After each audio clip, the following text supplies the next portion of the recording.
Chapter 1175. Bad Luck. I am where I am today because of my husband's abilities. I have my own abilities too. What does that have to do with the Qiao family? Qiao Xian retorted confidently. Oh, so now you claim to have cut ties with the Qiao family. Well, thank you, Madam Lady Qiao, for severing that connection. Since breaking away from the Qiao family and distancing myself from its influence, my husband and I have been blessed with good fortune. Perhaps it's because we freed ourselves from the shackles of the Qiao family's destiny. In other words, the Qiao family's misfortune was dragging everyone down. You may be burdened with bad luck because of the Qiao family, but it's a different story for me. By freeing myself from your bad luck, I have changed my own fortune. Madam Lady Qiao grasped Qiao Xian's implications and felt like she was on the verge of collapsing. Absurd. Nonsense. You're just talking rubbish. Madam Lady Qiao vehemently rejected the notion that Xiao Yunduan and Qiao Xian could have possibly brought prosperity and success to their own lives. She refused to acknowledge their excellence. However, Qiao Xian's clever counterargument seemed to hit a nerve, and her words began to hold more weight in Madam Lady Qiao's mind. After all, stealing luck wasn't an easy feat. Additionally, Qiao Xian, being a lowly concubine's daughter in the Qiao family, never had the opportunity to seek the guidance of a Taoist master. As for the Qiao family's mansion in the capital, she had no intention of doing anything about it. On the contrary, since leaving the Qiao family and cutting all ties, she and her husband had achieved prosperity. This, to Qiao Xian, indicated that the problem lay with the Qiao family itself. Madam Lady Qiao's mental composure crumbled under Qiao Xian's relentless arguments, and she couldn't bear it any longer. Qiao Xian sneered. That's not important. What matters is that I have completely disassociated myself from the Qiao family, and whatever I have now has nothing to do with you or them. I have no interest in the Qiao family's luck whatsoever. I'm here to warn you, and let this be the last time. If you ever try to set me up again, don't blame me for being merciless. I'm sure no one from the Qiao family wants to suffer the same fate as Qiao Hongxi, right? How arrogant. Madam Lady Qiao's expression darkened, and so did the others present. Third Madam became even more furious. Qiao Xian, you despicable woman, you're threatening us. And if you perceive it as a threat, what will you do? If you think I'm merely joking and that I can't do anything to you, go ahead and test me. But remember, I've already warned you. If you provoke me, it'll be too late for regrets. Don't blame me for showing no mercy. Second Mrs. Qiao, as eldest son, was unconvinced. You seem awfully certain that you can do us harm. The Qiao family is a powerful clan in the intermediate capital, with prestigious titles. Your husband's family is nothing in comparison. Qiao Xian gazed at her deeply. You're welcome to try me. Second Mrs. Qiao struggled to find a response and held her breath in frustration. Internally, she felt vexed. Her son was about to take the imperial examination, and once he achieved the rank of advanced scholar and became an official, Xiao Yunduan would pale in comparison. First Madam Qiao shared a similar sentiment. However, her husband held a lower position as a sixth-ranked officer in the Ministry of Rights, and he couldn't match Xiao Yunduan, the new primus. Thus, she had no effective rebuttal against Qiao Xian's claims. If you find any errors, ads pop up, ads redirect, broken links, non-standard content, etc., please let us know. Report so we can fix it as soon as possible. Chapter 1176. Good luck. Thinking about this, she couldn't help but feel annoyed. She even held resentment towards the third branch of the family. What were they thinking? If they didn't want the concubine's daughter to stand out, they should have put more effort into suppressing her and hindering her progress. As the matriarch, she had control over the entire household, including the backyard. Why did Qiao Xian have to strive for the top position? But the Qiao family had been disgraced because of their grudge. It was frustrating that they, innocent bystanders, were forced to show respect to Qiao Xian. Qiao Xian glanced at them and stood up. Best of luck to all of you. The women from the Qiao family felt their faces burn with humiliation. They needed to preserve their reputation. Otherwise, the household staff would no longer respect them. First Madam Qiao replied coldly, same to you. Don't get too arrogant. And remember that there's a long road ahead. The Qiao family will never lack promising descendants. Qiao Xian smiled. That's not my concern. But if any of you ever try to scheme against my husband and me again, be prepared for the consequences. Bye. Qiao Xian walked away with Li Xia and Li Qiu, leaving the Qiao family in a state of helplessness. They could only watch her departure without daring to take any action. Xiao Yunduan held the favor of the crown prince, and Qiao Xian's position in the court was uncertain. If she were to get hurt while handling the peonies, the consequences for the Qiao family would be dire. It was a humiliating situation for them. She's so arrogant and wicked. How can someone with such rude manners go far? She manages to offend people the moment she opens her mouth. Just wait and see, someone will surely punish her. Yes, she will learn her lesson. The Qiao family may not be a powerful family, but neither is she. There's no need to engage in an argument with her. First Madam and second Mrs. Qiao attempted to defend themselves, feeling indignant as they desperately tried to convince themselves of their righteousness. In their minds, what they said appeared to make perfect sense. Madam Lady Qiao's expression softened as she dismissed the maids and aunts and scolded Third Madam Qiao. Third Madam Qiao became so enraged that she almost lashed out at Madam Lady Qiao.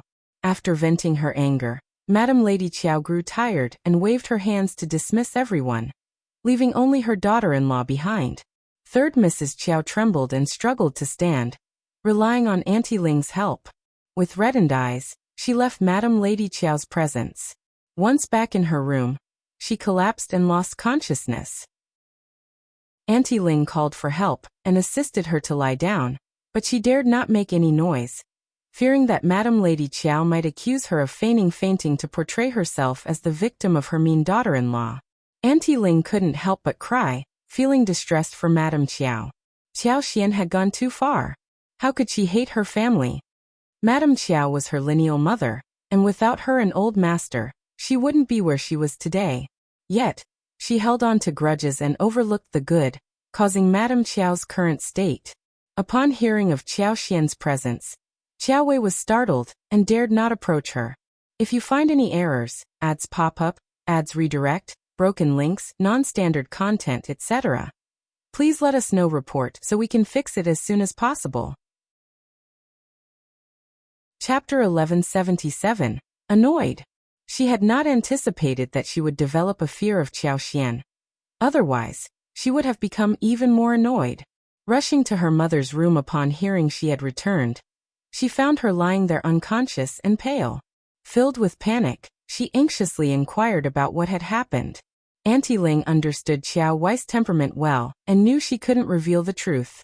If Qiao Wei became so infuriated that she confronted second Miss again, it would put Qiao Wei at a disadvantage and might implicate Old Master and Madam Qiao as well, considering their already precarious situation. With a smile, Auntie Ling cleverly changed the subject, mentioning that Madam Qiao's recovery was still ongoing, and she found it difficult to sit in Madam Lady Qiao's place any longer. Initially silent, Qiao Wei finally spoke in a small voice, her lips trembling. Qiao Xian is involved too, isn't she? Auntie Ling couldn't deny it, as that would sound far too disingenuous. She sighed, her voice tinged with concern. Miss, it's becoming increasingly difficult for us to remain in the mansion. Madam is unwell. And as for young master, you should simply focus on living a good life. There's no need for you to take any action. Madam will surely protect you. Qiao Wei let out a derisive snort, fully understanding Auntie Ling's implications. Auntie Ling was advising her to behave and not stir up trouble. But how could she just accept that? Xiao Yunduan was nothing more than a rustic man from the countryside, while she belonged to a noble family in the capital. How dare he treat her so indifferently? It infuriated her. Auntie, I deeply regret not punishing Qiao Xian severely enough for her to give up on her devious plans. Qiao Wei exclaimed with frustration. Auntie Ling's heart skipped a beat, and she remained silent. She knew that Madam had expressed this sentiment numerous times before. At that moment, Third Madam Qiao woke up from her slumber. Upon seeing her own daughter, her eyes welled up with tears as she gazed at Qiao Wei, attributing all of this to Xiao Yunduan's connection with Qiao Xian, the one responsible for their current predicament. Mom! Qiao Wei rushed into her arms, weeping uncontrollably. Mom, please just find me a suitable family. Nothing else matters. What's important is that I can confront Xiao Xian, that wretched woman. I'll marry anyone I want. Third Madam's expression shifted. I loathe her. Xiao Wei clenched her teeth while still embracing her mother. In this lifetime, she knew she would never find a decent suitor. So as long as she could make Xiao Xian suffer, she would find some solace in her heart. She realized that if she didn't comply with He Jiqing's demands, He Jiqing would refuse to assist her, leaving her with no external support. Third Mrs. Qiao closed her eyes, and tears streamed down from the corners as both mother and daughter cried with their hands over their heads, seeking solace in each other's embrace. As Qiao Xian departed from the Qiao family, she let out a sigh of relief, feeling a sense of ease now that she was away from the turmoil. If the Qiao family refused to cooperate with her plans, she wouldn't back down so easily. With her extraordinary abilities, she knew she could effortlessly wreak havoc at the Qiao mansion under the cover of night. Deciding not to stay in the capital any longer, Qiao Xian instructed Li Xia and Li Qiu to organize the gifts they had brought home. She then asked Songshi to deliver them to the young master of Lord Omping Manor. The young master was still a child, and she believed he would appreciate the various gifts. What Xiao Xian was unaware of, though, was that news of her actions, specifically her intrusion into the main house and the gate of the fourth prince's house, had already spread throughout the capital among the noble and high-class circles. Despite it being a side house and not the actual residence of the fourth prince, it held sentimental value for him, representing an extension of his mansion. If you find any errors, ads pop up, ads redirect, broken links, non-standard content, etc., please let us know. Report so we can fix it as soon as possible. Chapter 1178. Furious, it was a catastrophic event when the gate collapsed, and the entire house sank into the ground.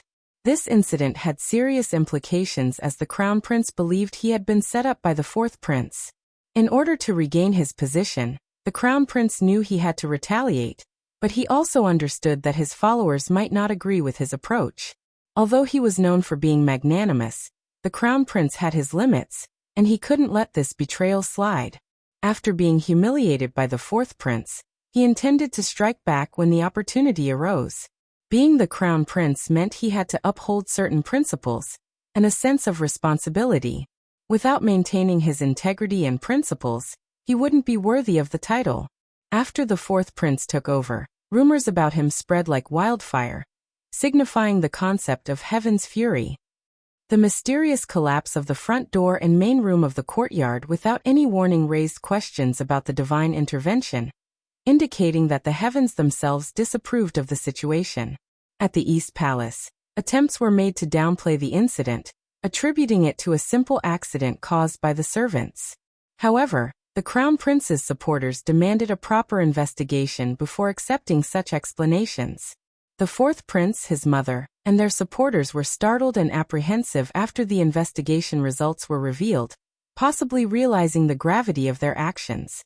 They couldn't help but feel a mix of fear and respect for the crown prince's determination to seek justice and reclaim his position. Upon hearing about the incident, Emperor Xian grew annoyed and puzzled. He questioned why the heavens seemed to meddle in other people's affairs, first warning the crown prince, and now turning their attention to fourth sister. In response, Emperor Xian ordered his men to conduct an investigation at both the crown prince and fourth prince's mansions. However, this swift action didn't leave enough time for the fourth prince to offer a proper explanation to the public. The crown prince, on the other hand, was transparent about the situation.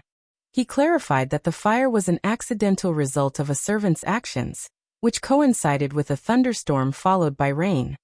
He suggested that the fourth prince's men might have used this opportune moment to stir up trouble. The collapse at the fourth prince's place remained a mystery, as even the Ministry of Architecture couldn't identify its cause, making the situation seem inexplicable. This unusual circumstance was difficult to comprehend, as it involved forces beyond human control, like the heavens. The fourth prince, feeling a mix of anger and fear, became more compliant in light of these events. Even Emperor Xian was taken aback by the situation, wondering if it truly reflected the will of the heavens. The possibility that fourth sister and her allies had overstepped their bounds to the extent that it drew the heavens' displeasure crossed Emperor Xian's mind. He understood the crown prince's nature. Kind, gentle, generous and virtuous, but didn't take strict action regarding his children's occasional conflicts, turning a blind eye to such disputes. Deep inside his heart, he couldn't shake off the lingering fear of the crown prince. Despite the crown prince's filial and virtuous nature, he couldn't entrust the entire governance of the country solely to him. After all, securing his position as the next emperor of the Qin dynasty was of utmost importance. For this reason, he found comfort in the presence of his second, third, and fourth sons. Having them around provided a sense of assurance and stability. At times, he couldn't help but think that the crown prince lacked the strength to handle such responsibilities, leading him to occasionally overlook his actions and decisions. Chapter 1179. House and land. As long as the brothers refrained from causing any trouble, he would leave them be. Being still young, there was no urgent need for him to decide whom to entrust the empire to. To his surprise, heavens will seem to favor the crown prince. This was a relief, as he didn't have to worry about the crown prince's filial piety. Xiao Xian was completely clueless about what was happening. Having asked someone to deliver gifts to Lord Onping Manor, she visited the 20 mu of land in the north of the town the next day. The project had already been completed, and it had cost a considerable amount of money to encircle the entire land with a high brick wall. However, her plan was to cultivate large quantities of potatoes and strawberries, which required proper wrapping and care. Additionally, they would grow various other vegetables, ensuring a steady harvest of fresh produce. Inside the vast walled area, there was a flat patch of green bricks, which served as a place for drying and sorting after the harvest. On both sides of the flat land, a row of houses had been built. On one side stood a cozy house, providing a place for them to take short breaks, while on the other side, a spacious storeroom was conveniently situated. Beneath the storeroom lay a cellar almost as large as the main structure. In front of the house, a pit had been carefully dug, and an assortment of pomegranates, magnolias, sweet osmanthus, and ginkgo trees had been planted. Though their trunks were currently bare, come spring, they would sprout and create a beautiful patch of greenery.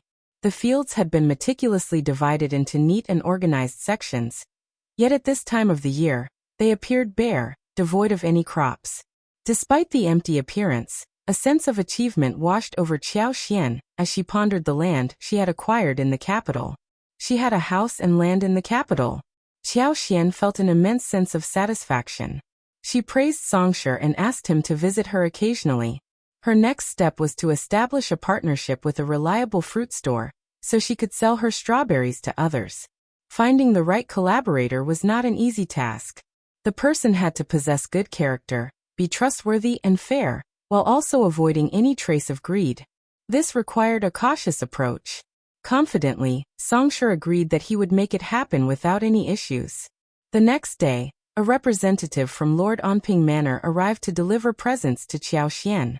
It was Auntie Zhu, the trusted aide of the princess consort of the prefecture lord. Xiao Xian and Auntie Zhu shared a close familiarity. Before Auntie Zhu even had a chance to greet her, Xiao Xian warmly welcomed her inside, and expressed concern about Song's well-being, asking how he liked the gifts. Auntie Zhu happily confirmed that the gifts were well received by Songsher and the princess consort of the prefecture lord. She also conveyed Madame Xiao's deep longing for Songsher. Smiling, Xiao Xian remarked, "He is an innocent soul, and those who know him will treat him with kindness." Auntie Zhu laughed, agreeing wholeheartedly. "Indeed, our young master is truly pure-hearted." After a few moments of casual conversation, Auntie Zhu shared some important news. The prefecture lord and the princess consort of the prefecture lord are planning to spend the new year at the princess consort's home with their son, and stay there for a considerable period. They might not return for a year or two, or even 3 to 5 years. It's truly a pity. Madam Xiao, you and Officer Xiao must take good care of yourselves. The climate in the capital can be quite unpredictable, so it's crucial to be attentive to your well-being, and avoid any harm to your health. Chapter 1180. No more relations. Qiao Xian was taken aback by Auntie Zhu's implications. Sensing the underlying concern in her words, she responded, "You're right, Auntie. We are in unfamiliar territory, and it's essential to take care of ourselves, especially during the harsh winter ahead. We can't afford to let our guard down, or we'll face great difficulties. No one will sympathize with us then, and we'll suffer." With a subtle smile, Qiao Xian used the opportunity to discreetly dismiss Li Xia and Li Qiu, asking them to attend to the maids who had accompanied Auntie Zhu and offer them tea and snacks. Once they were gone, Qiao Xian turned to Auntie Zhu with genuine concern. Bowing slightly and speaking sincerely, "Auntie, please guide me and offer your wisdom." "No need to bow to me." Auntie Zhu gently helped Qiao Xian back up, feeling both gratified and saddened. She appreciated how easily she could converse with such an intelligent person like Qiao Xian, who seemed to grasp everything without the need for explicit explanations. However, her sadness stemmed from the realization that from that moment onward, the young master would no longer visit the Xiao residence to spend time with her and Officer Xiao. The close bond between the two families would also be affected, and they would no longer have the same opportunities to hang out together. Auntie Zhu reminisced about how the young master cherished Madame Xiao and Officer Xiao. Whenever Madame Xiao was absent, the young master would spend hours with Officer Xiao, enjoying their time together. They would sometimes engage in playful activities, and the young master relished those moments.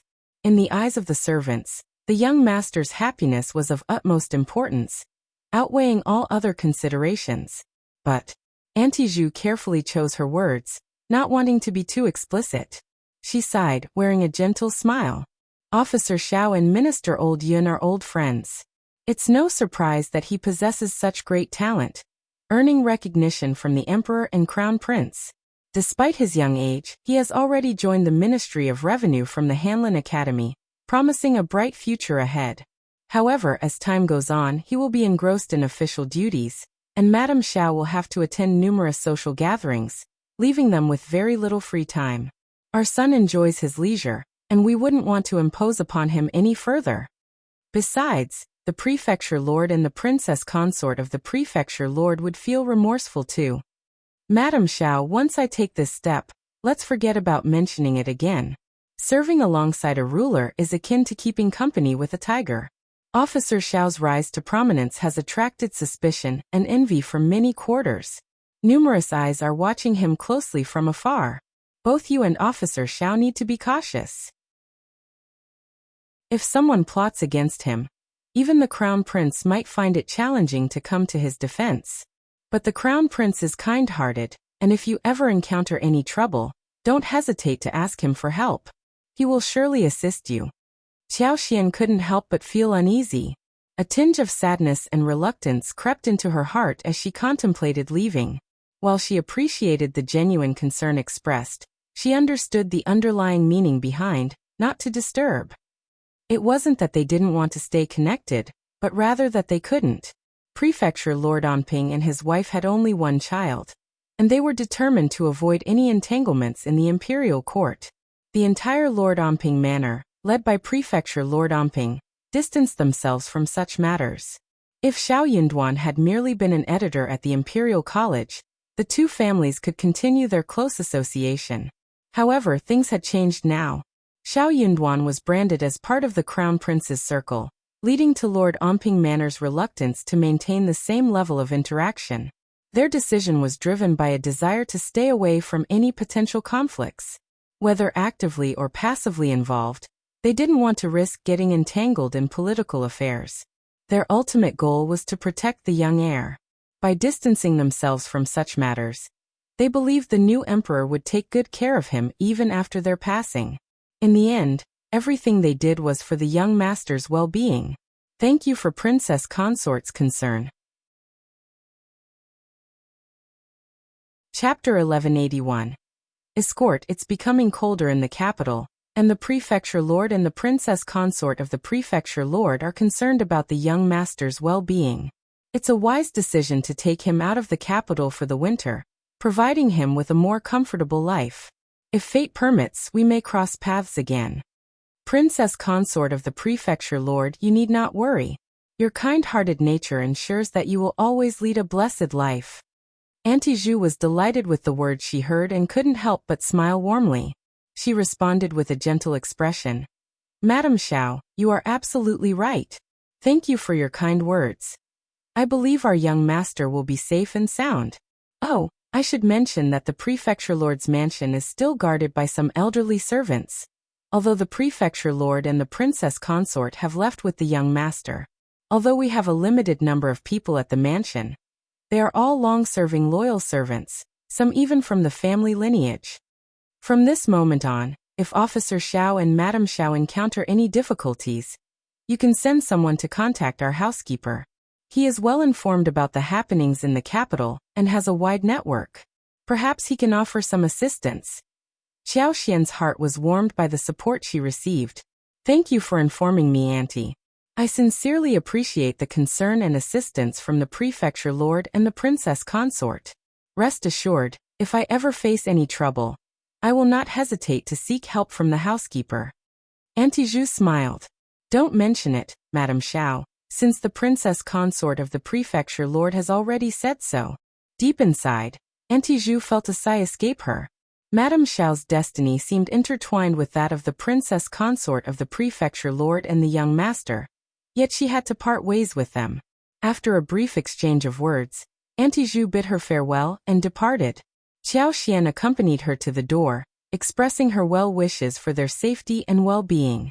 She knew she could no longer visit Lord Onping Manor.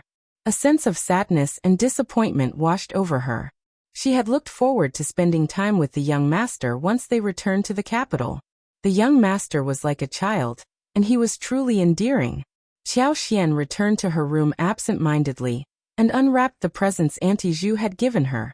It was only now that she realized the abundance of gifts bestowed upon her by the princess consort of the prefecture lord. The box contained over 30 exquisite treasures, each one more splendid than the last. Among them were thumb-sized pearls, peepholes, tourmaline, rubies, sapphires, emeralds, and white jade. The most eye-catching item was a foot-high statue of a white jade goddess, exquisitely crafted. In addition, there was a pair of beautifully designed green bottles and 2 famous paintings from the previous dynasty. Unlike typical palace gifts, these treasures were meant for display and enjoyment. Each item carried an air of elegance and refinement that would surely be the envy of any visitor to her home. Such precious gifts were usually kept securely, not displayed openly, as they could easily be mishandled or misunderstood, leading to unintended disrespect. Jewelry could be worn especially on important occasions, but it needed to be preserved well, and it could not be sold. The princess consort of the prefecture lord of Onping was known for her thoughtfulness and kindness. Xiao Xian felt a pang of sadness when she thought about the couple being forced to leave the capital with their son, all because of the troubles they had unwittingly become entangled in. Her heart sank even further when she considered how her husband had ended up involved with the crown prince's gang. Little did she know that the crown prince had not ascended to the throne and, as a result, his future looked grim. In other words, he would not have a favorable outcome. As the heir to the throne, he would either meet an untimely demise or be imprisoned. History showed that most of them met their end. After all, no new emperor wanted to keep such hidden dangers around. Chapter 1182. One step at a time. By that time, his followers would not be able to do anything good. However, things had already developed to this point, and there was no turning back. Xiao Xian hesitated. Would she pester Xiao Yunduan to betray the crown prince? The thought troubled her deeply. On the other hand, Xiao Yunduan wasn't willing to accept her, and the consequences of betrayal were uncertain. Who should they turn to after the betrayal? This question weighed heavily on their minds as they knew that betraying the crown prince would offend many, leading to potentially dire consequences. Moreover, bad luck seemed to loom on the horizon, casting a dark shadow over their decisions. Xiao Xian let out a heavy sigh. Emotionally torn, she decided to take it one step at a time. She acknowledged that the pictures she had seen might not reveal the whole truth, leaving room for doubt. In any case, she hoped that things might turn around. Even if something had truly happened, they could plan ahead and stay vigilant. The option of slipping away if they sensed danger provided a glimmer of hope amidst the uncertainty. She was able to protect herself and Xiao Yunduan with her superpower, which brought some comfort amidst the uncertainty. Additionally, Xiao Yunduan wasn't a highly significant figure, and he could simply leave after resigning. The new emperor might not resort to killing them all, but it was crucial for him to assess the situation and determine his options. Qiao Xian managed to calm herself down as she considered this perspective. 2 days later, the family of 3 from Lord Anping Manor departed from the capital quietly, avoiding unnecessary attention. Qiao Xian refrained from visiting or bidding them farewell, but she entrusted Songshi to keep a watchful eye on their departure. The news of their departure saddened her deeply. The uncertainty of when they would meet again weighed heavily on her heart. With nothing else to do, she waited for Xiao Yunduan to return home. As the days grew colder, she found herself longing for his company. Unexpectedly, Xiao Yunduan's governmental officers and women began visiting her almost daily, disrupting the solitude she had expected. Madame Lin and the others from the Hanlin Academy were all present, displaying polite and friendly attitudes towards Qiao Xian. Some of them seemed cheerful and lively, exuding a passionate aura. Qiao Xian felt compelled to reciprocate their friendliness, and treated them in a similar amiable manner. However, she understood that their visits were primarily for Xiao Yunduan's sake, and, more accurately, for the influence of the crown prince behind him. Sucking up to the crown prince was a privilege not granted to everyone, especially for middle-class officials who favored connections with the lower class. For some low-ranking officers, their entire lives in the governmental office might not lead to a meeting with the crown prince. Given the opportunity to associate with Xiao Yunduan, they wouldn't let it slip away. Though they might not immediately gain substantial benefits, they saw potential advantages in the future. As Qiao Xian observed them, she noticed their enthusiasm, yet she struggled to find someone she genuinely connected with. Her amicable behavior was merely a facade, as she felt the lack of true companionship among them. Madame Su and Madame Lin stood out as the most intriguing cases. They had never treated Qiao Xian kindly in the past, and had been openly hostile towards her. Their reappearance at her door made them appear somewhat embarrassed by their past behavior. Qiao Xian could sense their jealousy towards her and Xiao Yunduan. True, not many people in this world could compare to First Madame and the princess consort of the prefecture lord. Finally, Xiao Yunduan returned home. In the afternoon, while Qiao Xian was chit-chatting with Li Qiu and Li Xiao on the heated Kong, his surprised voice rang out. "Fifth Master is back. Fifth Madam, Fifth Master is back." Chapter 1183. Back. The 3 girls in the room were both surprised and happy. Fifth Master is finally back. That is great. Qiao Xian's eyes sparkled as she rushed out of the stove. She ran into Xiao Yunduan the moment she walked out of the room, almost bumping into his chest. Qiao Xian got startled. Before she could utter a sound of surprise, Xiao Yunduan took her into his arms. "Darling." Qiao Xian flushed and threw herself into his arms, saying coquettishly, "You are finally back." The familiar scent and hug made her face even hotter, but she felt sweetness in her heart. Xiao Yunduan chuckled and kissed her hair. "It is my fault for making you wait. You can ask for any compensation you want." Qiao Xian laughed. Xiao Yunduan smiled too. The two of them exchanged a look, looking so gentle. Xiao Yunduan took her into the room. Li Xia, Li Qiu, and Songshi did not follow them in. They were all hiding somewhere. It was very quiet in the room and yard. It was quiet and warm, very suitable for something to happen. The two of them couldn't help but hug and kiss each other. There was no need to ask what happened after they left. They were here safe and sound, which was better than anything else. They could talk about other things later. Qiao Xian could not help but feel the closeness between her body and heart. She was lifted up by Xiao Yunduan, and she let out a cry of surprise as she wrapped her arms around his neck subconsciously. She looked up subconsciously and saw his dark, smiling, affectionate, and gentle eyes. She looked away shyly, making Xiao Yunduan chuckle. He carried her into the bedroom. After a fun and passionate time, the two of them fell asleep in each other's arms, and when they woke up, it was already the time for the lantern. Qiao Xian's body was aching, but she did not want to move. but she felt so satisfied inside her heart, as if her heart had finally settled down. Then she realized that Li Qiu and Li Xia did not disturb them, which meant that they knew what their mistresses were doing in the room. So she felt a bit embarrassed. She snorted and covered her face with the blanket. Xiao Yunduan took her in arms and sighed with satisfaction. "Darling, so glad that you are back." Qiao Xian could not help but laugh. She snapped at him. "Oh yeah, I thought that you men would think that it is better when your wife is not around. Wouldn't it be great if he could do whatever he wanted?" Xiao Yunduan's hands tightened around her waist. "Of course not. I miss you every day." Xiao Xian snorted and could not help but complain. "I was lucky this time, but luck is always uncertain. Who knows what will happen next time? Let me tell you, I will not forgive you even if it is not your fault." She was going to keep the yoke on the shoulders and not going to listen to anything that might cause her trouble. She kept telling him about her bottom line, so he would be more cautious and cautious. If she had never mentioned this, he would not have paid so much attention to this, and he would have missed the secret.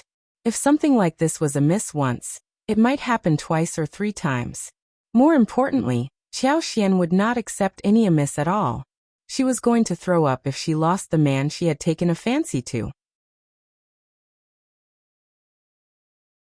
Chapter 1184 We Are Family. If you were interested in my little sister, this journey wouldn't be so boring, Iron Tower thought. According to his initial plan, his sister should have become Taoist couples with Han Feiyu and given birth to a child during this long journey. If everything went well, his little nephew should be at the foundation establishment stage now, capable of flying freely in the sky. Unfortunately, things didn't go well. Thinking about this, Iron Tower sighed deeply. "Eldest brother, you're sighing while we're eating. What's up?" Iron Blue approached with a plate of crystal long meat and asked. "It's nothing. Just feel that the 3 of us seem to lack something, feeling a bit lonely," Iron Tower hinted evasively. Iron Blue blushed and returned to cooking following the cookbook. Han Feiyu, on the other hand, casually continued his meal. Had grown immune to such comments after hearing them frequently. "Brother Iron, the journey back to my sect is long. Are you too sure you still want to accompany me? It's been almost 60 years now," Han Feiyu stated, aware that the journey back to the sect might take centuries. He didn't want to involve the siblings. "What are you talking about? Are you getting tired of us?" Iron Tower opened his eyes wide, showing a hint of anger in his voice. "Of course not. I was just thinking that since we've already received the signal from Ice Realm Immortal City, it won't be long before we can teleport there. I heard there are several esteemed ones guarding that place. It won't be as easy to breach like Ice Abyss Immortal City. You too could live a peaceful life there," Han Feiyu hurriedly added. He had the siblings' best interests at heart. He had even secretly prepared farewell gifts to ensure the siblings could practice their cultivation without worry. A large hand heavily slapped Han Feiyu on the shoulder. "Brother Su, do you acknowledge me as your elder brother?" Iron Tower asked seriously. "Of course, we have helped each other out on this journey. You've saved my life. I absolutely will consider you as my elder brother," Han Feiyu solemnly replied. "Iron Blue and I have no relatives left in the extreme North Territory. From now on, we're a family. Wherever you go, we go. No matter how difficult or far it is. Even if it's the end of the earth, we will follow you," Iron Tower asserted.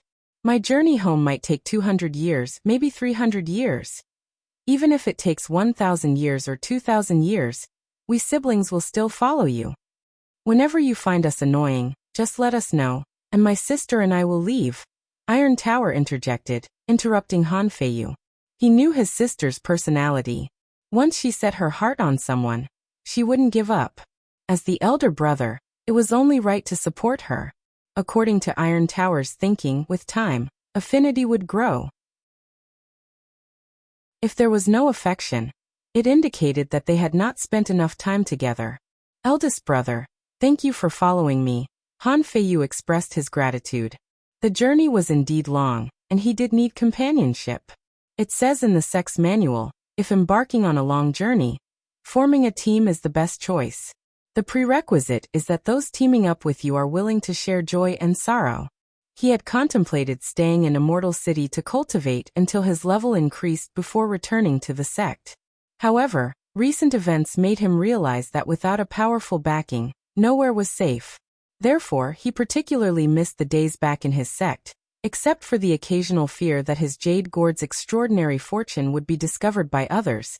Those were the most enjoyable and comfortable days had ever had. What are you talking about? We are family. Iron Tower responded with a hearty laugh.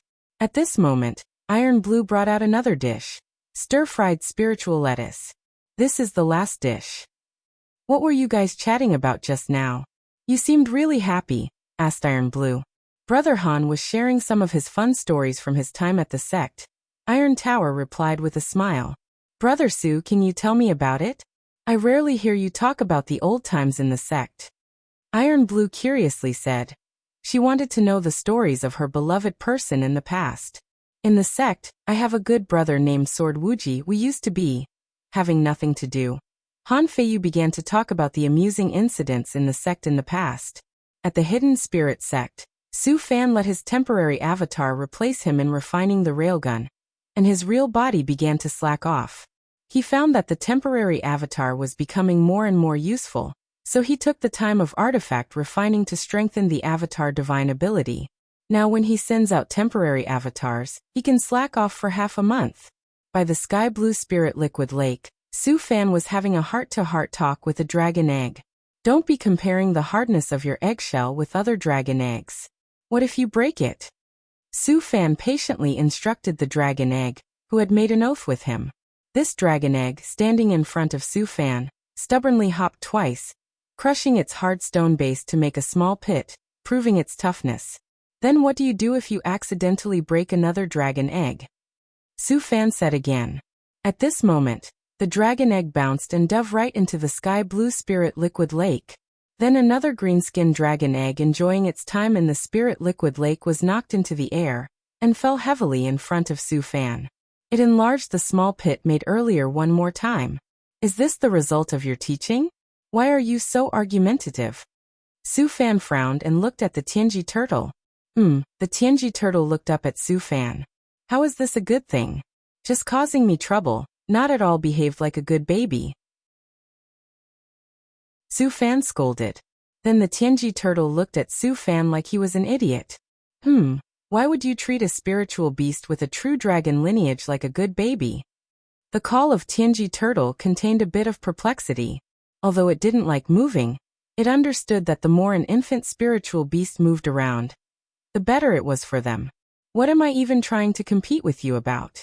Su Fan laughed at his own behavior.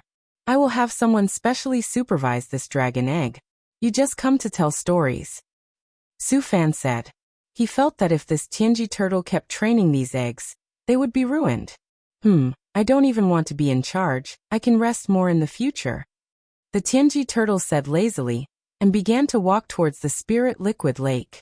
Pu Tao, assign a puppet to specifically educate these dragon eggs for their all-round development in morality, intelligence, physical fitness, aesthetics, and labor skills. Su Fan instructed. Yes, master. Pu Tao's voice responded. Looking at the 6 dragon eggs playing in the spirit liquid lake, Su Fan gently beckoned, and the 6 dragon eggs were mysteriously pulled by a force and all came in front of him. All right, today I'll tell you a story. Su Fan spoke kindly and amiably.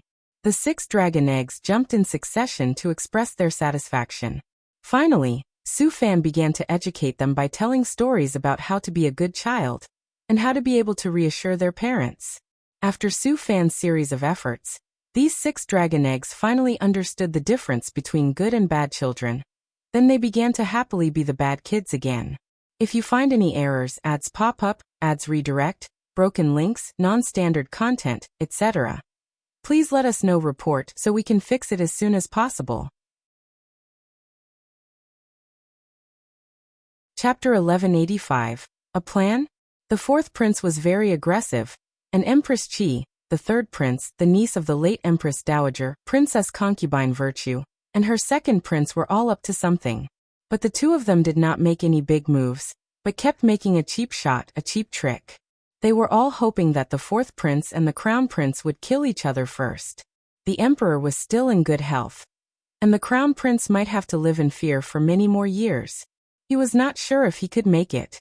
Xiao Yunduan had not thought much about this. He could just leave with his daughter-in-law, but that was not going to happen now. He had let down his daughter-in-law. He was going to make it up to her.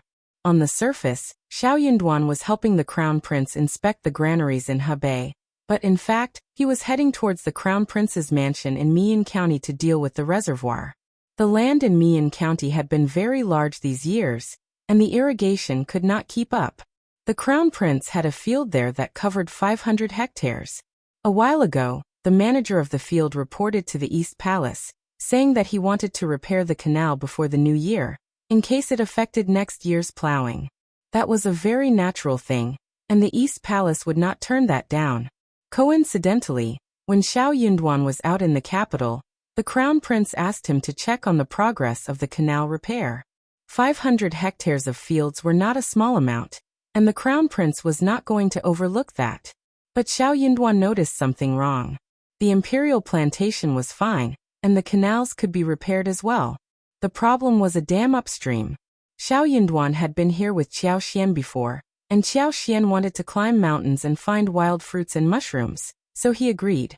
Xiao Yunduan clearly remembered that 2 months ago, when he and his wife came to climb mountains and see if there were any wild things, the dam did not exist. How long had it been? The dam had already blocked the water so high and wide. At this moment, when the crown prince's mansion was repairing the canal, Xiao Yunduan subconsciously connected the dam. For some reason, he felt that something was wrong. He asked his men to get a map of the local area and read it with the housekeeper at the abbey. They were both startled. It would be fine if the dam was fine, but if it collapsed, not only would the canal they were repairing be affected, but the village in the low-lying area would be affected as well. If they did not escape in time, half of the village would be fed to the fish, and many people would die.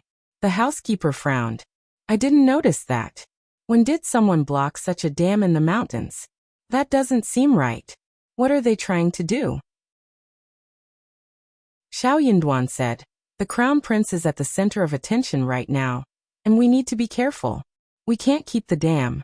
What if? What if the whole thing was made clear? The canal was built at the crown prince's imperial plantation, and if the dam collapsed at this moment and caused the flood to hit the village, causing death and injury, the two incidents would be easily connected. It might have been caused by the crown prince's canal repair. They were all water, and they could talk together. Most importantly, the dam was so strange that the housekeeper had no idea what was going on. Normally, they should have informed the imperial plantation when the dam was only a few meters away from the crown prince's imperial plantation. But that was not the case. If you find any errors, ads pop up, ads redirect, broken links, non-standard content, etc., please let us know. Report so we can fix it as soon as possible. Chapter 462, 450 Righteous Backstab _1 Mel City was beyond salvation. Neither the quality nor the quantity of the defenders could match the combined forces of the monsters and the Nord people.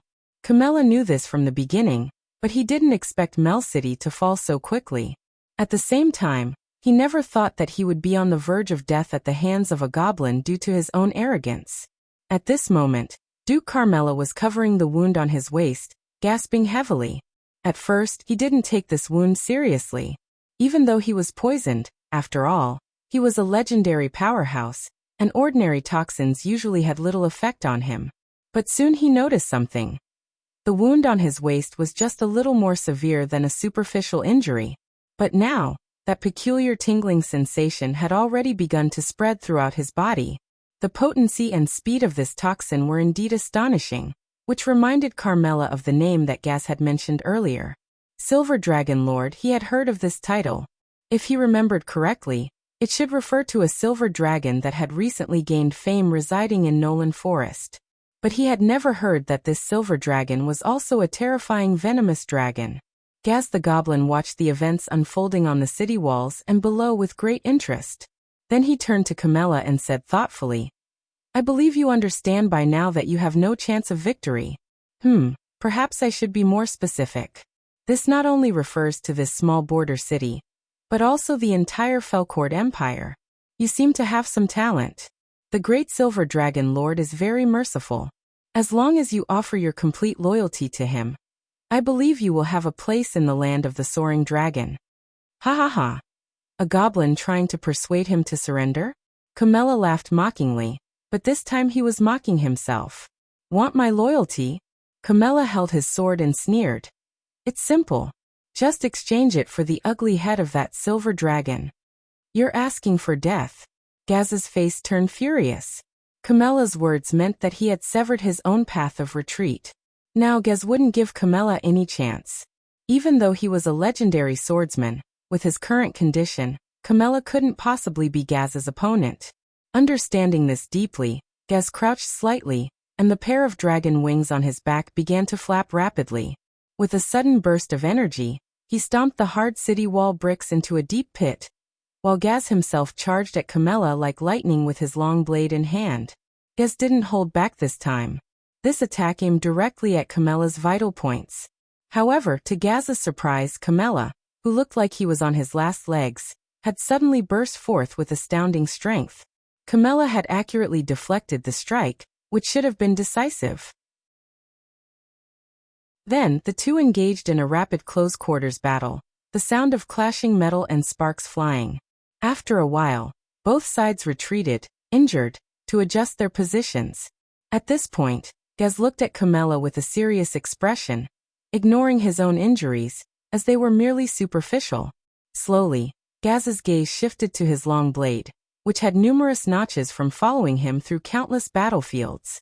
It seemed that Camilla's elegant sword was not ordinary. If Gaz's blade had been a regular long blade, it would have been broken by now.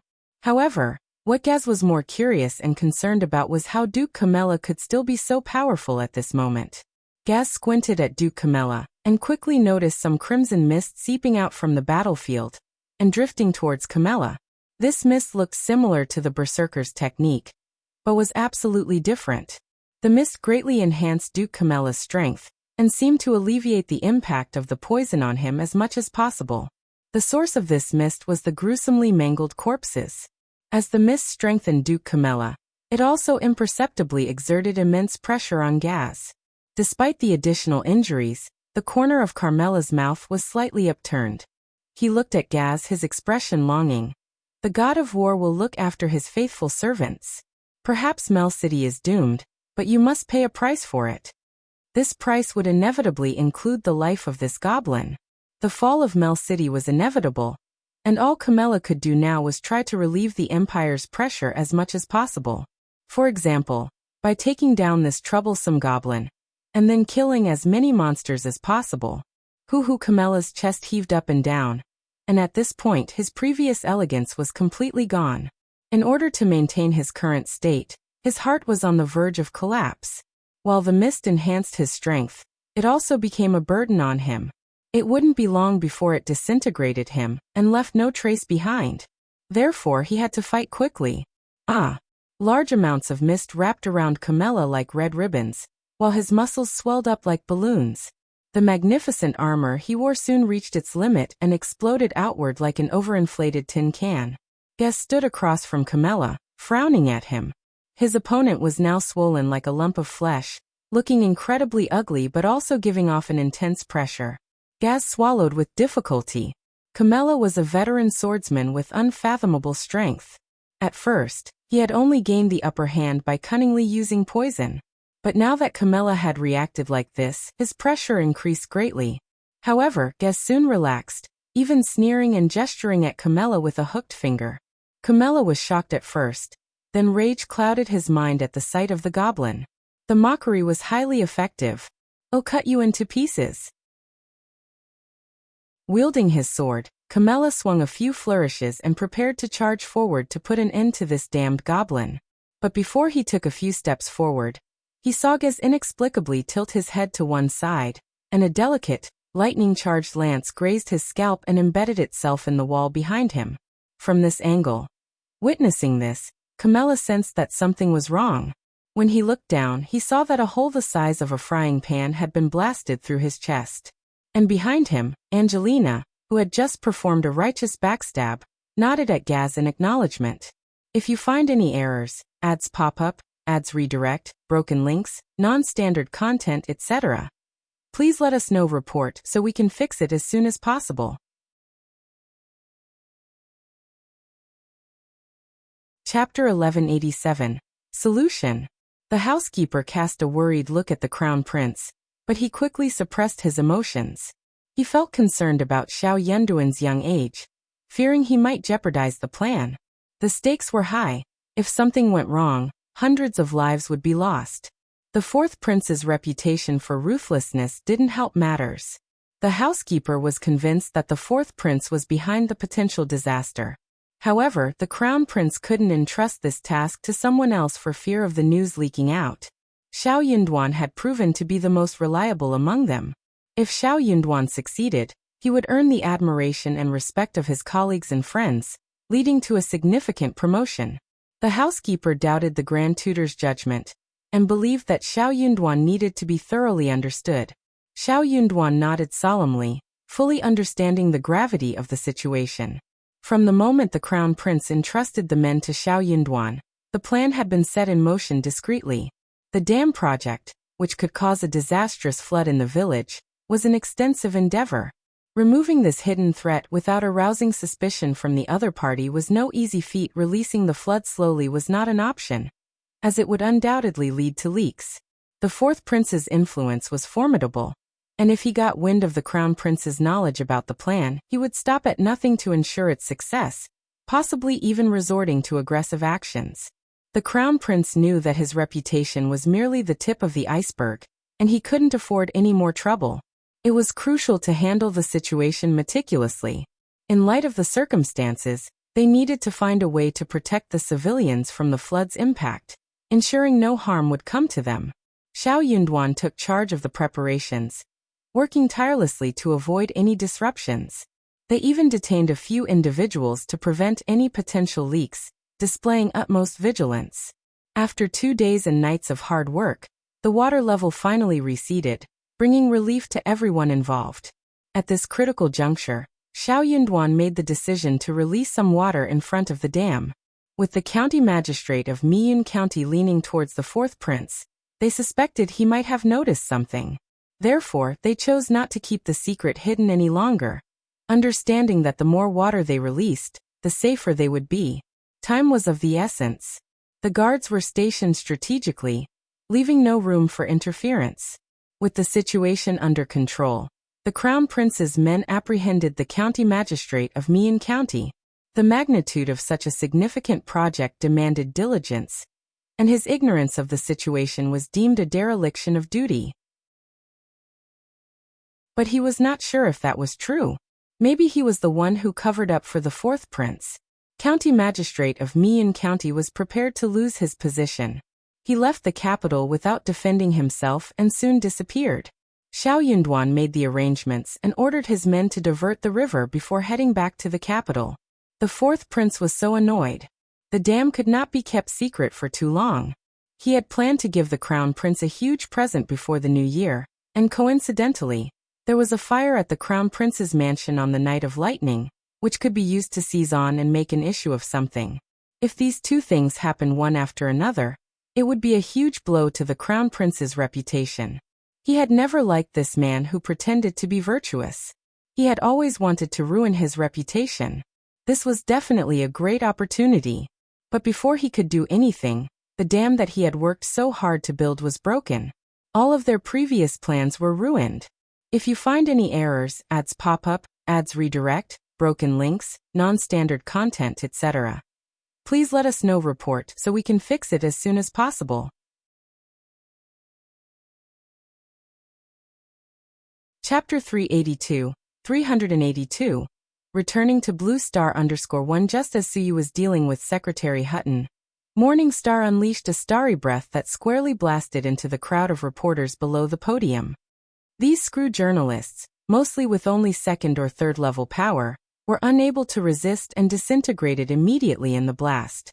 Suyu gave Morning Star an appreciative look, and then turned his attention to Secretary of State Les, intending to take advantage of the situation to get rid of him as well. Just then, a colossal golden eye sprang open atop the tallest skyscraper in Trina, known as the Trina skyscraper. Nemesis danger. Without a second thought, Morningstar utilized a teleportation technique called flicker, putting himself directly in line with Su Yu and the towering skyscraper. Buzz. The Trina skyscraper launched a green disintegration beam that directly hit Morningstar, turning his massive dragon form into a scatter of particles. After killing Morningstar, the destructive beam carried on to Su Yu behind, causing devastating damage. He felt his skin and body to the right side start to disintegrate, completely losing sensation. Su Yu didn't dare to linger, and hurriedly activated the green pendant on his chest. Before him a gate to the stars gaped open. He leapt, vanishing into the sky. Beep boop after Su Yu left. Alarm sirens blared throughout Trina, the city lighting up with the flashing red light of the warning system. The surviving Secretary of State sat amidst a pool of blood and unrecognizable debris, staring blankly at the devastation before him. The Chairman Cass and Vice Chairman Gordon had suffered horrific deaths, and the reporters below the stage had been reduced to nothingness with a single breath of Morningstar. Apart from Les himself, there were almost no other survivors.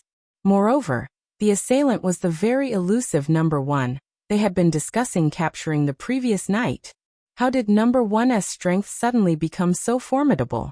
Even a 7th-grade legendary powerhouse shouldn't have been able to kill the chairman without breaking a sweat, right? And the timing that Number 1 chose was too perfect. It was the moment their high-level powerhouses had left, and their internal defense was at its weakest. The Luan-Keat alliance, no, the whole of Screw Star, may be on the verge of a shakeup. Meanwhile, underneath the villa of Donna in the imperial capital of Wuxia Nation, Blue Star. Boom. Su Yu hit the ground hard. His blood spurted out thickly, splattering across half of the underground chamber, causing him to pass out. Thank goodness, one of them finally made it back. Shui Wenli, on duty outside the basement, breathed a sigh of relief. She had been waiting here for 3 days, for the return of the 3 heroes to the Blue Star.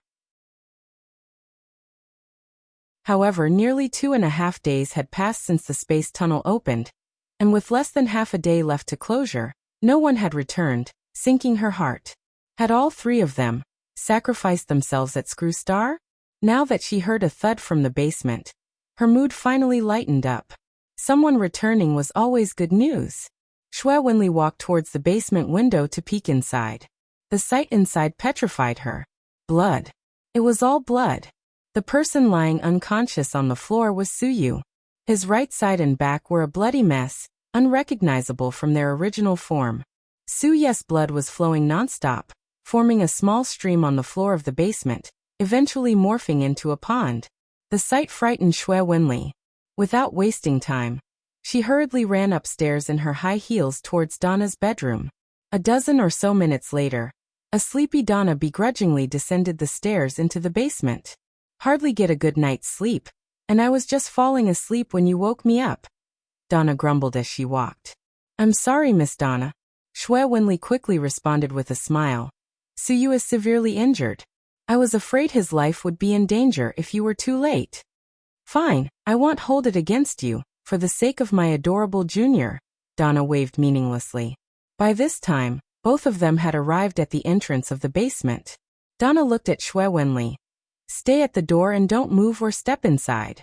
The spilled magical energy might kill you directly. Do you understand?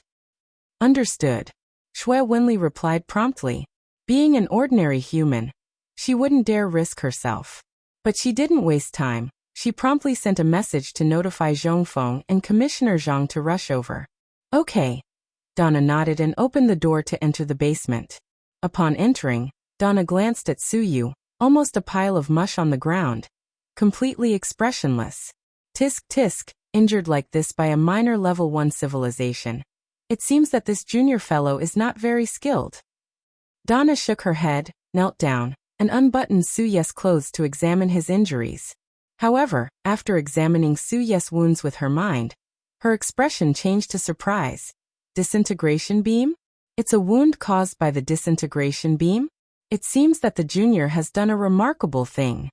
Disintegration beam originates from the divine technique, grand disintegration. a superpower that only planet-level beings can control. Over 200 years ago, when the Holy Silver Federation first discovered Screw Star, the disintegration beam, as part of a technological aid project, was gifted by the Holy Silver Federation to the people of the Screw Star, making it one of their most important technologies. It was surprising that Tsuyu was hurt by this. Feta 6 Akahachi. Donna whispered. A divine light beam fell from the sky directly onto her. Donna extended an arm, and a substantial divine power started to gather in her palm. After it gathered to a certain point, she pressed down, injecting the pure divine light into Tsuyu's body. Tsuyu gave a groan that could be of pain or relief. His mangled back and right half was enveloped by the divine force, his wounds slowly healing. After seeing that Tsuyu was now out of danger, Donna clapped her hands and left the basement without looking back. Seeing Donna exit, Shui Wenli quickly met her outside. Miss Donna, how is Tsuyu? Is his life in danger? Donna glanced at Shui Wenli and calmly said, Don't worry. He won't die. You wait at the door. In about 2 hours he will come out of the basement by himself. After saying that, Donna yawned. I'm going back to sleep. Don't bother me unless it's urgent. After that, Donna walked towards the stairs. Okay, Shui Wenli peeked through the basement window, hoping to see how Tsuyu was doing. However, not long after Donna had left, she suddenly came back, her eyes set on Shui Wenli. Miss Donna, is something wrong? Shui Wenli felt uneasy under Donna's gaze. I'm missing a pillow for sleep, Donna was blunt. Why don't I buy you one then? What kind do you want? No need, you can be my pillow. Donna picked Shui Wenli up by her waist and carried her towards her own bedroom. If you find any errors, ads pop up, ads redirect, broken links, non-standard content, etc., please let us know. Report so we can fix it as soon as possible.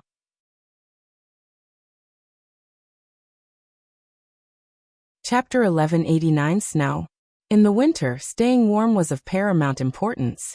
Therefore, she purchased a plethora of thick clothes, shoes, socks, quilts, firewood, charcoal, and other necessities, ensuring her stockpile was well supplied. As the 12th lunar month approached, the capital brimmed with increasing festivity for the upcoming New Year celebrations. Being newcomers from the countryside, both Qiao Xian and Xiao Yunduan were enthralled by the city's unique charm and financial prosperity. Money was not an issue, and they indulged in buying various New Year goods, unintentionally amassing a considerable collection. Meanwhile, Li Xia and Li Qiu busied themselves by making numerous meatballs and marinating some smoked meat for the festivities. As evening approached, dark clouds gathered ominously, hinting at an impending heavy snowfall. Seasoned elders, well versed in such signs, predicted the snowstorm. Qiao Xian, with her extraordinary senses, could already detect the imminent snow in the air. The flakes were ready to descend. True to their predictions, as the evening mist descended and the sky turned misty, the snowflakes silently began their descent, gently swirling in the air. Soon, they started to accumulate on the ground. By nightfall, a thick layer of snow covered the landscape. The courtyard's flowers and trees were cloaked in a white blanket, displaying soft undulating contours. The following morning, the window revealed a bright and clear view. Stepping outside, the crisp air greeted them, invigorating their senses. Though it was chilly, the sky seemed to exude a unique radiance, illuminated by the fresh snow. The air, now sanctified by the snowfall, brought an indescribable sense of novelty and wonder, even to the otherwise ordinary surroundings. The scenery was breathtaking, with the snow having ceased and the bright sun casting a crystal-clear, snow-white glow over everything. Outside the yard, the laughter of children from different families in the alley echoed joyously, reveling in the snowy fun. On their day off, Xiao Yunduan was at home, and Qiao Xian entered the room with a smile. What a beautiful day. Let's venture outside of town and enjoy the snow. If we're lucky, we might even catch some wild roosters and rabbits. It's just after a heavy snowfall, and the wild roosters and rabbits will be less agile, getting stuck in the snow.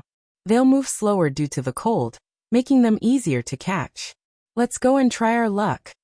Qiao Xian's eyes sparkled with excitement and anticipation. Xiao Yunduan couldn't resist her enthusiasm and agreed, despite wanting to stay home with his wife in this weather to enjoy a nice meal together. All right, let's prepare and head out. The earlier we leave, the sooner we can return. Winter days grow dark early, and it gets much colder afternoon. Okay. Songshur went to rent a wagon, and Li Xiao and Li Qiu had already prepared breakfast and readied the essentials, including fur cloaks, moccasins, a hand-burning stove, charcoal basin, and everything needed to stay warm. They quickly finished breakfast and set off. Li Xia and Li Qiu stayed back to take care of the house, while Songshur drove the wagon with the couple on board. Before leaving, Xiao Xian asked Li Qiu and Li Xia to prepare the pot and various dishes for a hot pot dinner. During the 12th lunar month, various types of meat were available, with fat mutton and beef cut into thin slices, ideal for the hot pot.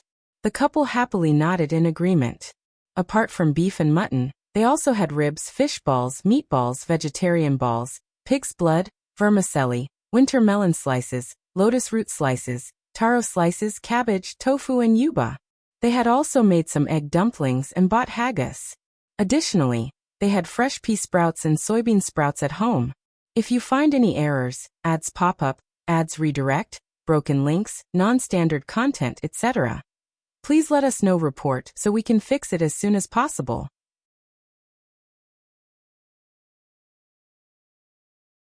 Chapter 1190. Her superpower.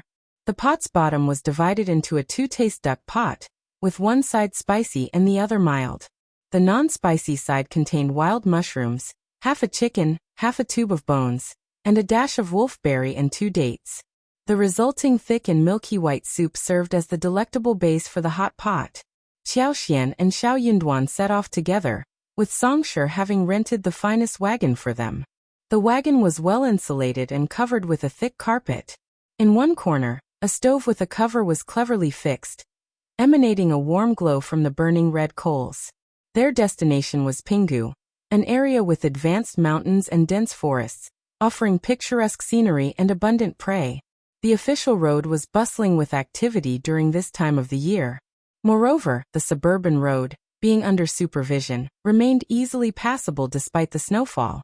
The wagon was nimble and the horse swift, swiftly carrying them away from the capital. Gradually, the number of pedestrians decreased, and they found themselves surrounded by snow-white mountains and verdant trees, creating a beautiful and serene landscape. Xiao Xian frequently lifted the curtain to admire the scenery outside, lavishing praise on the breathtaking sights. Xiao Yunduan had never witnessed such a breathtaking scene before, leaving him utterly fascinated by it. After approximately half an hour, the couple asked Songshur to stop the wagon, and they disembarked to venture into the nearby mountains, leaving him behind to tend to the coals and keep warm inside. Songshur didn't dare to follow and simply nodded with a smile as he watched them go before retreating into the cozy wagon. Indeed, the wagon provided ample warmth. Even with a hand stove in his arms and donning fur clothing and a hat, he still felt a slight chill after the prolonged journey in the snow. Resting in the wagon was a welcome respite. With no other pedestrians in the mountains during such weather, the couple aided each other as they trekked onward. Xiao Xian's excitement and delight rendered her impervious to the cold, thoroughly enjoying the enchanting scenery up close. Amid the heavy snowfall, the world transformed into a dreamlike and exquisite spectacle. So enamored with the picturesque views, they nearly reached the middle of the mountain. Xiao Xian's deerskin boots and cloak proved indispensable in tolerating the cold.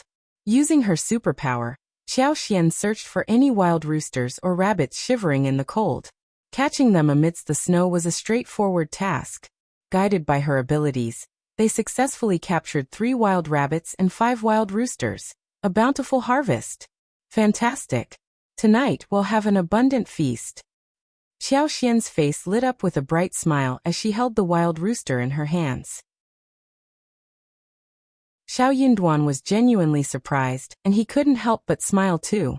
Those roosters and rabbits are truly clueless. How did they end up like this? Xiao Xian playfully blinked and replied with a grin. Indeed, we got lucky. However, she knew that it wasn't merely luck at play. Her superpower was more than just a display. If the roosters and rabbits had tried to escape, she could have easily used her abilities to ensnare them with long vines or grass leaves, making escape impossible. Of course, they had no choice but to wait obediently. The heavy snowfall provided her with the perfect opportunity to use her powers. Under normal circumstances, she wouldn't dare to employ such tactics on regular roosters and rabbits, as they wouldn't be caught in the vines and grass for no reason. So, it was her powers that led her to discover them in the first place. They were thrilled about the bountiful catch. Back when she was with them, wild animals were abundant, and they were accustomed to eating such delicacies. But now such opportunities were rare and treasured. If you find any errors, ads pop up, ads redirect, broken links, non-standard content, etc., please let us know. Report so we can fix it as soon as possible.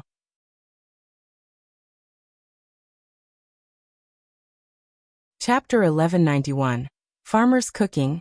Motivated by a sense of longing, Xiao Xian let out a sigh and whispered to Xiao Yinduan, "I can't help but miss Qi a little. I wonder how he's doing in the intermediate camp. It must be colder there than it is here. I wonder how much snow they've had this year, and if he's keeping warm." Xiao Yinduan's heart skipped a beat.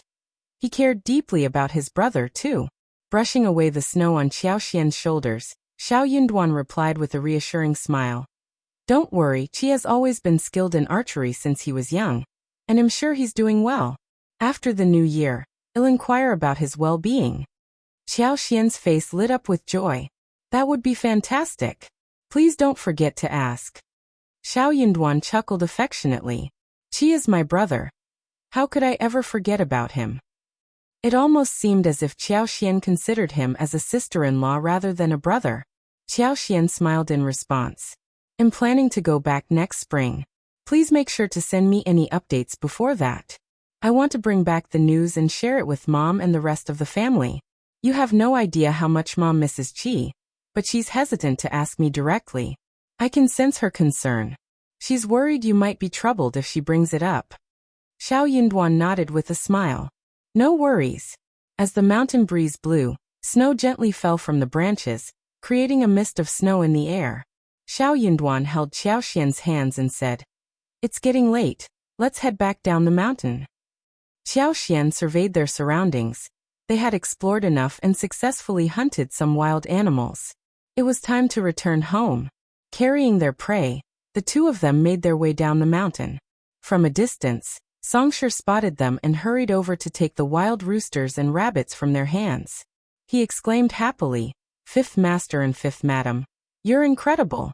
I never thought you could catch wild rabbits and roosters." "Ah." Xiao Xian laughed. "It was just a sudden snowfall that startled them. Let's not tell anyone about it. It would seem too unbelievable. Well, just say we bought them from the farmers."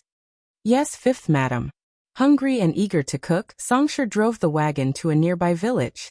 He knocked on a farmer's door and borrowed their space to prepare lunch. With roosters and rabbits on hand, the farmer's wife quickly killed and stewed them, turning them into a delicious meal. The generous portions meant they couldn't finish everything, so they shared a bowl with the farmer's wife's children.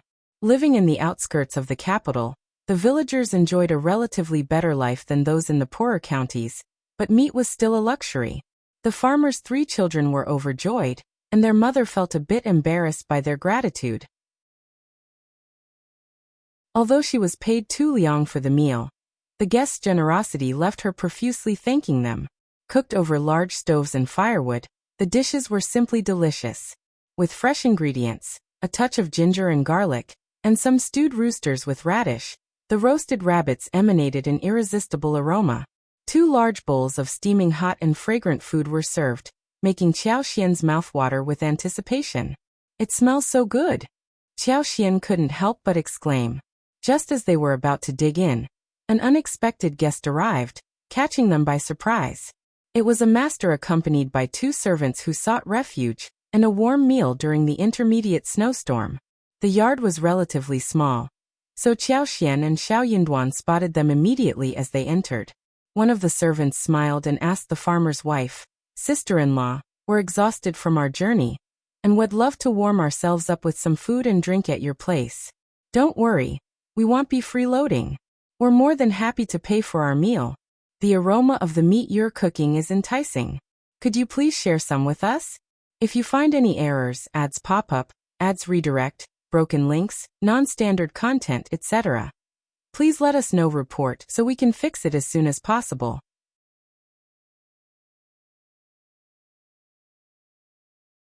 Chapter 468. 456 Bloody Battle at Black Rice City _1 Just a few days after Dudley appeared, the Eastern Empire stopped its offensive against the Western Empire entirely. The Eastern Empire's army and their allies chose to rest and recuperate in favorable conditions. Even though it was frustrating for the passionate warriors who wanted to prove themselves not to build a successful career in the vast territory of the Western Empire, no one dared to step across the line. That was because not long ago, the Crimson Empress issued a death order to them, and the title of the Crimson Empress was not just for show. As long as one stayed for half a year, they could obtain whatever they wanted without any effort. No one would refuse such a deal.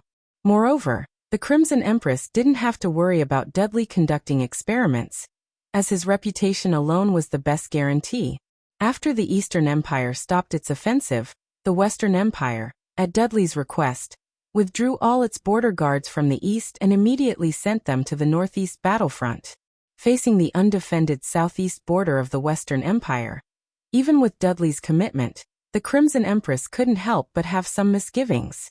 However, she quickly put such thoughts aside, because her master, the Gale swordsman, who was about to step into the semi-divine realm, told her clearly, if he were to confront Dudley head-on, he might not even be a match for him at all. Such terrifying power was more than enough for Dudley to personally enter her palace and behead her personally. Although the Crimson Empress could be considered a powerful legendary warrior, she was nothing compared to Dudley's power. Considering the risks involved, the Crimson Empress thought it was better to choose a more secure option. Under this mentality, a strange situation appeared on the border between the two empires. Though one side was completely undefended, with hardly any guards, the other side dared not make any rash moves. On the other hand, the pressure on the Soaring Dragon Legion and the Vede army suddenly increased. Gez had just led the Soaring Dragon Legion and the Vede army to capture a new city after Mel City, one of the previously mentioned 4 towns. This town was called Black Rye City, named after the abundant harvest of black rye and the fertile land surrounding it. Gez chose to attack this city primarily because the city's warehouses were filled with black rye, which could greatly alleviate the supply pressure on their end. During the siege, Gez used some tricks to prevent the reinforcements from the other 3 towns from arriving and attacking them from both sides. In order to minimize the time it took to seize the city, Gez chose to start the attack at night, having the kobold and burrowing worms dig a shallow tunnel. Following that, Mega Fatty and other ogre mages went through the tunnel to the thick and hard foundation of the city wall, then repeated their previous method to dissolve a large hole in the foundation. Through this hole, a large number of monsters entered the city, successfully capturing the town while many people were still asleep. To be honest, Gez did a great job, and the Western Empire didn't have time to react to his onslaught. However, the city he had captured so quickly had now become a burden for them.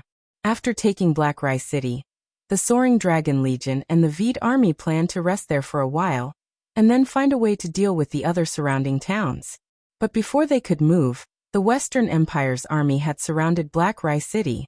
All the forces near the Western Empire's border had been transferred, and with Dudley's presence, the nobles dared not maintain their private armies any longer. Now almost the entire Western Empire's military force was concentrated here, and Gez finally got a glimpse of the foundation of this veteran empire. Black Rye City was just a small border town, but now the well-equipped Western Imperial people filled the area outside the city like a tide. Standing atop the not-so-high city wall, Gez looked grimly at the endless crowd below, feeling overwhelmed. Although the monsters in the Soaring Dragon Legion and the Vede people were much stronger than ordinary people, these advantages were useless in the face of the absolute numerical superiority of the Western Imperial forces. Luckily, on their side, there was still the floating city of Dawn Garden. Although there was no apparent connection between the Soaring Dragon Legion and the elves, Gez couldn't afford to be too cautious in such a critical moment. He immediately called for a lizardman scout, who transformed into a giant eagle and disappeared into the sky after receiving Gaz's order. Soon after the giant eagle left, the Western Empire launched an attack on Black Rye City. Since the Western Empire had a large number of soldiers, but the city walls of Black Rice City were limited in size, only a limited number of people could mount the walls at the same time. The Soaring Dragon Legion and the Vede army were marginally stronger than the Western Empire, so although the battle was fierce, the Western Empire could not breach Black Rice City in a short period. The ruthless and bloodthirsty monsters, and the war-loving Vede people were not afraid of bloody battlefields or even death. Every time a monster or a Vede person died at the hands of the Western Empire's blades, another monster or Vede warrior would quickly replace them. However, there were just too many soldiers from the Western Empire, and they had also smashed through the gates of Black Rice City. By sunset, Black Rice City had finally fallen. With the Western Empire's relentless attacks, the Soaring Dragon Legion and the Vede army had lost more than half of their troops, and the remaining half were led by Gaz, desperately resisting within the Lord's castle. The castle's walls and gates were much weaker, and by the current situation, it wouldn't hold for long. If the defense line of the castle was broken, Gaz and his men would be completely exposed to the Western Empire's aggression. Gaz knew very well that if things really turned out that way, they wouldn't last long. With his strength, it was possible for him to find an opportunity and break through to escape, but he would never do it. Death was not frightening. What was terrifying was that his actions would disappoint the great Silver Dragon Lord. Amidst this complex mood, the castle gate was also broken. Countless Western Empire soldiers filled with vengeance rushed into the castle, swinging their swords with all their might. Is it really going to end? Gaz couldn't help but ask this question while standing at the top of the castle. However, he was unwilling to give up until the very end. Just as he was about to jump down from the high point and join the battle, a giant shadow appeared suddenly over Black Rice City. Gaz immediately looked up at the sky with joy, as Dawn Garden had finally arrived. If you find any errors, ads pop up, ads redirect, broken links, non-standard content, etc., please let us know. Report so we can fix it as soon as possible.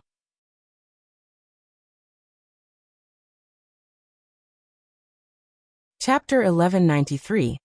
Invitation. The young master appeared not to be eating seriously. As Qiao Xian and Xiao Yunduan were preparing to leave, he put down his chopsticks and smiled at them. Qiao Xian and Xiao Yunduan walked towards their wagon, but to their surprise, the young master caught up with them. Please hold on, I am Zhao Shu from Yangzhou, Jiangnan, and I would like to befriend Fifth Master. Can we be friends? He asked, revealing that he had heard about them from Songshi. Xiao Yunduan's expression turned serious as he calmly questioned. You know who we are, don't you? Are you here on purpose? Zhao Shu was unabashed and responded with an open smile. Yes, Officer Xiao, Madam Xiao. It's delightful to have a chance encounter in the snow and witness such a beautiful couple. Xiao Yunduan continued. What is it, young Master Zhao? Zhao Shu maintained his smile. This is not the right place for a conversation. How about we head into town and chat at a tea house? Please don't misunderstand me. I have no ulterior motives. I simply admire the couple and wish to befriend you. As for anything beyond that, I genuinely cannot say. He understood that if he couldn't befriend them, he had no right to ask for anything else. Qiao Xian displayed a half-smile. Fifth Master's reputation precedes him in the capital, so I'm not surprised that you admire him. But what makes you admire me? I'm quite curious. Zhao Shu appeared taken aback for a moment, then smiled, saying, Please don't hold it against me for what I said. I have inquired about you both, and I know that Fifth Madam Xiao is no ordinary lady. She possesses remarkable capabilities, and your properties in Yuzhong province are widely renowned. Qiao Xian and Xiao Yunduan exchanged a meaningful look. They had suspected that Zhao Shu and his servant came to the farmer's home with them in mind. However, they were taken aback by the extent of Zhao Shu's investigation.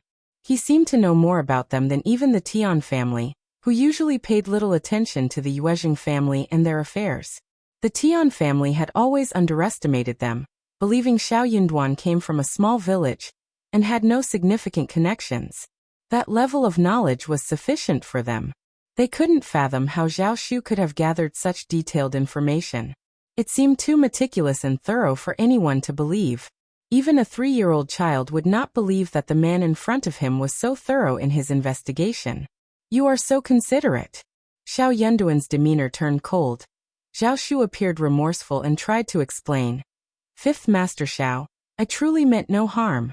Fifth Madam inquired about these matters, and I merely answered her truthfully. I don't have any sinister intentions. Xiao Xian's smile remained and she said, I believe that to be true. Even if you had ill intentions, my old master wouldn't be intimidated by you. Xiao Yunduan glanced at Xiao Xian with a helpless expression, as if knowing she was intentionally trying to tease Zhao Shu. Zhao Shu chuckled awkwardly in response. Of course I never meant any harm. Fifth Master Xiao, Fifth Madam, why don't we head into town first? Suggested Zhao Shu, trying to steer the conversation away from any discomfort. Xiao Yunduan agreed with Xiao Xian's earlier sentiment, deciding that Zhao Shu didn't seem like a harmful person, and thus lost interest in him. He saw no reason to waste any more time or energy on him. All right, let's go into town. Xiao Xian happily agreed. Zhao Shu was delighted by their response. Please follow me. Xiao Yunduan assisted Xiao Xian onto their wagon, and Songsher began to drive. Meanwhile, Zhao Shu climbed onto his own wagon and motioned for them to keep up as they made their way into town. If you find any errors, ads pop up, ads redirect, broken links, non-standard content, etc., please let us know. Report so we can fix it as soon as possible.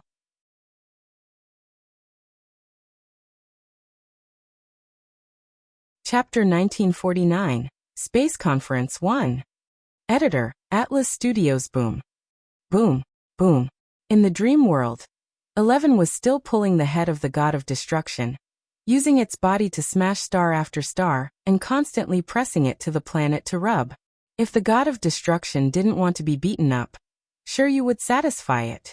Even if it was 11, it was more than enough to heavily injure the god of destruction who had yet to recover. Ugh. In the dream universe, no matter how strong the Black Panther's god of destruction was, it couldn't withstand 11, who was using the reverse Pangu evolution method. However, the closer it was to a desperate situation, the crazier this guy became. He counterattacked even more crazily, even if it was only one-sided. I am the god of destruction. It roared angrily. To Sure Yu and the others' surprise, blood tears even flowed out of the corners of the god of destruction's eyes. It seemed to be venting its dissatisfaction and anger. No matter what your reasons are. Sure Yu and the others looked at the Black Panther's god of destruction with burning gazes. That made sense.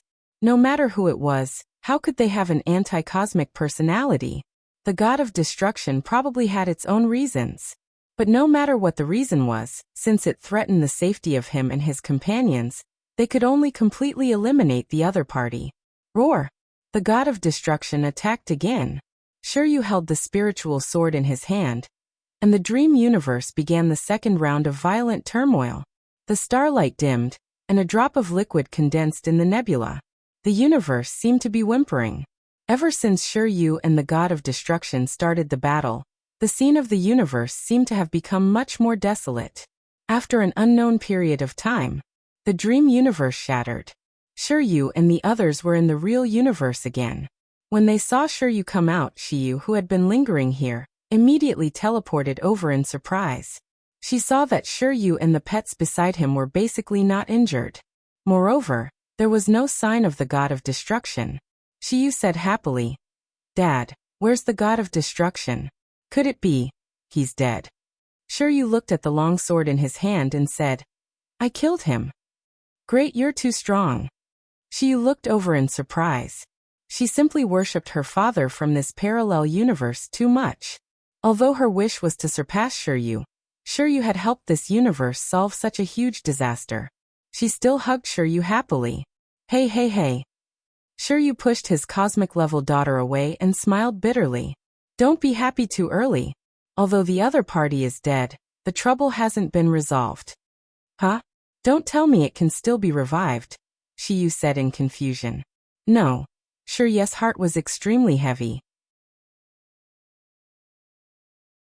He was indeed prepared for it to revive infinitely, but Sure Yu fell into deep thought and recalled his final confrontation with the god of destruction. Swoosh! The body of the god of destruction was divided into two by the spiritual sword in Shi Ye's hand. At this moment, even its soul was quickly shattered by Qi Tong and obliterated into soul nutrients. Boom! The body of the god of destruction exploded, but before it died, its face was filled with mockery. It'll die, but this universe will also be destroyed. After that, Qi Tong began to spirit release the other party's soul and extract the other party's memories. Shi Yu looked at his daughter and said, "Do you know the true identity of the god of destruction?" "What? Isn't he a cosmic-level expert from the first era?" "Not only that." Shi Yu smiled bitterly. He didn't expect this god of destruction to be so troublesome. "Actually, the universe isn't as simple as the 11th era," Shi Yu said. "It's the pet of the previous holder of the universe." According to the soul memory scene transmitted by Qi Tong, Shi Yu saw a small black panther snuggling beside a majestic body. Xiyu. In a certain era, a human successfully contracted the universe and became the holder of the universe, the will of the universe. However, just because you become the holder of the universe doesn't mean that you can really be eternal. As the true cosmic will that has been suppressed, you won't be willing to be contracted by others forever. Even if the contract succeeds, the holder of the universe still has to constantly guard against the backlash of the universe. The previous holder of the universe broke free of the contract and died by the universe countless years after becoming the holder of the universe. That's already a story from before the first era. And the powerful power on the god of destruction was also given to it by its master. Now you know why the power on its body is so special, right? It can cross so many eras probably because of the maintenance master. What? Shi Yu was shocked. No wonder the god of destruction hated the will of the universe so much and hoped to destroy the universe. So it was to avenge its master. Then what do you mean the matter isn't over? Shi Yu sighed slightly and said, although the other party died, its resentment turned into a curse and fused into the universe. It used its own death as the price to curse something and let its life flow away with it. I'm fine. Seeing Shi Yu's worried expression, Shi Yu said, its cursed target is this universe.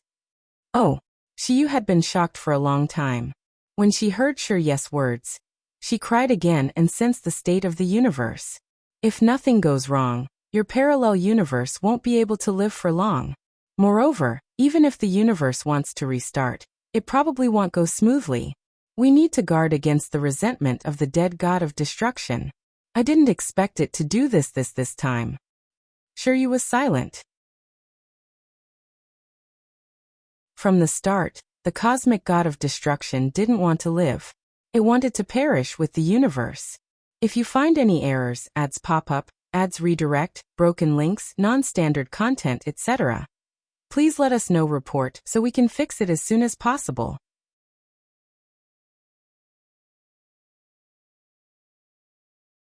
Chapter 1195, Plan. Xiao Xian firmly decided to keep her distance from them, as she would never involve herself with such people. However, considering Xiao Yunduan's affiliation with the Crown Prince's gang, and the need to adhere to Emperor Xian's stance, she realized that she couldn't remain idle. Perhaps, despite the odds, the Crown Prince could persevere until the end. Determined not to be passive observers, they had to be proactive in their endeavors. Xiao Xian saw this as an opportunity to make a substantial amount of money, which might prove useful in the future. With the support of the East Palace, they had some protection, regardless of the size of their properties. Although Xiao Xian initially planned to consider her options after the new year, she knew that if she failed to find suitable collaborators, she might have to venture into the business herself. The only setback was the lack of manpower and connections, making it more convenient to collaborate with others. As the wife of an officer, there were certain limitations to what Xiao Xian could personally undertake. Thus, finding reliable partners was crucial. However, she held little hope of discovering collaborators similar to the Yuezheng family, as such opportunities were scarce and challenging to come by. In fact, that was almost impossible. Especially in a place like the capital, where people from all walks of life mingled, materialism prevailed, and the nobility held influence. Most businessmen were driven by greed, sycophantic, lacking integrity, cunning, and solely focused on profits. Collaborating with such individuals meant being constantly vigilant for potential counterattacks. Xiao Xian and Xiao Yunduan fully understood the risks involved, and they were prepared to face any challenges that might arise. However, their plans took an unexpected turn when Zhao Shu unexpectedly approached them. These two aspects particularly pleased Xiao Xian. Money was not a concern for the intermediate school. Of course, they needed to ascertain the details of Zhao Shu's proposal and figure out the underlying motivations. Without giving an immediate response, Xiao Xian and Xiao Yunduan decided to hold off on making a commitment until after the new year. They needed time to carefully consider the implications and weigh the pros and cons before making a decision. Zhao Shu felt reassured and content with their response, as he saw a glimmer of hope in their consideration. After a while, Xiao Xian and Xiao Yunduan returned home, bringing along a few roosters and rabbits, much to the delight of Wuxia and Liqiu. It turned out they weren't the only ones craving wild animals. The servants were equally eager for the treat. Considering the weather, the roosters and rabbits could be kept fresh for several days without spoiling. However, the sudden cooing of a hen startled them. Did Fifth Master and Fifth Madam also get this from the mountains? Li Xia inquired. Amused, Xiao Xian chuckled. Are you two going crazy? You can't catch chickens in the mountains. And even if you manage to catch some, it's not stealing. The couple joined in the laughter too. That was right. Fifth Madam must have purchased them, and that was why she brought them to the backyard and secured them. Feeling more at ease after changing her clothes and settling down on the warm Kong bed with a cup of hot tea, Xiao Xian relished the sense of relaxation and laziness. After contemplating for a moment, she turned to Xiao Yunduan with a smile and inquired, "What do you think of Zhao Shu?" "I'm not sure," Xiao Yunduan replied, displaying increased caution and prudence. He was not one to hastily form conclusions unless he had solid evidence, and he did not wish to let his initial impression cloud his judgment. As for Zhao Shu's words, Xiao Yunduan found them perplexing, leaving him in a state of confusion. "I'll look into his background, and once we have a clearer understanding of him, we can discuss this further, all right?" he suggested. Xiao Xian agreed without any objections, nodding with a smile. Of course. Though he doesn't seem to be lying, appearances can be deceiving in the capital. Not many can be trusted solely based on their outward demeanor. If he thought he could play games here like he would in a small town, he was in for a rude awakening. If you find any errors, ads pop up, ads redirect, broken links, non-standard content, etc., please let us know. Report so we can fix it as soon as possible.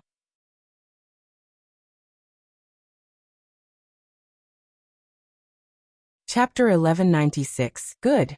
Xiao Yunduan smiled. Darling, do you want to collaborate with him? Xiao Xian pondered for a moment and replied with a smile. We need money. The crown prince doesn't have much money, right? But he requires resources like the other princes. Xiao Xian had nothing to worry about as long as they were on the same side. Xiao Yunduan nodded in agreement. True. Everyone's attention was fixed on the crown prince, aware that he wouldn't easily gain any financial support. If they did provide him with financial aid, it might lead to competition among the people for profits, and ultimately lead to impeachment. More importantly, they couldn't decipher their true intentions. What was the purpose of amassing such wealth? To win over people's loyalty? But what was the true value of buying people's loyalty? There was no way to offer a clear explanation. Even if an explanation were given, the emperor would likely be uneasy about it. If this happened too frequently, it might alter the dynamics significantly. They had to remain untouched and avoid any entanglements. However, most of the ministers surrounding the crown prince were scholars, unsuited for business ventures or any other practical matters. Xiao Yunduan was unique in his approach. Despite being a scholar, he was still young, and people didn't have a strong impression of him yet. Therefore, he was not easily disheartened. Unlike other elderly scholars, if they were involved, it would disappoint the common folks and low-ranking officials.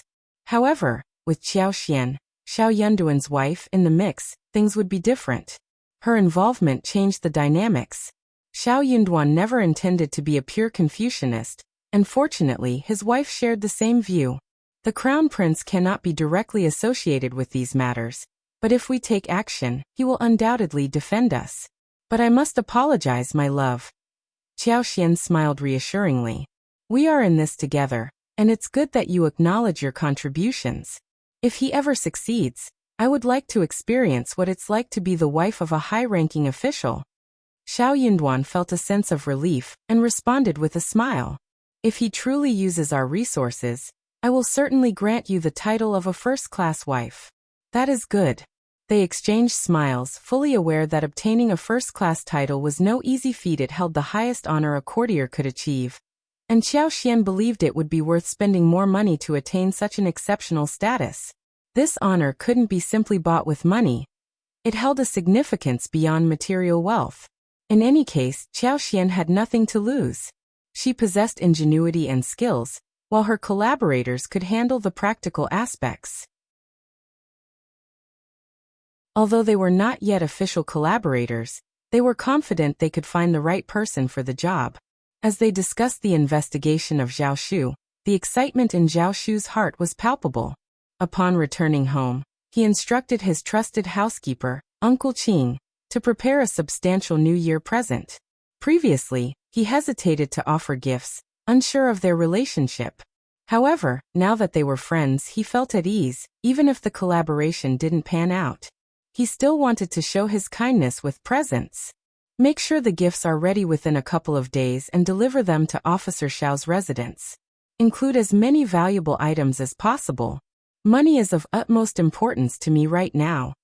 Uncle Qing was delighted to hear about Zhao Shu's connection with Officer Xiao. He nodded with a beaming smile, happy for his master's newfound friendship. Feeling a sense of urgency, Zhao Shu wasted no time and personally made all the necessary preparations. However, Uncle Qing felt it necessary to offer a gentle reminder. Young master, Madame Xiao has not committed to anything yet, and there's a chance they may not accept such extravagant gifts. How about considering a simple token of appreciation instead? You can always make up for it in the future.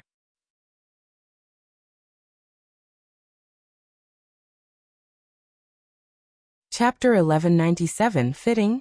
Zhao Shu's realization struck him like a bolt of lightning.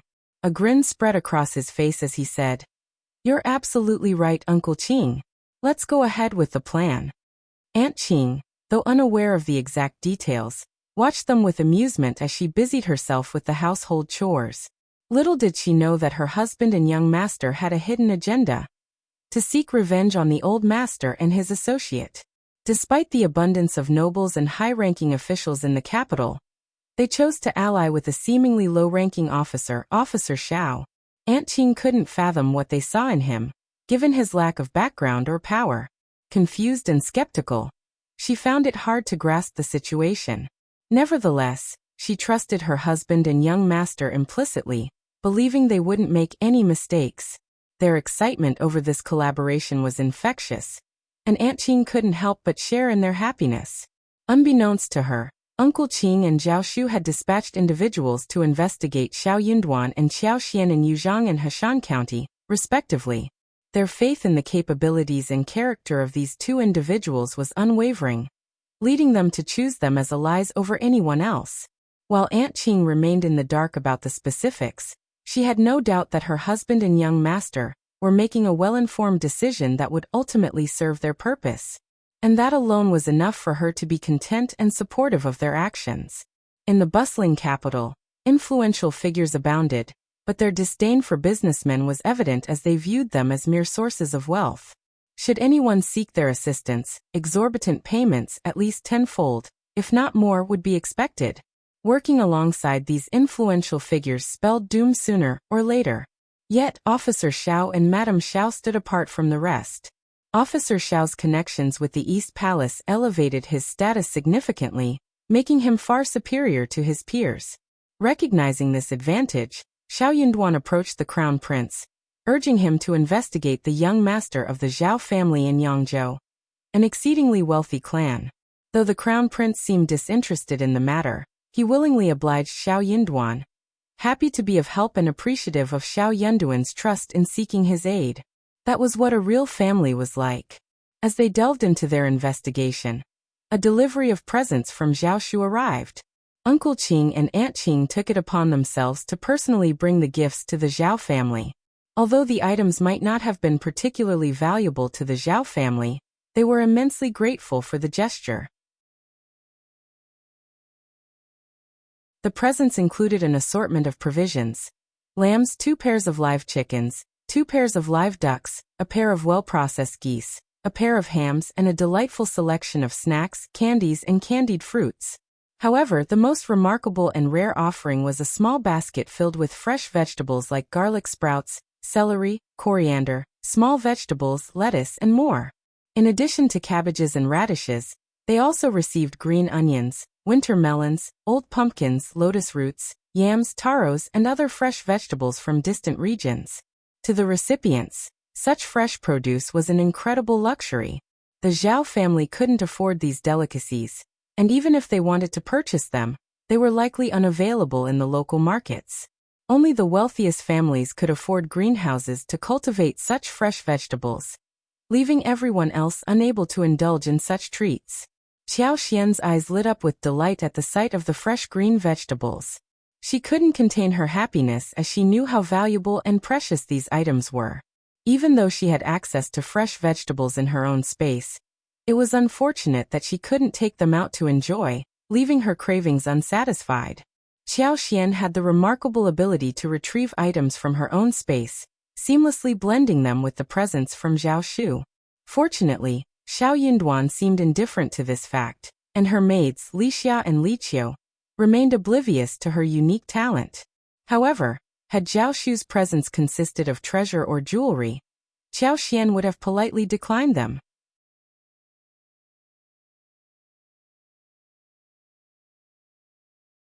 Chapter 1198. Presents. Their relationship was strained, preventing them from appreciating valuable gifts. Valuable presents held intricate meanings beyond mere social gestures. Nevertheless, during the new year he presented them with food, pouring considerable effort into the gesture, though its value wasn't substantial.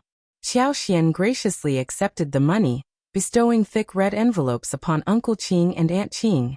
As an officer, Xiao Yunduan had the privilege of reciprocating the gifts. These 2 red envelopes encompassed nearly 2/3 of their offerings, signifying a certain distance between them, with no one taking undue advantage. Still, I acknowledged your kindness for the time being. Zhao Shu inquired and deciphered her intention. Though somewhat disheartened, Madame Xiao's acceptance indicated a glimmer of hope. He resolved not to persist any further, lest he become bothersome. At most, they might request Aunt Qing to perform a ceremonial kowtow on the New Year's first day. With the New Year approaching, the Crown Prince planned to reward them. Given Xiao Yunduan's substantial contribution and Minister Old Yun's kinship, the Crown Prince held them in high regard, leading to a notably generous reward. Beyond an array of confections, tea leaves, and palace-crafted meat dishes, the bounty included several calligraphy pieces, paintings, and antiques.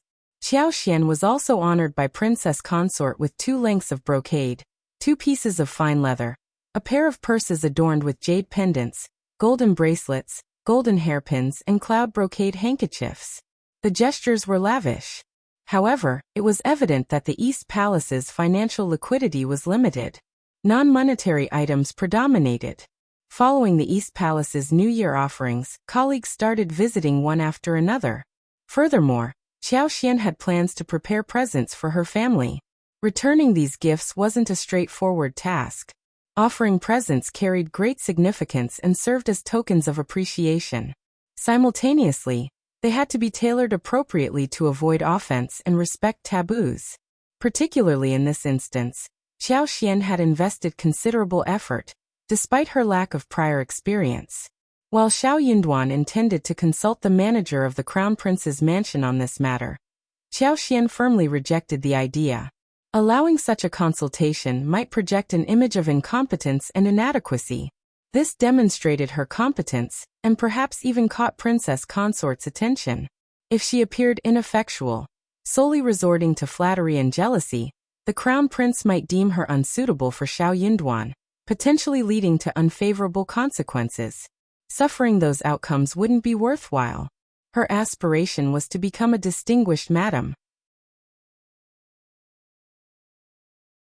At that juncture, she would wield influence and affluence. She might even persuade Xiao Yunduan to retire from the court, leaving behind a timeless legacy. That way, her life would attain perfection. How rare were such perfected lives in the world. Xiao Xian hadn't foreseen that Madame Lin from Hanlin Academy was also bestowing gifts. Madame Lin had schemed against her in the past, causing a sense of guilt within him. Thus, he attempted to curry favor with her, seemingly fearing potential retaliation. For Xiao Xian, such trivial matters held no place in her current priorities. The events at Hanlin Academy seemed distant, and the actions of those madams no longer impacted her life. Even if someone harbored ill intentions, they wouldn't find an opportunity to execute them. Maintaining her reputation was of no concern.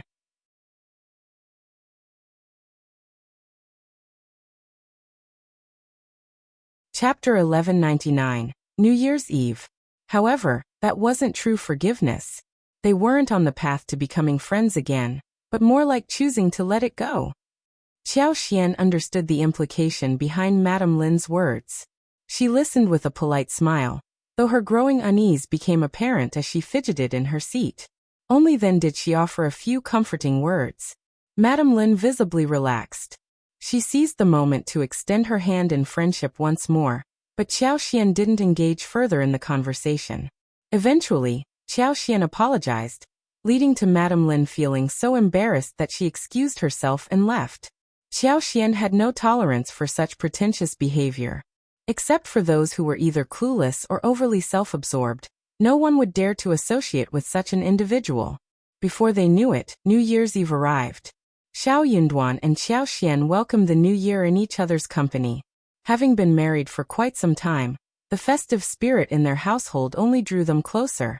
While others were surrounded by extended families, in that moment, they had only each other. Despite their modest number, the atmosphere was anything but dull. Couplets adorned the door, protective deities stood guard, decorative blossoms graced the windows, and 2 strands of vibrant red lanterns, personally chosen by Xiao Xian, hung beneath the eaves. The 29th day brought a blanket of snow, and a jovial snowman emerged in the yard, its grin radiating cheer. The scene was brimming with life. New Year's dishes had been procured a few days prior, and fresh greens were a rarity during this season. Winter melons, radishes, and cabbages filled the pantry. At the crack of dawn, vendors rolled in with their carts, wooden buckets brimming with fish for sale. Li Qiu joined the neighborhood crowd and managed to acquire a lively carp. Every dish was now prepared for the approaching new year. The chilly weather prompted them to opt for a steaming hot pot dinner. A lavish spread encompassing nearly 20 varieties of meats and vegetables was laid out before them, encompassing beef, lamb, pork, chicken, fresh river catch, rehydrated dried seafood, and an assortment of bean products. As for the sizable carp Li Qiu had acquired, it was coated with flour and sizzled in the pan until it turned golden, then presented on a platter as a centerpiece. While such a dish was customary for the new year, chopsticks saw little use. Carp, with its intricate bones, was overshadowed by the opulent offerings adorning the dinner table, making its consumption unnecessary. As night descended, the alley reverberated with the crackling of firecrackers. The fragrance of sulfur mingled with smoke wafted through the air, accompanied by faint laughter carried by the breeze. Xiao Xian, Xiao Yunduan, and their companions joined in setting off firecrackers in the yard before retreating to the cozy interior to commence their meal. A perpetually warm bed dominated the room, with a charcoal brazier gently burning on the floor, infusing the space with comforting heat. Today, a few extra lamps illuminated the room, suffusing it with brightness. In concert with the recently adorned drapes, floral decals on the windows, and the ebb and flow of acquaintances, the scene exuded a lively air, akin to a revolving door of personalities, reminiscent of musical chairs. The arrangement of ornamental plants atop the elevated table, including elegant orchids, vibrant rhododendrons, delicate bamboo, and more, fostered a truly uplifting ambience. The couple arranged a table on the bed, while Li Qiu and Songshi organized another adjacent to it. Both tables boasted identical spreads of dishes, ensuring unity in the feast. The dawn of the new year had arrived. The paramount agenda was relishing a feast and indulging in drinks. Adding an extra touch to the festivities, Qiao Xian had even procured a jar of sweet osmanthus wine. Laughter and animated conversations filled the air, infusing the atmosphere with vibrant energy.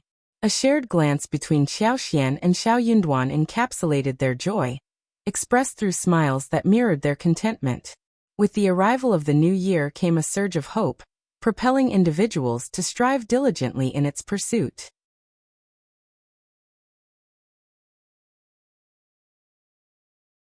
Chapter 1200. New Year. After the new year, the entire capital transformed into a bustling hub of activity. Countless banquets, gatherings, and social events colored the city's atmosphere, creating a whirlwind of busyness. After a few days of returning to her routine work, she began to regain a sense of normalcy, which brought about a slight improvement in her mood. Qiao Xian found herself attending various gatherings and banquets within a 500-meter radius for the first time during the new year, and everything went smoothly. She encountered no issues whatsoever. One notable factor contributing to this was Xiao Yunduan's elevated status. Under the guidance of Minister Old Yun, Xiao Yunduan had risen from an ordinary scholar to an outstanding one. This transformation rendered him immune to any belittlement or discussions about his background, as doing so would be an affront to Minister Old Yun's discerning taste. Disparaging the esteemed Minister Old Yun would mean declaring oneself an adversary of scholars across the realm. Furthermore, Xiao Yunduan's reputation was bolstered by the high regard of the Crown Prince, leading many to seek his acquaintance rather than shun him.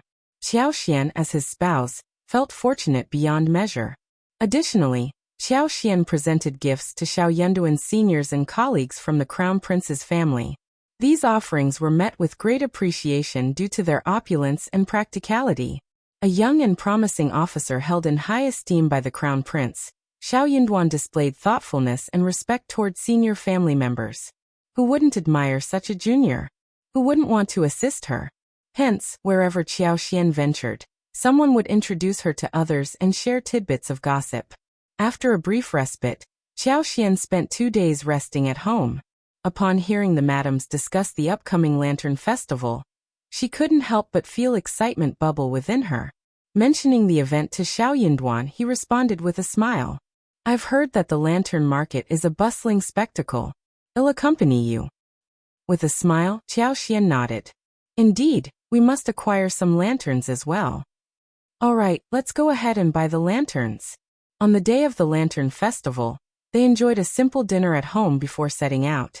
In the capital, grand festivals like this were a rarity, so Lixia, Liqiu, and Songshi all joined in the festivities.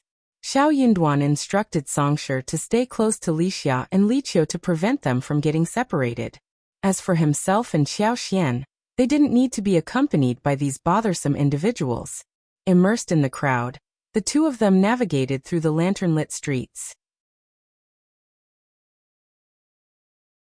Qiao Xian couldn't help but draw parallels to the modern train stations where people bustled about, evoking a sense of nostalgia she hadn't felt since arriving in this new world. "Look at the crowd." Xiao Yunduan arched an eyebrow. Did he hear correctly? It almost sounded like his wife was delightfully captivated by the thronging masses.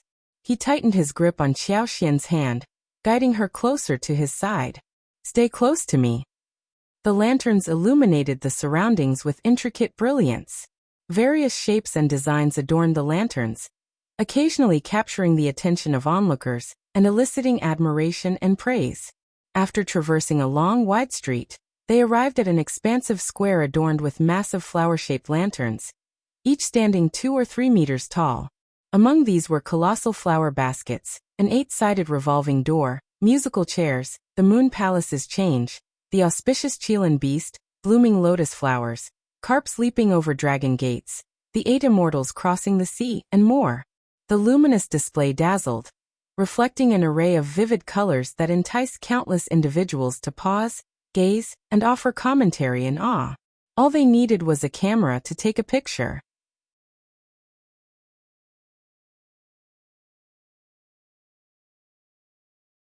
Chapter 1201. Unexpected. Xiao Xian couldn't suppress a chuckle as the scene played out in her mind. The level of craftsmanship displayed had taken her by surprise. Truly a remarkable display of skill. Regrettable that she lacked a camera to capture its beauty. They stood near Change's area, captivated by the lanterns, when a soft, melodious voice reached their ears. Officer Xiao, Madam Xiao. Both of them instinctively turned around. The woman before them resembled a living painting, graceful and serene, her smile a gentle curve. It was none other than He Jiqing. Xiao Xian felt a surge of repulsion. How audacious of her to cast such an innocent gaze. The shamelessness knew no bounds. Was her confidence in Xiao Wei so unshakable? Xiao Wei was hardly adept at keeping secrets. Though Xiao Xian had inquired with just a few people, Xiao Wei had unhesitatingly implicated He Jiqing to save herself from the consequences. Recalling Xiao Wei's distorted explanation for He Jiqing's actions, both Xiao Xian and Xiao Yinduan felt a sense of revulsion. But with no concrete evidence and He Jiqing's association with the fourth prince's mansion, silence was their only recourse. Could it be that He Jiqing remained oblivious to their knowledge? The couple maintained a stony silence, their expressions far from welcoming. Yet He Jiqing carried herself as if all was well. Her smile grew even warmer as she spoke. What a coincidence! Are you here to admire the lanterns as well? Officer Xiao is truly attentive to Madam Xiao. I can't help but envy you. Xiao Xian offered a wry half-smile. Is that so, Madam He? Envious, are you? He Jiqing faltered for a moment, her smile becoming strained. Jealousy was not a sentiment she was entitled to. After all, she was just a concubine. Xiao Xian and Xiao Yinduan were officially married. If she dared to voice her envy, it would imply a desire to supplant the current wife and ascend as the fourth prince's true spouse. However, the incumbent wife would never pardon such audacity. Xiao Xian's smile took on a mischievous edge as she fanned the flames. It appears, Madam, He acknowledges it. After all, every woman wishes for her husband's affection. Darling, shall we move on? Before He Jiqing could utter another word, Xiao Yinduan departed alongside Xiao Xian. With a smiling nod, Xiao Xian and her companion melted into the bustling crowd, leaving He Jiqing behind. He Jiqing held the title of the fourth prince's concubine, while they were under the patronage of the crown prince. If they were spotted exchanging pleasantries with He Jiqing, it could invite unwelcome speculation. Clenching her teeth, He Jiqing's glare followed the path the couple took. The low light cast sharp shadows across her visage, intensifying her fierce expression. You're oblivious to your own best interests. Reserving a private chamber at the nearby Yiping tea house, He Jiqing had intended to extend an invitation for them to join her. However, they slipped away without a word. Their manners are utterly lacking. In frustration, He Jiqing vented her ire and proceeded towards the Yiping tea house, accompanied by her maid. A sense of perplexity settled in. Despite hailing from the same hometown, forging a connection seemed elusive. What would the fourth prince make of this? How could she prove her intelligence and utility to him? He Jiqing teetered on the edge of despair. The reality of the capital had caught her off guard. Hailing from a prestigious lineage, she held her talents and beauty in high regard. Girls of her own age, including her cousins from the Xie family, held no sway in her estimation. In her eyes, they were all mere simpletons.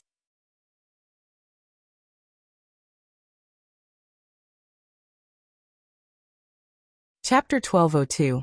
You come out and die _2. This scene caused the surrounding fox demons' expressions to drastically change, and they looked at Linny with eyes filled with rage. The woman saw her true form being revealed too, hastily materializing a mirror. After looking into it, she was greatly shocked. My face, why has my face turned like this? Eastern Taoist friend, what is your intention? The fox elder also lost his flirtatious demeanor. He spoke with a cold expression. Although a few golden core fox demons were sent flying earlier, he didn't mind. But now it was happening right before his eyes, completely disregarding him. Insulting the Sun Moon Divine Sect, I'm simply giving a small punishment today as a lesson, to prevent the trouble of a clan exterminating disaster in the future. Linny said without any expression. On the gorgeous face of the fox elder appeared a sharp fox face. You've harmed many Fox Mound disciples one after another. Since it's your first offense, I'll turn a blind eye. Leave now. From today onwards, you're not allowed to enter Fox Mound without permission." Lin Yi gave a faint smile. He originally wanted to capture Inyu peacefully, but judging from what has happened since he entered Fox Mound, it seemed like that wasn't going to happen. It was evident that the Fox clan was a local tyrant.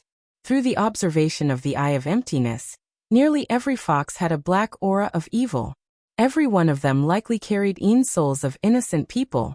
If it was his original body, he would definitely choose to leave first, then think of other methods. But now his identity was invincible. Naturally, he couldn't just withdraw. "Hand over Inyu, the remnant of Xianin sect, and I will leave," Lin Yi said slowly. "We from Fox Mound have never seen the man in black robes you mentioned. Leave now," the Fox Elder sternly said. And these words echoed constantly throughout Fox Mound. Lin Yi had already found Inyu's location through the Eye of Emptiness. He was hiding under a tomb not far away. This tomb was different from the others. It was very huge and seemed to have a sealing aura. His nascent soul divine consciousness couldn't penetrate it. Since he had already found Inyu's location through the Eye of Emptiness, it was much easier now. "Inyu, your sins are grave. Don't tell me you don't regret them even a little? Come out immediately and go back with me to face your death." Upon hearing Lin Yi's words, the Fox Elder suddenly burst into laughter. "There's no one by that name in Fox Mound. Why are you wasting your breath?" Counting on his words to make Inyu come out was simply wishful thinking. The Sun Moon Divine Sect's Eastern Sect Master was rumored to be domineering and unparalleled. Upon meeting him today, why is he so naive? However, right after Lin Yi finished speaking, from a gigantic tomb not far away emerged a figure. It was Inyu, who said very clearly, "Eastern Sect Master, I am willing to go back with you to face death." Seeing this, all the fox demons were dumbfounded. Is there something wrong with this guy's brain from Xianin sect? Someone has clearly told him that he was ushering him to death, and he still voluntarily came out. Very well. Lin Yi nodded. His body flashed as he moved to Inyu's side. Just as he was about to leave, the Fox clan old ancestor blocked his path. Upon seeing this, Lin Yi plainly said, "This man has regained his conscience and realized his mistakes. He is willing to follow me back to face death. Are you trying to stop him? Inyu, are you sure you want to go back with the Eastern Sect Master to face death? Your body and soul would be eliminated, ceasing to exist." The Fox clan old ancestor questioned Inyu with skepticism. "Fox clan elder, I am sure to go back with Eastern Sect Master to face death. I don't want to hide anymore," Inyu stated without hesitation. "As you all have heard, step back now. Otherwise, you will be enemies of my Sun Moon Divine Sect." Lin Yi released a tremendously powerful aura that instilled fear in the surrounding fox demons, causing them to hide back into the graves. Although the Fox clan old ancestor was perplexed, he didn't dare to directly confront this Eastern Sect Master, and stepped aside to clear the path. As Lin Yi led Inyu past the Fox clan old ancestor, he suddenly stopped and turned back to say, "Fox demons, you feed on human spirits. I don't want to interfere in your affairs, however, bear in mind, do not mess with the people of my Sun Moon Divine Sect. Otherwise you shall be annihilated." As he finished speaking, he transformed into a streak of light and rapidly departed.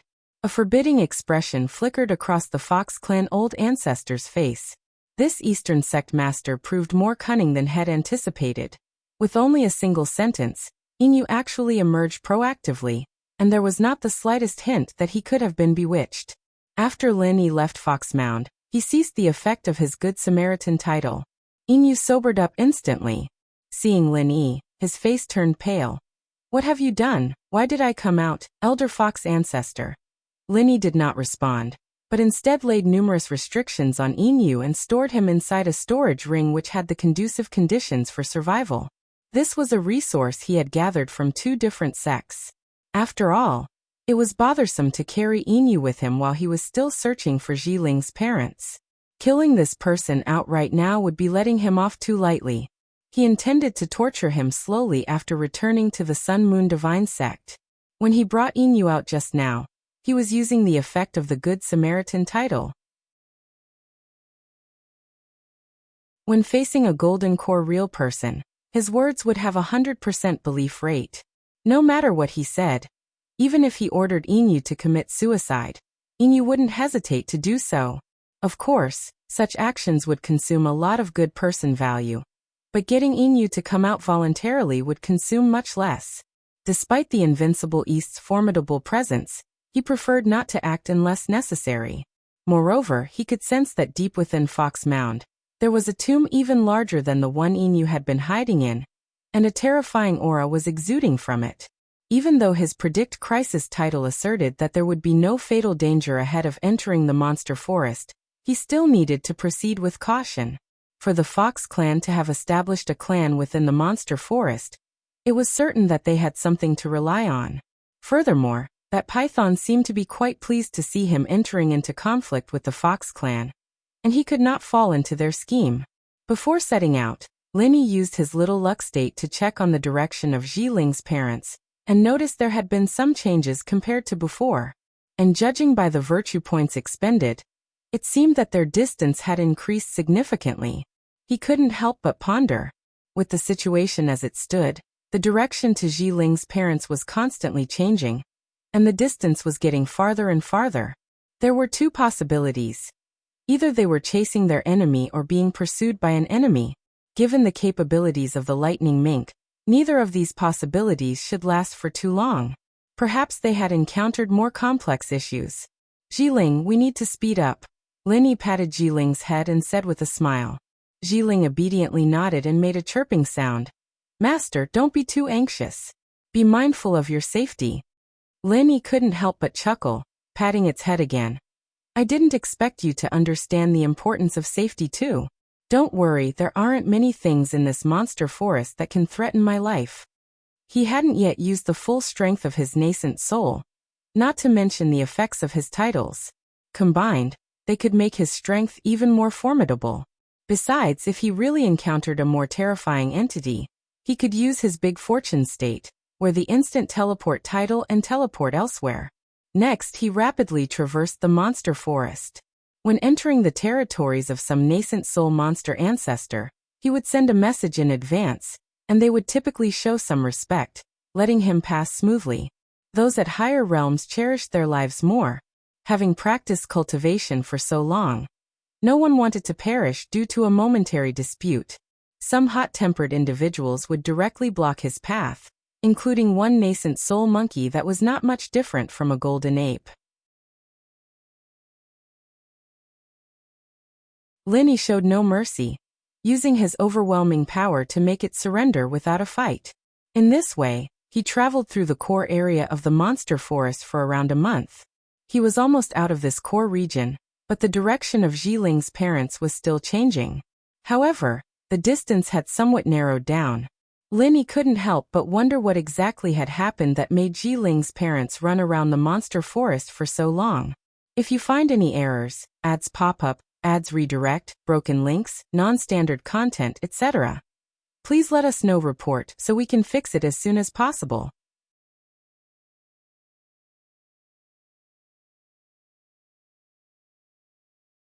Chapter 1203.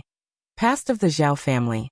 Zhao Mu and his wife, Ms. Zheng, forged a robust marriage alliance that bore the marks of strength and prosperity. The Zhao family embarked on their entrepreneurial journey in the realm of silk production and printing. Ms. Zheng, Zhao Mu's first wife, possessed an impressive expanse of mulberry fields spanning over 100,000 mu. Ms. Zheng held a special place in the hearts of her parents, as their only beloved daughter. The Zheng family harbored aspirations of securing a worthy husband for their cherished daughter. With assets including the vast 100,000 mu of mulberry fields, a sprawling farm extending across more than 10,000 mu of fertile land, and a grand residence occupying nearly 10 mu, they possessed substantial wealth that undoubtedly qualified them to attract a fine prospective son-in-law. Such endeavors were pursued to ensure their daughter's prosperous future. As fate would have it, Ms. Zheng unexpectedly crossed paths with Zhao Mu on 2 separate occasions. Their chance encounters fostered a favorable impression between the two individuals. Seizing the opportunity, Zhao Mu dispatched a representative to formally request Ms. Zheng's hand in marriage. Her consent was readily given, leading to the formalization of their marital bond. Ms. Zheng, being the sole heiress of her lineage, and Zhao Mu, now joined in matrimony, initiated the process of merging their families' assets, creating an intrinsic connection. Moreover, an advantageous synergy emerged due to Ms. Zheng's family's significant holdings in mulberry fields and silkworms, complementing Zhao Mu's involvement in the silk trade. The products of the Zheng family's silk endeavors naturally found their way into Zhao Mu's commercial dealings.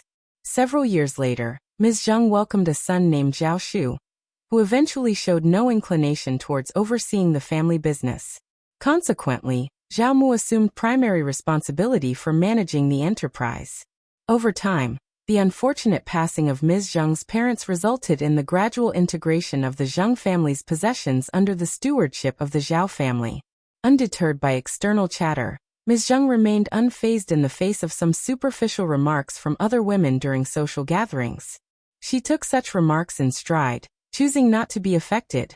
After all, what need was there to be concerned? Her efforts were directed towards safeguarding her legacy for her son's benefit. The amalgamation of the two families' resources was, essentially, a preservation of wealth for her son's future. When her son reached the age of 7, a pivotal moment arrived. Zhao Mu returned with an unexpected entourage. A woman named Qin Shi and 2 young boys, both his offspring. Zhao Mu's revelation left Ms. Zheng utterly stunned. He explained that Qin Shi was his former flame, and the 2 boys were indeed his biological children. The time had come for them to reintegrate into the Zhao family fold. This shocking revelation left Ms. Zheng speechless, her mind reeling. The 2 boys, aged 10 and 7, were older than her own son. An unexpected turn of events that transformed her son from the singular heir of the Zhao family into the young master, now sharing his position with his newfound half-brothers. Qin Shi's demeanor appeared fragile and timid, yet intriguingly complex. Almost immediately after Zhao Mu's words settled, Qin Shi knelt before Ms. Zheng, accompanied by her 2 sons, engaging in a sincere kowtow, pleading for forgiveness and imploring Ms. Zheng to take them under her care. "This is entirely my responsibility. Please do not hold Old Master accountable. He's grappling with his own set of challenges. Old Master has always held you in the highest regard, and should you place blame upon him, his heart would be burdened with sorrow. If my presence disrupts your harmony with Old Master, I would rather live apart in tranquility. I beseech you, madam, to extend your compassion." Ms. Zheng clenched her handkerchief tightly, overwhelmed by disgust that nearly caused her to regurgitate last night's dinner. The situation before her was utterly repulsive. Never could she have anticipated being confronted by such an appalling predicament. The sheer horror of it all seized her. In this moment, a recollection flashed before her, her mother's gaze in her final moments, marked by compassion and concern. Back then, she failed to comprehend the meaning behind those eyes, assuming her mother merely struggled to part with her. Yet her mother had mustered a faint smile, disguising her worries and reassuring her that everything would be all right, urging her to remain untroubled. She finally understood what her mother's worries were. During Qin Shi's tearful and kneeling plea, Ms. Zheng maintained her silence. The sight of Qin Shi, along with her 2 distressed children, stirred no words from her. Meanwhile, her husband's countenance displayed clear signs of displeasure. "If you find any errors, ads pop up, ads redirect, broken links, non-standard content, etc., please let us know. Report so we can fix it as soon as possible."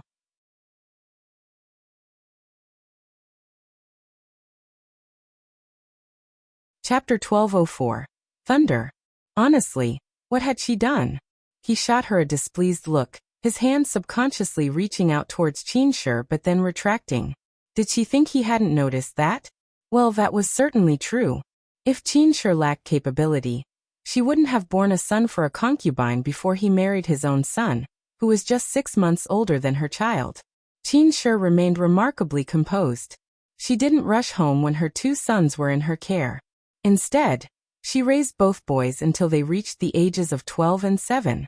By now, the boys had matured significantly, and the chances of manipulation were markedly diminished. The worry of this primary wife forcibly influencing her son wasn't something she needed to entertain. Especially the eldest son of the concubine, who at 12, was poised to marry within a few years. Hehe. Rare were the women in the world more patient and calculating than she was.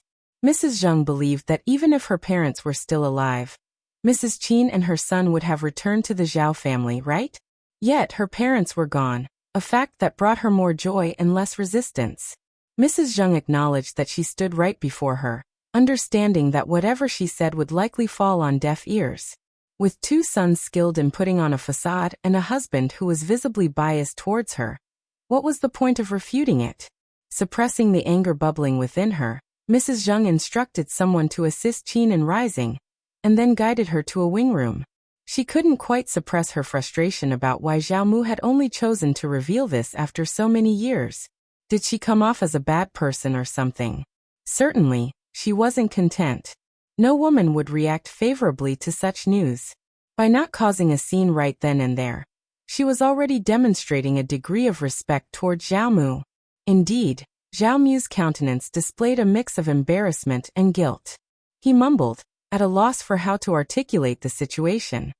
He settled on explaining that fate hadn't aligned for the 2 children to return to the estate earlier, resulting in their residence at the Taoist temple for several years. Unspoken were the circumstances concerning Ms. Zheng's character. He couldn't utter that truth, not when she had borne him 2 concubine-born children.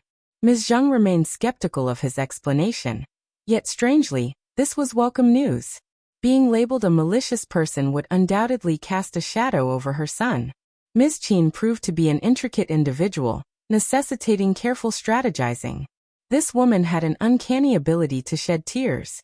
Should she harness this skill to its fullest extent, she would invariably be perceived as a spiteful and malevolent presence. Zhao Mu's account served to confirm Ms. Zheng's suspicions. Amidst a cohesive and rational narrative, Ms. Qin's offspring had been born under delicate circumstances, prompting their temporary upbringing within the temple's sanctuary prior to their reintegration into the estate. To forego this approach would have imperiled not only the children but also the estate itself. With the master now certain of their well-being, their return was sanctioned. In truth, the aging servant and Ms. Zheng herself were privy to this information, but divulgence was prescribed. Ms. Qin might not have held a concubine's title, but she held the genuine status of one. In commemoration of the mother and son's reunion, Ms. Zheng even proposed a grand festivity. Haunted by guilt and swayed by her dignified and joyous demeanor, Zhao Mu acceded. Swift and resolute, Ms. Zheng granted him no chance to waver. The very next day, news of the forthcoming celebration rippled through the estate.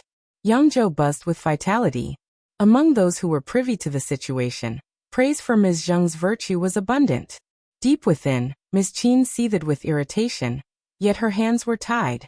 Ms. Zheng's maneuver had effectively eradicated any room for her to cast aspersions on Ms. Zheng's moral standing. If you find any errors, ads pop up, ads redirect, broken links, non-standard content, etc., please let us know. Report so we can fix it as soon as possible.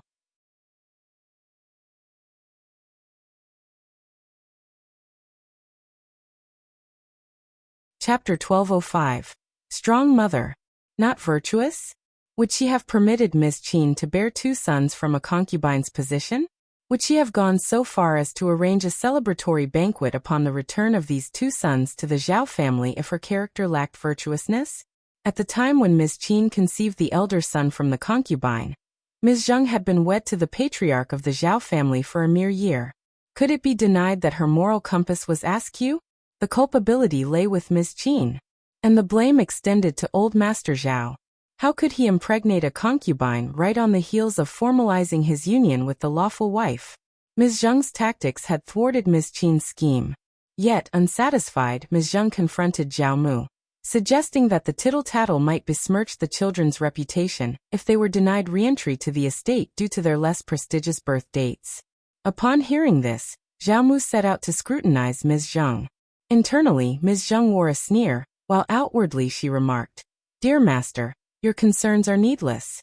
The past is the past, after all, isn't it?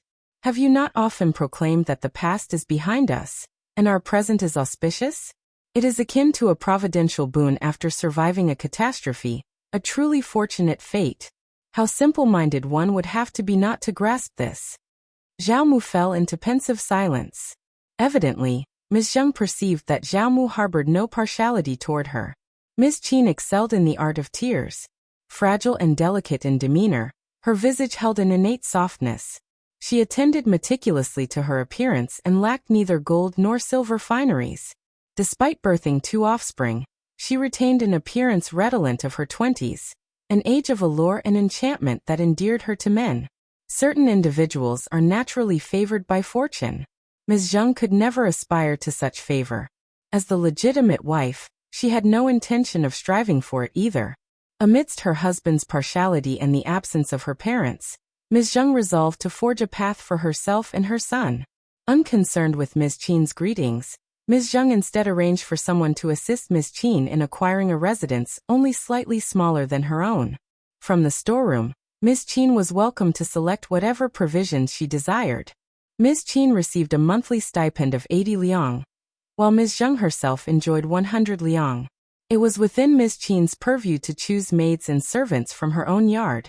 In essence, Ms. Zheng deliberately refrained from interfering in Ms. Qin's affairs. Such an approach precluded any grounds for complaint from Ms. Qin. Financially unburdened, Ms. Zheng harbored no qualms about Ms. Qin exploiting her generosity. Her foremost concern lay with her son's welfare. A comprehensive, long-term strategy was imperative for her son's future. Fortunately, the land deeds encompassing the expansive 100,000 mu of mulberry fields remained within her possession, meticulously concealed. This substantial asset was earmarked for her son, and any involvement of Zhao Mu was categorically dismissed. Over the preceding 2 years, Ms. Zheng systematically relocated the majority of her dowry from the Zhao mansion. Leveraging her role as the matriarch, she capitalized on the opportunity to extract significant funds from the intermediary account, augmenting her gains by selling items retrieved from the storeroom. This duo of endeavors alone amassed a valuation surpassing 200,000 liang. Enlisting a trusted confidant, she orchestrated the purchase of an imposing residence valued at 80,000 liang, along with a sprawling 3,000 mu of prime fields in the Hu state. Subsequently, she assigned 2 loyal stewards to oversee operations there. Subsequently, she acquired an expansive residence exceeding the value of 80,000 liang. Furthermore, she procured 2 sizable restaurants and a pair of substantial satin emporiums nestled in Hangzhou. Entrusting her reliable kin, she delegated the management of these establishments. If you find any errors, ads pop up, ads redirect, broken links, non-standard content, etc., please let us know. Report so we can fix it as soon as possible.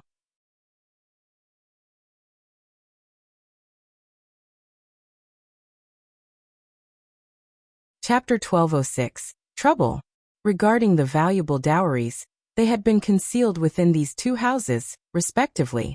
With all matters settled, a deep sigh of relief escaped her lips. Her immediate focus was now directed towards raising her son in a tranquil environment. Being the lawful wife, and her son the rightful heir, it was acknowledged that Zhao Mu held a certain bias. Nonetheless, he was poised to allocate a significant portion of the family enterprise to her son. Furthermore, a steady income from the intermediaries would continue to flow her way annually, with no detriment to her son's interests. Given this scenario, the rationale for engaging in rivalry with Ms. Qin seemed moot. However, what she hadn't anticipated was that her disregard for Ms. Qin emboldened her to act as she pleased, as long as the boundary of non-offense was not crossed. Unfortunately, Ms. Qin's intentions didn't end there. She seemed insistent on causing distress. It's plausible that certain individuals are inherently inclined this way. If their origins are marred, the pursuit of tranquility and equilibrium remains elusive. Instead, they become predisposed to instigate disorder and chaos. During the preceding year, Zhao Mu, who had hitherto paid no attention to the Zheng family's sprawling 100,000 mu mulberry fields, unexpectedly demanded the contract from her. The pretext was that it would simplify the management process. Without needing to be explicitly informed, Ms. Zheng was acutely aware that Ms. Qin had undoubtedly played a role in this development. The timing appeared remarkably coincidental. There was a lack of prior incidents before Ms. Qin's arrival, And yet within less than 6 months of her presence in the mansion, Zhao Mu was requesting the contract for the expansive mulberry fields. Ms. Zheng had no intention of acquiescing. Regardless of Zhao Mu's attempts, she remained steadfast in withholding it. Her stance was that the contract remained equally effective in her hands, and managing it posed no inconvenience. If an exigent circumstance were to arise, she was prepared to tackle it herself. Being the rightful wife carried with it certain prerogatives. If Ms. Zheng chose not to comply with Zhao Mu's request, there was little he could do to contest it. However, following that incident, Zhao Mu's affection towards her waned. He became increasingly cautious and guarded around her. Sensing his shift in attitude, Ms. Zheng experienced a mix of annoyance and disdain. Guarding against her? How amusing!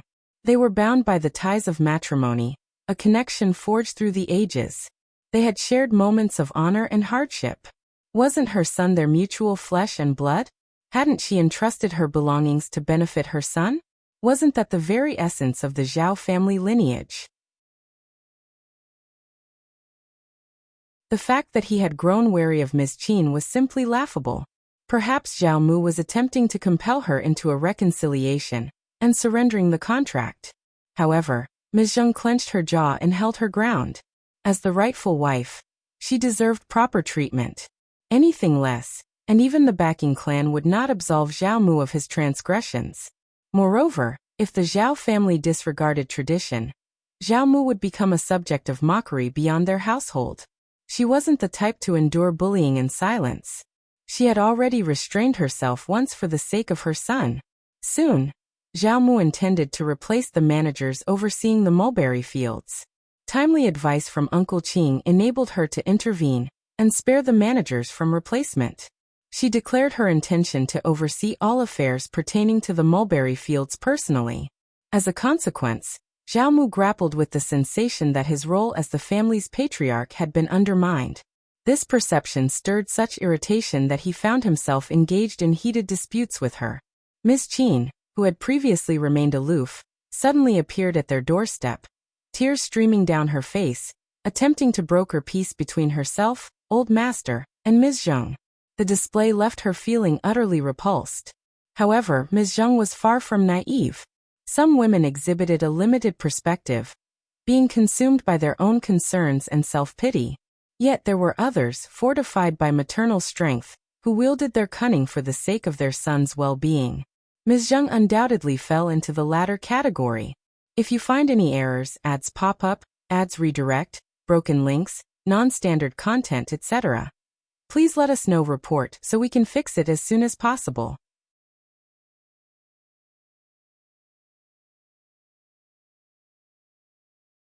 Chapter 1207. An eye for an eye. She remained resolute about her stance on the mulberry fields, yet she conceded defeat to Zhao Mu. As a gesture towards him, she even procured 2 younger and more alluring concubines. Out of concern for her husband's well-being and the family's reputation, the 2 concubines she presented to him hailed from respectable families. They possessed not only beauty but also impeccable manners and gentleness, making them the epitome of ideal companions. Further contemplation on this matter seemed unnecessary. Her new focus shifted towards enhancing the allure of these young women to captivate her husband's attention. Zhao Mu, feeling his dignity restored, exuded happiness. He diligently visited the quarters of the 2 recent concubines without any objection, symbolizing his compliance. Ms. Qin grew anxious and resorted to confrontation with the newly introduced concubines. Observing with a derisive grin, Ms. Zheng orchestrated assistance for the concubines, enabling them to engage in a more formidable struggle against Ms. Qin. This behavior highlighted the disposition of those inclined towards turmoil, seemingly content with turmoil rather than embracing a harmonious existence. Had Ms. Qin refrained from such actions and refrained from whispering malicious words behind Ms. Zheng's back, the latter might not have resorted to these tactics. As a result of this stratagem, Ms. Zheng's life unfolded tranquilly over the following 2 years. During this interim period, she clandestinely acquired properties in Huzhou and Hangzhou for her son, liquidating her own substantial dowries. As anticipated, Ms. Qin exhibited restlessness. Eager to secure a daughter-in-law for her eldest son, who who had recently turned 14, she urgently sought a resolution. The means by which she persuaded Zhao Mu remained a mystery, but he eventually approached Ms. Zhang for discussion. Her conscience somewhat unsettled, she entered the conversation. Zhao Mu's past actions had led to her disappointment, yet her displeasure had now waned. Ultimately, she assented. Why not? Wouldn't that infuse the entire situation with more vibrancy? She harbored no concern over the possibility of Ms. Qin aiming to compete by seeking a daughter-in-law. The behavior and characteristics of Zhao Di and Zhao Yi had been abundantly clear to her over the past couple of years. Hence, her sense of worry remained non-existent. What a pair of imbeciles they were. Admittedly, it was Ms. Qin who once guided her before her enlightenment. However, Ms. Qin lacked the capacity for magnanimity and open-mindedness, alongside any notable virtues. While she harbored no inclination to meddle in Zhao Zhai's marital affairs, she chose to keep her intentions concealed. Given Ms. Qin's narrow-minded disposition, it was all too predictable that she would attempt to obstruct the process of arranging her son's marriage to prevent a potentially unfavorable union. As anticipated, it took only a matter of days for Zhao Mu to broach this topic with Ms. Zhang. Traditionally, the maternal figure held authority over the matrimonial matters concerning concubines' sons and daughters. Although Zhao Mu himself questioned the propriety of his involvement, Ms. Qin's assertion was valid. Zhao Di, as his eldest son, held a distinct status among his progeny. Consequently, the selection of his prospective spouse warranted careful consideration. In Ms. Zhang's heart, only her third son occupied prominence, rendering her indifferent to Zhao Zhai's marital situation. Considering Ms. Qin's role as the mother, it was her responsibility to undertake this endeavor. Internally harboring a sense of disdain, Ms. Zhang expertly simulated deep contemplation, abstaining from immediate response. After an extended pause, she exerted effort to articulate, "Were it not for your decision, it is conceivable that outsiders might have propagated certain speculations." Zhao Mu interjected, affirming, "Indeed, no one shall cast aspersions upon the integrity of the Zhao family's marital affairs." Internally, Ms. Zhang responded with a derisive smirk, before releasing a resigned sigh. "That approach is feasible as well. Alternatively, I could feign illness," prompting Ms. Qin to step in for some plausible reason. Zhao Mu's elation was palpable. "Very well, that's an excellent idea. If you find any errors, ads pop up, ads redirect, broken links, non-standard content, etc., please let us know. Report so we can fix it as soon as possible."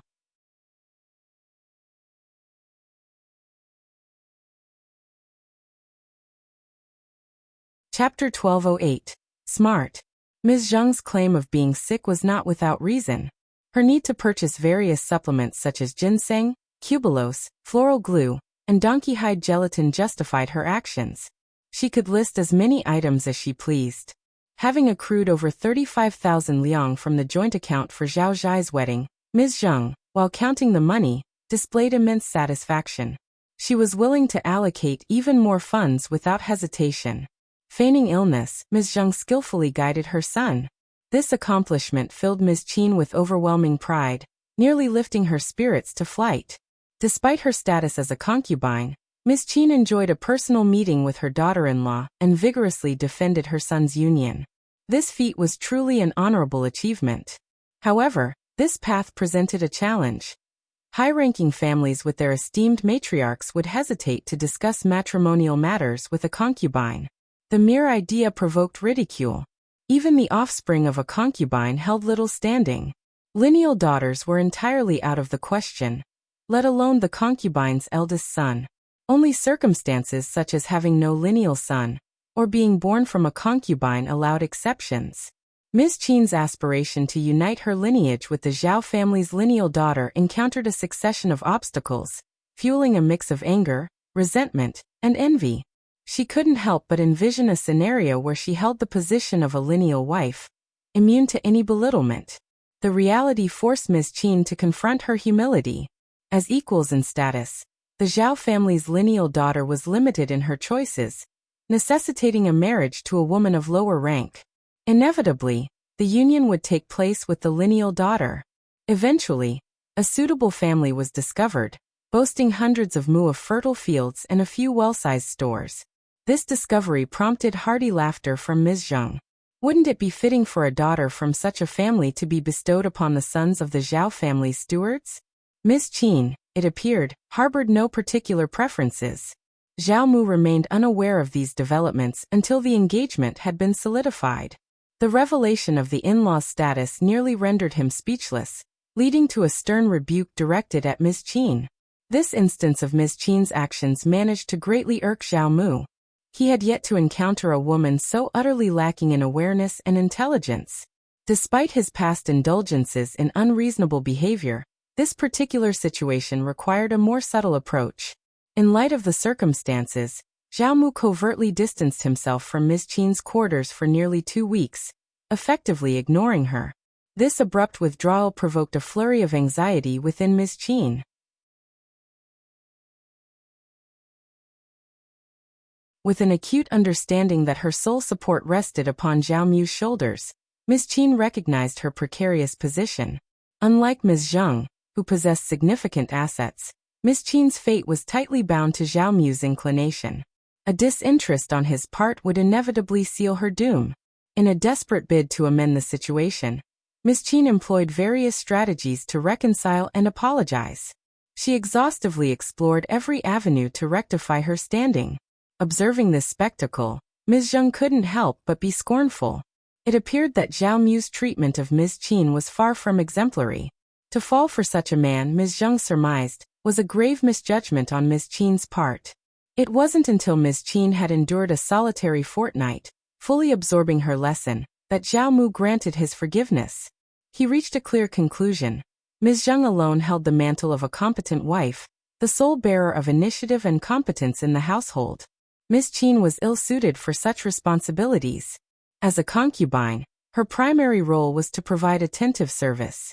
Her duty extended to offering complimentary words to please her, but the burden of substantial tasks should not be placed upon her shoulders. If you find any errors, ads pop up, ads redirect, broken links, non-standard content, etc., please let us know. Report so we can fix it as soon as possible.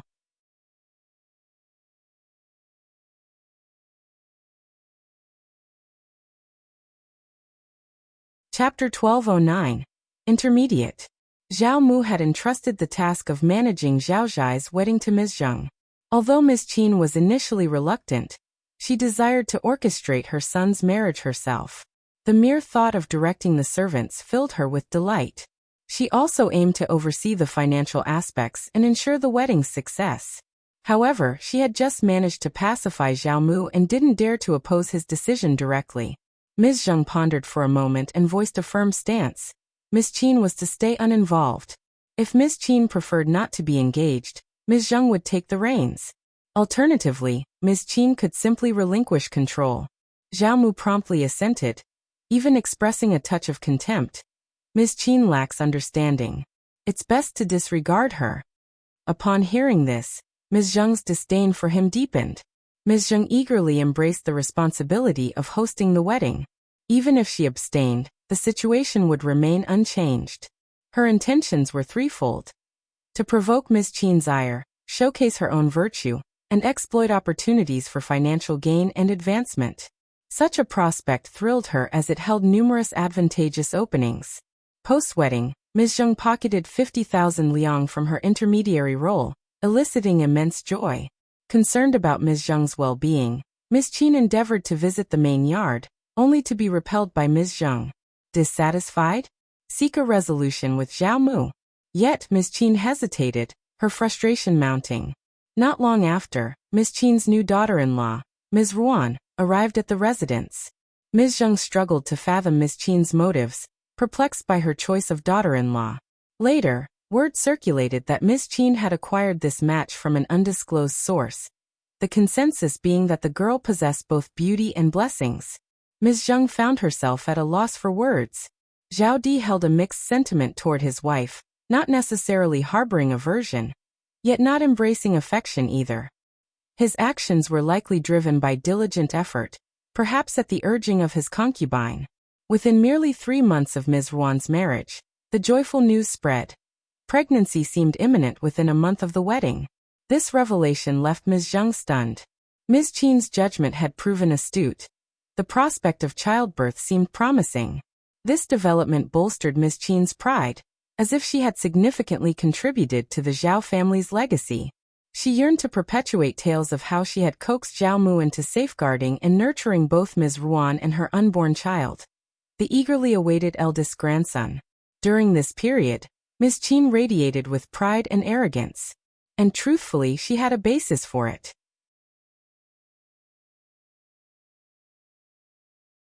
Having borne the old master's first and second sons, and with her own son and daughter-in-law delivering the old master's grandchild, the Zhao family's future seemed inevitably intertwined with theirs.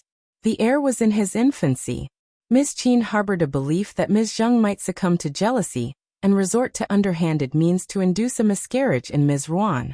Ms. Qin acquired 2 additional maids, instructing them to remain by Ms. Ruan's side, ensuring her safety. All of Ms. Yuan's meals were prepared in the smaller kitchen, exclusively using ingredients sourced from within the estate. There was no necessity to acquire anything from external sources. Ms. Qin's actions served as an affront to the household managers and purchasers, leaving them inwardly disgruntled. In response, Ms. Zhang offered a scornful sneer and chose to take no action. If you find any errors, ads pop up, ads redirect, broken links, non-standard content, etc., please let us know. Report so we can fix it as soon as possible.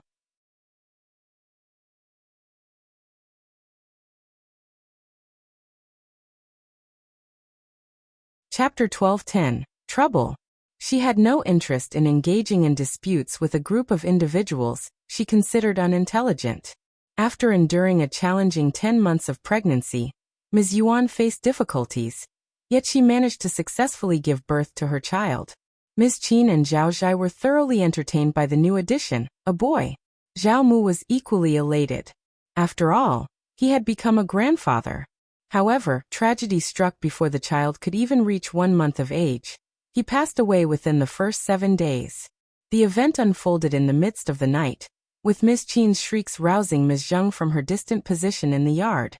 Upon hearing this, Ms. Zhang exchanged a knowing glance with Auntie Yin. Neither of them exhibited surprise. In a hushed tone, Auntie Yin muttered, "What a tragic fate." Indeed, it was a tragedy. Ms. Ruan had only recently turned 15 at the time of her pregnancy, while Zhao Di was merely 14. Their youth and immaturity made it an exceptional occurrence that Ms. Ruan even managed to carry the pregnancy to term and deliver a child. Expecting the child to be healthy seemed unrealistic. The child had never even left the confines of the room he was born in. Fearing Ms. Zhang's potential jealousy and harm towards the child, Ms. Qin justified her decision to keep the child secluded, asserting that he was too fragile for the outside world. In an attempt to bridge the gap, Ms. Zhang sent Auntie Yin to visit, though she was denied entry. No members of the immediate family ventured into the room. Ms. Qin struggled to lay blame on Ms. Zhang for the child's demise, with no plausible excuse at hand. Adding to the intrigue, the doctor claimed the child's weakness was the primary reason for his premature death, refuting any notion of foul play. Despite this explanation, Ms. Qin maintained her stance that foul play was involved and pushed for a thorough investigation. Zhao Mu's outburst silenced her protests. Unforeseen by Ms. Qin, Ms. Ruan found herself pregnant again within a mere 4 months. This time, Ms. Qin exercised even greater caution, keeping Ms. Ruan within the yard's boundaries and under close supervision. She grieved deeply for her late grandson, who had been the eldest among the Zhao family's grandchildren, symbolizing a significant portion of their wealth. Yet in an instant it was all gone. Unexpectedly, Ms. Yuan's second child was also stillborn, a son once again. Witnessing this, Ms. Qin broke into tears anew, and Ms. Ruan's crying showed no signs of abating either. The relationship between the mother-in-law and the daughter-in-law was undeniably strained, marked by hardship. Ms. Zhang, for sure, took a certain satisfaction in this situation. However, a pang of sympathy for Ms. Ruan also welled up within her. Ms. Qin had squandered the opportunity to nurture such a promising young woman. It seemed just yesterday that Ms. Ruan was merely a 10-year-old, nestled in her mother's arms, full of innocent pleas.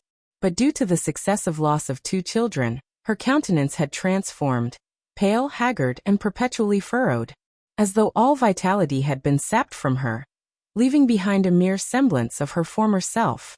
Startled, Ms. Zhang crossed paths with her. Anticipating her own unpleasant fate, Ms. Zhang was aware that living under the sway of someone like Ms. Qin, her prospects were grim. 2 consecutive child losses had already plunged her into a state of sorrow and trepidation. Ms. Qin was bound to heap blame and reprimand upon her. Zhao Zhai, who obediently followed Ms. Qin's every word, provided no solace. He wasn't someone she could rely on. Still, Ms. Zhang hadn't foreseen the extent to which Ms. Yuan's condition had deteriorated. However, that was the affair of Ms. Qin and her son. It was a matter Ms. Zhang chose not to involve herself in. What relevance did it have to her? Ms. Qin's relentless antagonism persisted, perpetually clashing about her grandchildren. Ms. Qin seemed to have been exceptionally fortunate, and she harbored a desire for her daughter-in-law to endure and persevere. In a span of just 5 months, Ms. Yuan found herself pregnant once more.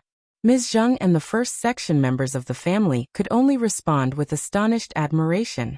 If you find any errors, ads pop up, ads redirect, broken links, non-standard content, etc., please let us know. Report so we can fix it as soon as possible.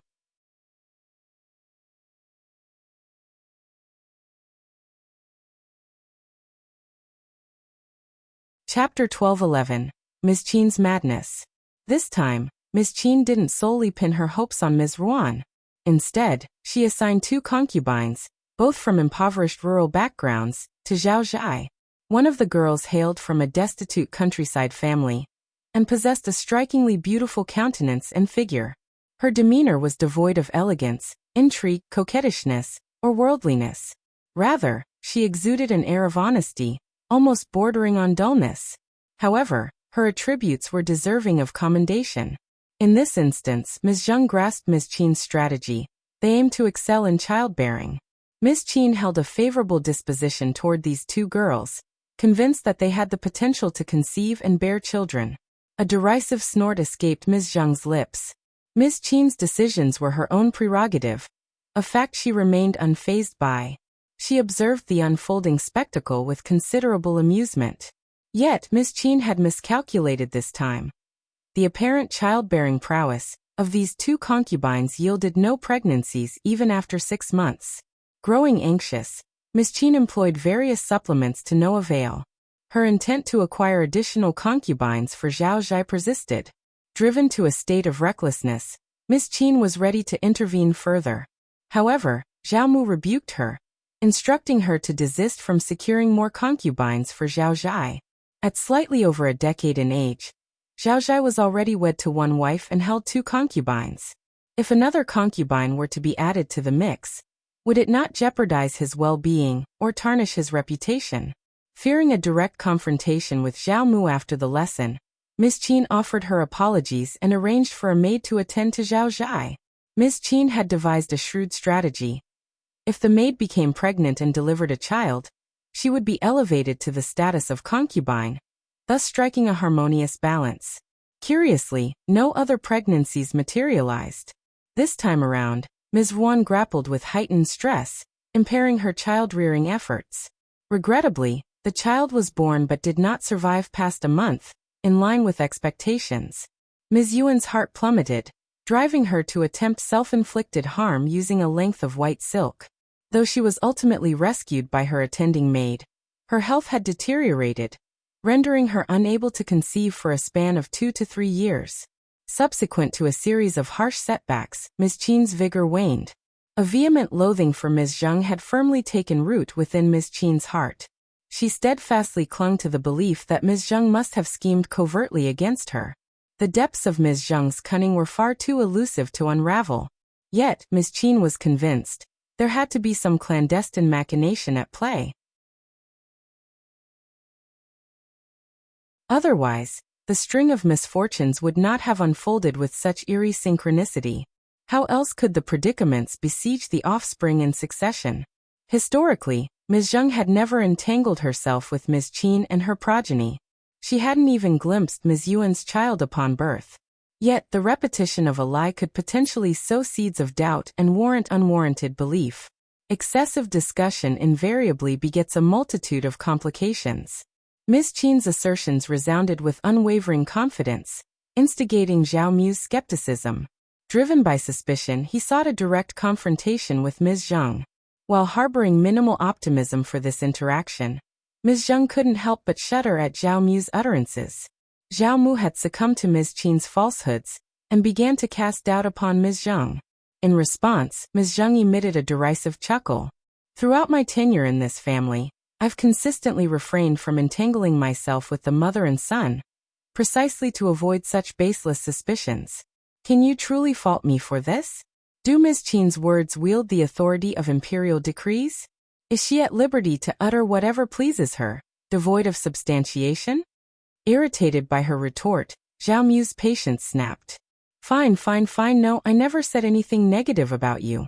Can't you communicate without the sarcasm?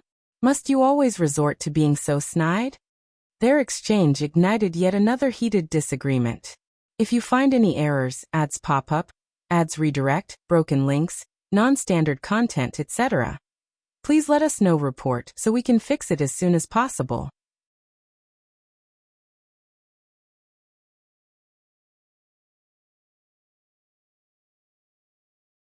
Chapter 569. Great Wish. Hardcore doppelganger. The usage of this skill was brainless. Lu Chen wanted to make a wish on the spot, but because the wish was too powerful and the side effects were too obvious, he couldn't make up his mind. After hesitating for a while, Lu Chen thought of something and his eyes suddenly lit up. Wait, since I can't be sure, I can look for Catherine and the others. Isn't this what I'm supposed to do?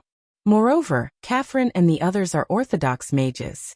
The wish spell was originally developed by people like them. It's even possible that this world has a similar power like the wish spell. With that thought in mind, Lu Chen's eyes lit up and he connected to Catherine with the thread of faith. Come to my place. As a godhood, his matters were naturally the most important. As a result, a space transmission pathway appeared outside the door within 2 to 3 minutes of sending out the message. But to Lu Chen's surprise, it wasn't just Catherine who came. Frost Wolf and Yi Lian were here as well. Among them, Frost Wolf looked vigilant, and even a little hostile. Irene's expression was also very strange, as if she had made up her mind about something. You're all here? Forget it. We can also come up with some ideas together. As soon as he said that, Lu Chen noticed that the three of them heaved a sigh of relief. Lu Chen was a little confused. Why are you so afraid of seeing me? Helene spread her hands and stood up first. His Majesty is too powerful, and the pressure he gives us is too great. Ingluo, all right. Let's not talk about this. I have an ability that I need Catherine, who is a mage, to refer to. Since you're all here, help me take a look. Lu Chen shook his head speechlessly, and explained all the abilities of the Great Wish. He then asked how to get the desired result. The Great Wish? All wishes in the world can be fulfilled. Your Majesty. Is this true? Can eternal youth be fulfilled? Lu Chen didn't expect the three of them to be so shocked after hearing the introduction of the Great Wish. Even the knowledgeable Frost Wolf and Catherine were the same. Lu Chen was a little disappointed. It seems that there's no omnipotent wishing machine in this world. Lu Chen replied to her while he was thinking. It's not exactly omnipotent. Limited by my ability, the things it can do are also limited. But what you said about eternal youth, that's simple. He took out 3 golden apples from Avalon and said, the golden apple has the ability to stay young forever. It can also extend one's life. One can extend one's life by 800 years. You can take it. After handing over the 3 golden apples, Lu Chen said, you mages should have the ability to stay young forever, right? Yes, Your Majesty. We have it, but it needs to be maintained by sorcery. Besides, I'm the only one who has it. Irene and Frostwolf are not mages, and they don't want to thank Your Majesty for the reward. As she spoke, Catherine gave a golden apple to Frostwolf. The middle-aged man was very reluctant to do so. He was very satisfied with his aged body. I don't need such a thing. No, you need it. Under Catherine's intense gaze, Frostwolf could only accept the golden apple. The warmth of the family made Lu Chen smile. But soon he remembered the Frost Wolf's hostility. This guy, he can't be thinking that I pulled Catherine over to do something bad, right? Am I that kind of person? Lu Chen felt like he was being insulted, but unfortunately, they didn't say it out loud and he couldn't blame them for it. On the other hand, Ilian noticed the change in Lu Chen's expression and quickly brought up the question he asked. Aunt Catherine, do you have any suggestions for the Great Wish spell? He asked. Yes. Although I've never seen this kind of sorcery before, everything in the world can't be separated from an equivalent exchange. You have to pay a price for the wish you want. His Majesty said that the Great Wishing spell can't be controlled, which is probably because he didn't make the price clear. Catherine thought for a moment before she continued. Your Majesty, you can make your wish as clear as possible in your mind at the cost of something you own. It's best if there are steps to complete it. Then, you can use the Great Wish spell to make a wish. Also, Your Majesty, please test some small wishes first. Catherine's words opened Lu Chen's eyes. He thought for a while and pointed at a table. With the power of light as the price, I hope this table can become a computer. Lu Chen thought of his laptop from his previous life and voiced his wish. As he spoke, Lu Chen realized that a lot of his light energy disappeared. But when the light energy disappeared, the table in front of Lu Chen also slowly changed. Soon, an object that he was familiar with appeared in front of him. Lu Chen was so excited that he opened the laptop, and when he saw the system light up, his face was filled with joy. I actually succeeded. Seeing how he easily obtained the items from his previous life, Lu Chen was so excited that he used the power of light as the price to produce countless items. Lu Chen also realized that he could use energy to conjure something out of thin air, or he could change the nature of a specific object. The latter required less energy than the former. The excited experiment lasted for more than an hour. In the end, Lu Chen's room was filled with the things he had in his previous life. Computers, phones, cars, guns, and even a military helicopter. The Great Wishing Spell. This is the true omnipotent power. Lu Chen's heart was filled with joy and excitement. But after thinking for a while, Lu Chen realized that he could indeed conjure up many things, but these things wouldn't be of much use to him. It's a pity.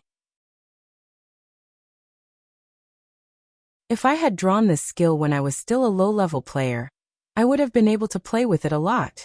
But now, conjuring things from my previous life is just adding flowers to a brocade, or even just a toy. It's not very useful.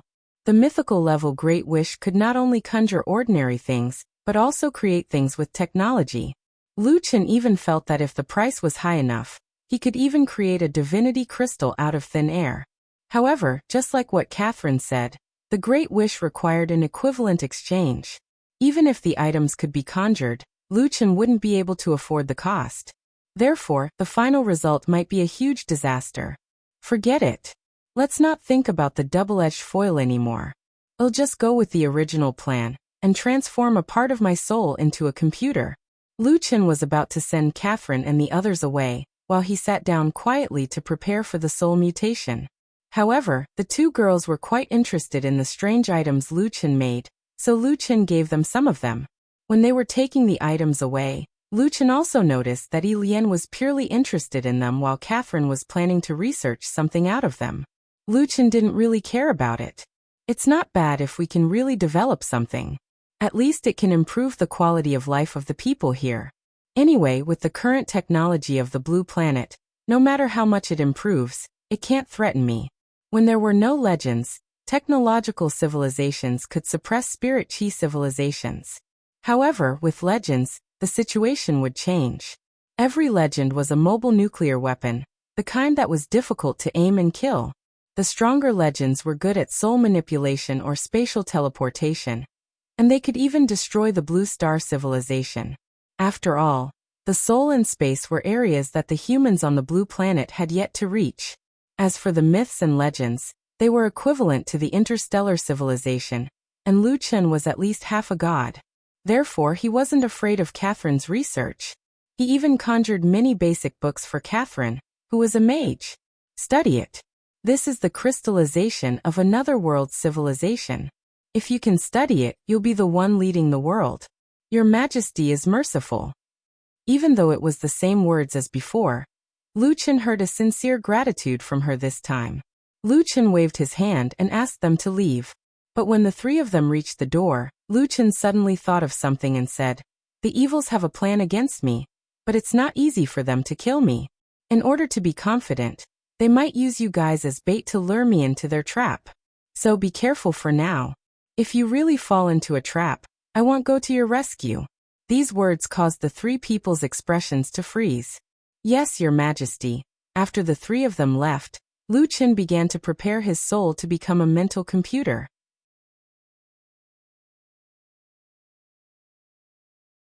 "I hope I can succeed on the first try." He put his hands together and took a few deep breaths to calm himself down. Then he closed his eyes and split a part of his soul. The splitting process was extremely painful, but it wasn't difficult for Lu Chen to endure the pain. In the end, Lu Chen's soul split into a tenth of his body. This level is enough. If it's possible, then slowly split it. It's related to the soul, so it's best to be careful. Looking at the soul in his mind, Lu Chen chanted and made a wish to the universe. "With the power of light as the price, I hope that this part of the soul will have computing power like a computer." As soon as Lu Chen gave the order, he could feel the power of light in his body being sucked away like crazy. In a very short time, a huge amount of energy in his body was drained away. Feeling the emptiness in his body, Lu Chen didn't have time to be shocked. He immediately thought of extracting the power of flesh and blood, if the power of light wasn't enough. The power of light has the fire of prayers, so I can recover quickly. Flesh and blood are the same as energy, so even if it's damaged, I can recover quickly. If you want to extract, just extract these two. Don't use the soul. Lu Chen didn't care about the damage to his energy and flesh, but it would be troublesome if something went wrong with his consciousness and soul. So he was praying. Fortunately, the great wishing spell wasn't an evil thing like the contaminated Holy Grail that would distort people's wishes. It was a true all-purpose wishing machine.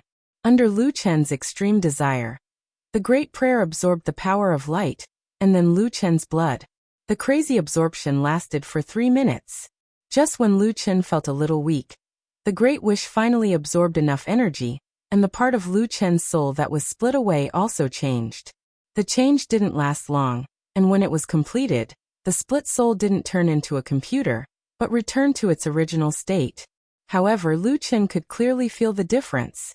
The thoughts of that part of his soul were no longer the same as his original self.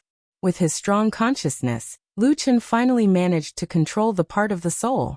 As the split soul returned to his body, Lu Chen realized that his soul had undergone a change. He didn't become smarter, he was still the old Lu Chen. His intelligence and wisdom didn't change at all, but Lu Chen realized that his speed of solving problems was more than twice as fast. At the same time, he could also divide his attention and recall his past experiences at will. Isn't this the feeling of an implanted computer? It's not bad. After the implanted computer, there was also the artificial intelligence. Lu Chen had a feeling that the energy required to turn the split soul into an artificial intelligence would be double the amount. But Lu Chen crushed the thought in his mind. It's fine as long as I have one consciousness, an artificial intelligence.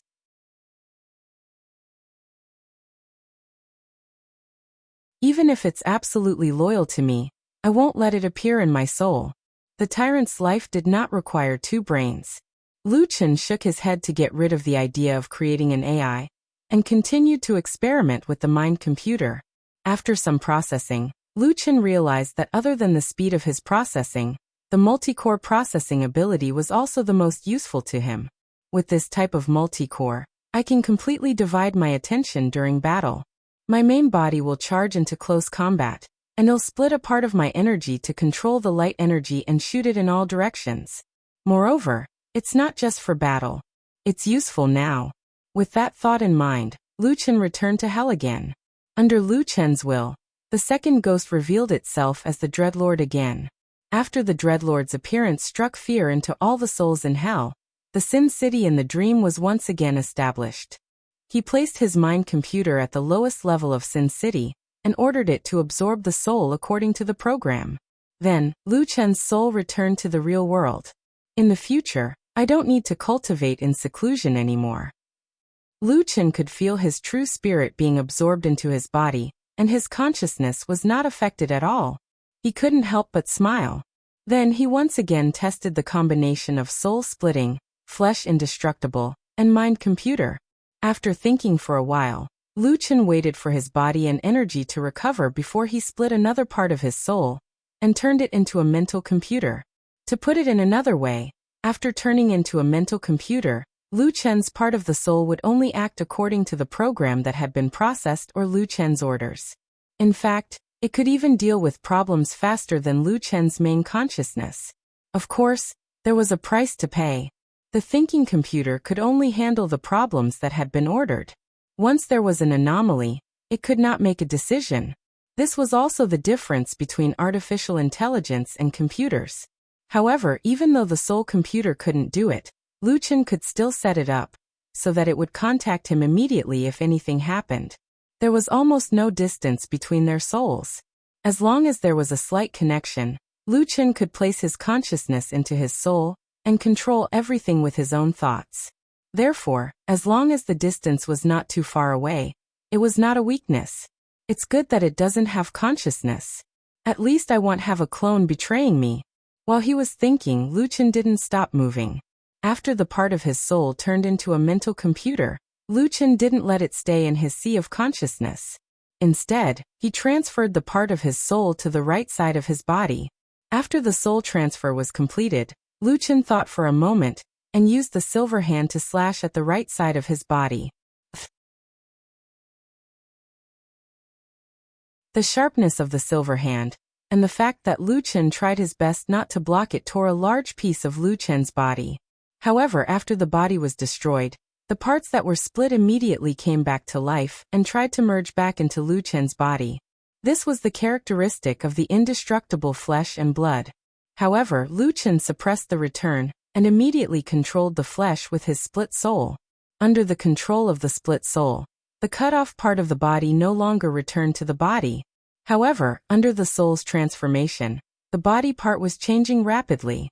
In a short time, a smaller Lu Chen appeared in front of him. Doppelganger. This is my doppelganger ability. Splitting the soul and cutting off the flesh and blood. Because the soul and the flesh came from the same source, they could be easily fused together. This was Lu Chen's clone, but the process of making it was too hardcore. However, the hard core that was created was also very strong. When Lu Chen created the clones, he basically cut himself in half and turned a part of his body into a clone. The clones had all his abilities, body constitution, bloodline, and most of the other abilities. It was just that they had less energy. However, he did not have items like Avalon, the divinity, or the fire of wishes. That's enough. We don't need a bicycle to patrol the sky. Well, destroy any evil that appears. As Lu Chen gave an order to the mind computer, number 2. The main consciousness didn't have a number, and number 1 was absorbing the true soul in Sin City, spread out its 12 wings and flew into the sky. Afraid that something might happen to number 2, Lu Chen's main consciousness followed it closely as it flew into the sky. After flying for a while, Lu Chen realized that the only problem was that number 2's energy was no longer infinite without Avalon and the fire of prayers. Fortunately, because the flesh and blood were still his, Lu Chen also gave him a part of his heart. This allowed number 2 to still have the ability to absorb the sunlight and convert it into energy. This ability allowed number 2 to have a good endurance. Light form, steel body, size change, the sun's protection, and other skills that are rooted in the body are all here. The platinum star that is rooted in the soul is also here. Number 2 is able to deal with most of the dangers, but there is too little energy and too small a body to deal with the evil god. However, I don't let him go out of the astral world. It should be no problem for him to wander around the world. Lu Chen didn't finish his sentence. Even if there's a problem, I'll only lose a part of my flesh and soul. It doesn't matter. Lu Chen didn't really care. Computer number 1's soul was merging with the true spirit in Sin City, while Lu Chen's split body was also recovering rapidly. Soon, Lu Chen realized that his body was fully recovered. My body can split infinitely. If I have enough energy, You can cut my flesh every day and satisfy the lives of 1,000,000 people. As his flesh and blood remained intact, Lu Chen's soul grew stronger and stronger. This allowed Lu Chen to create a few more computer clones. Such a clone could be used as a pawn to die, which was why it was difficult to kill with an undying soul. Do I need to continue creating more clones? Moreover, this time, he was creating a thought computer clone. Or just simply split his soul and flesh, and let him find a place to sleep. The first type of clone was a scout, a helper. The second type was Lu Chen's backup. If he still died in the battle against the evil god after passing all 12 trials, he could still be resurrected with the backup. However, Lu Chen eventually gave up on the idea. Flesh and blood are still fine. They can be split limitlessly, but the total amount of my soul remains the same. If a part of my soul is split, the soul of my main consciousness will be reduced. If I split too much, my ability to survive will be stronger.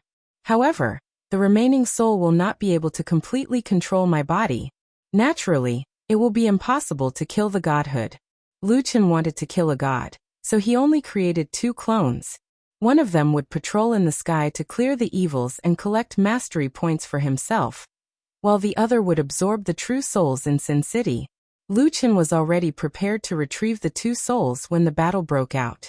However, even though he didn't plan to create more clones, Lu Chen still split half of his soul, and used the Great Wish to create a soul computer. With the help of this external computer, Lu Chen's computing power was greatly enhanced. And Lu Chen soon felt the benefits.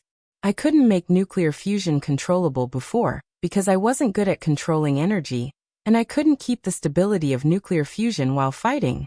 But now if you find any errors, ads pop up, ads redirect, broken links, non-standard content, etc., please let us know report so we can fix it as soon as possible.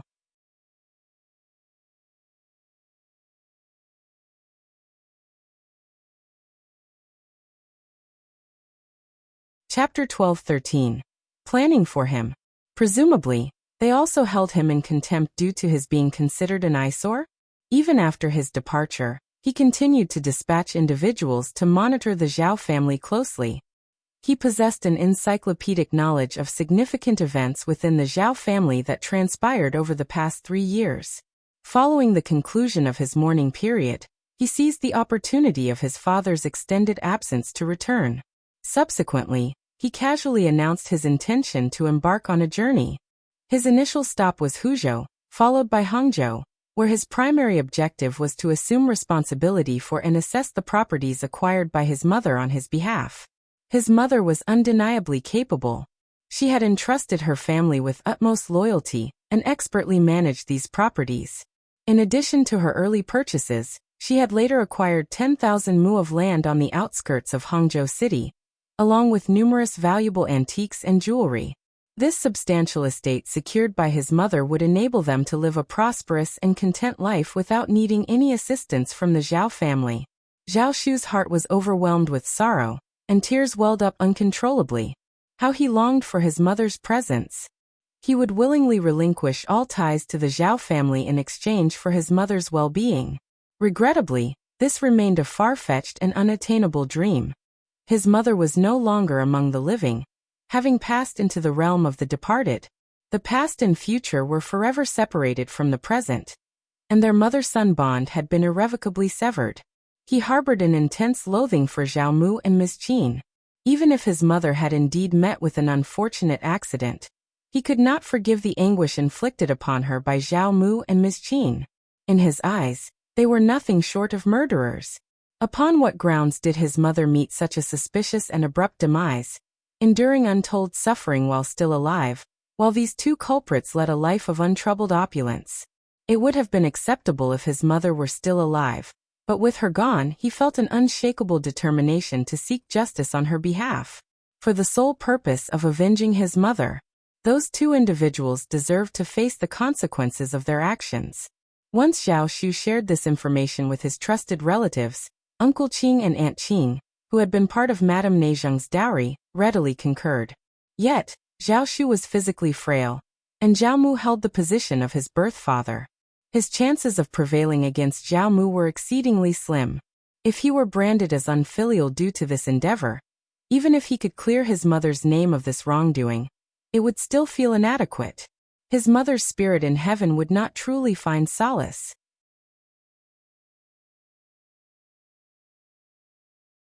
That's why he needed to find a formidable ally, a powerful supporter who could intimidate his father, without putting him in a perilous situation of replacing one danger with another. After deliberation, he brought Uncle Qing, Aunt Qing, and the others to the capital to explore their options. Initially, they considered ingratiating themselves with a prominent aristocrat. Indeed, for families like the Zhaos, influential officials were entities capable of overwhelming them. If willing, they could certainly exert authority over Zhao Mu and Ms. Qin. However, despite residing in the capital for over half a year, they struggled to identify a suitable aristocratic patron. It's important to note that the Zhao family was a merchant clan based in Jiangnan, with limited ties to the capital. They were worlds apart from the influential families in the capital.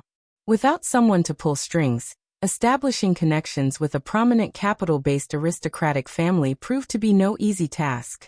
Certainly, if Zhao Shu merely desired to be a spendthrift, reveling in extravagant dinners and indulging in the company of companions of questionable reputation, it would indeed be a straightforward pursuit. As long as he frequented upscale eateries and establishments of ill repute, he would inevitably cross paths with wastrels. And so long as he was willing to open his purse, these wastrels would readily welcome him as a friend.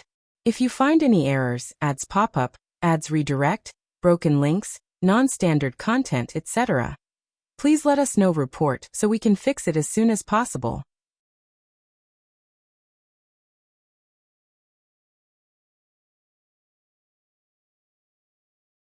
Chapter 12-14. Inquiring. However, this was not aligned with his desires. If he were to take that path, it would significantly diminish his standing right from the outset. No one would regard him with respect, and he would not be taken seriously. So how much would he have to invest, both in terms of resources and time, to establish his credibility? Once people formed a first impression of a novice, it was notoriously challenging to alter. He had a history of associating with individuals of exceptional talent, but who would believe him if he suddenly proclaimed his intention to engage in official affairs and seek justice for his mother? This course of action was clearly not viable. Yet, how could a young merchant like him easily forge a meaningful connection with a person of substantial influence?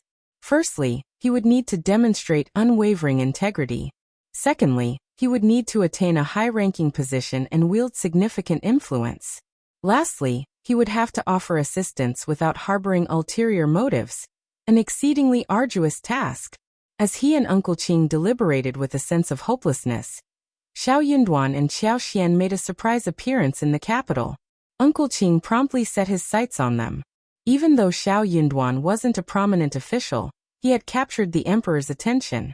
Xiao Xian, in particular, had successfully treated the emperor's cherished peony, a feat tantamount to receiving a prestigious accolade. Who would dare to slight him? Furthermore, these two individuals were unyielding in the face of authority.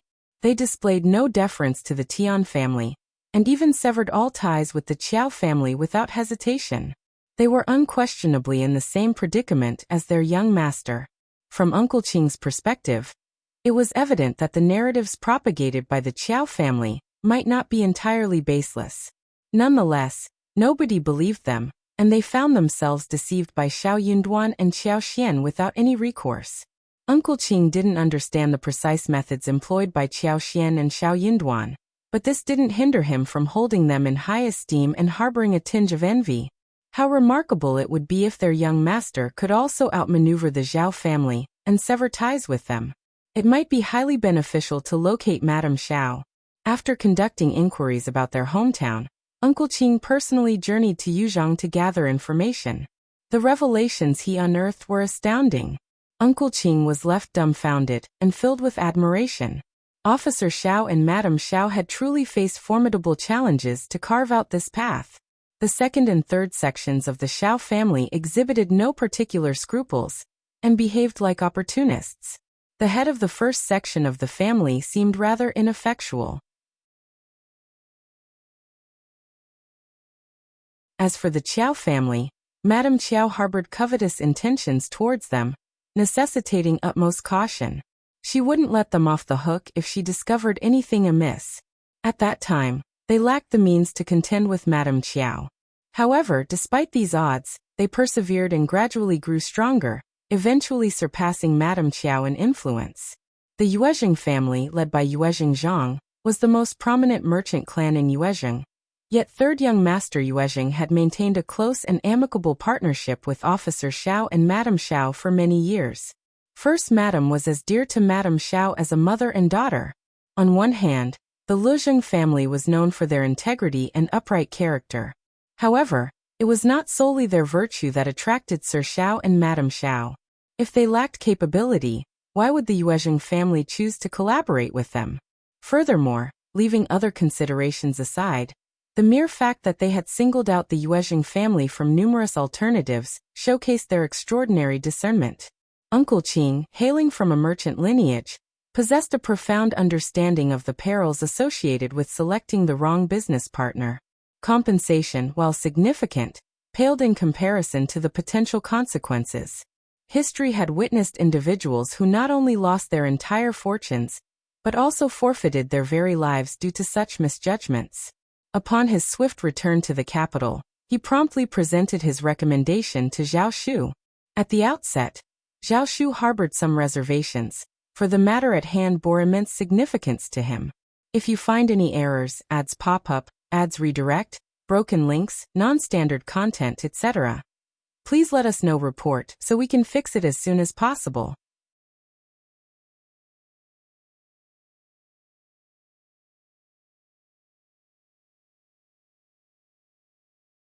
Chapter 12-15, Choice. He mustn't make the wrong choice. Little did anyone anticipate that Xiao Yunduan would receive guidance from Minister Yun and Old Yun, who had publicly declared they were no longer accepting disciples.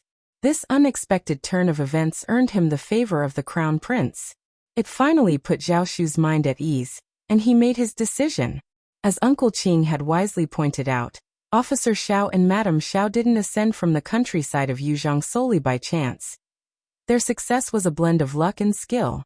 Their exemplary treatment of the Yuezheng family and the villagers of Shouting Village attested to their integrity and moral character. If this opportunity slipped through their fingers, who else could they turn to? However, the crucial question remained. Were Xiao Yunduan and Xiao Xian willing to collaborate? Contacting them wasn't a straightforward task either. Why would they meet with him without a valid reason? Zhao Shu understood the need for caution and timing in his approach. He had to wait for the perfect moment. It was only when Xiao Yunduan and Xiao Xian ventured out to admire the snow that he dared to approach them. Then an agonizing wait ensued. Zhao Shu was well aware of their intentions. Even if they were willing to collaborate, Xiao Yunduan and Xiao Xian would undoubtedly investigate him thoroughly. Yet he remained confident that they would welcome him. Their cooperation with the Yuezheng family suggested they were open to partnering with capable allies.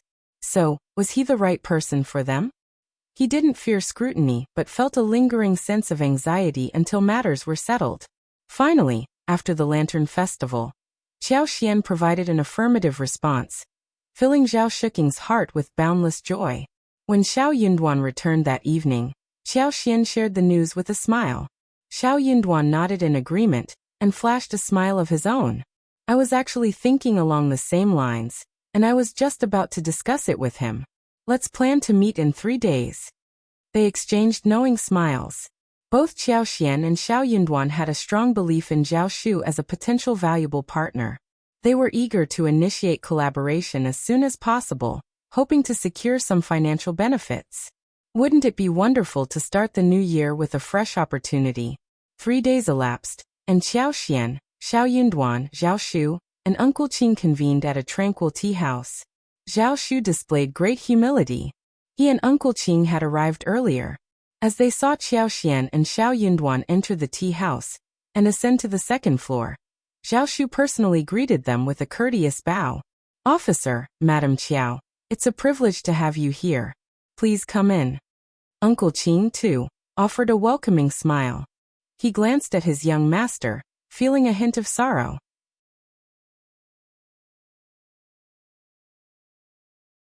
When Madame Qiao was still alive, young master had her to pamper and protect him. He didn't have to lower himself and put on such a facade. However, after Madame Qiao's passing, young master had undergone a significant transformation.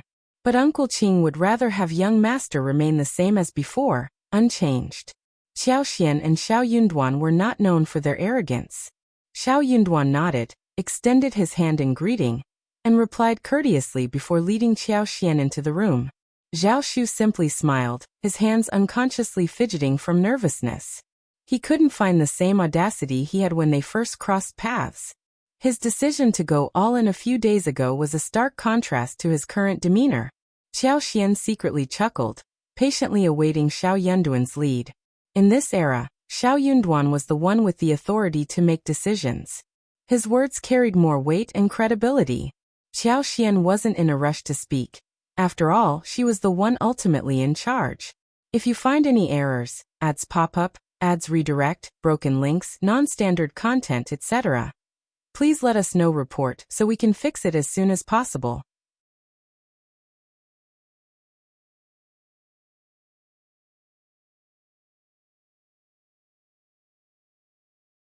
Chapter 12-16. Working with Officer and Madam. After a few moments of casual conversation, Xiao Yunduan broached the topic. My wife is eager to start a small business, and young Master Zhao seems equally interested. Perhaps we can collaborate, and I'm eager to hear your thoughts, young Master Zhao. Zhao Shu and his servant found comfort in Xiao Yunduan's words.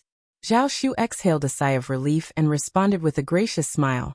Officer Xiao and Madam Xiao are truly admirable, and I believe your ideas are likely superior and more fitting than mine.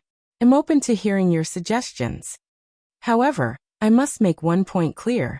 I am here to work with you, not the Zhao family in Yangzhou. They hold no relevance to our collaboration, Xiao Yunduan added firmly. As the mention of the Zhao family in Yangzhou resurfaced, Zhao Shu couldn't help but simmer with anger. Privately, Xiao Xian couldn't help but sigh.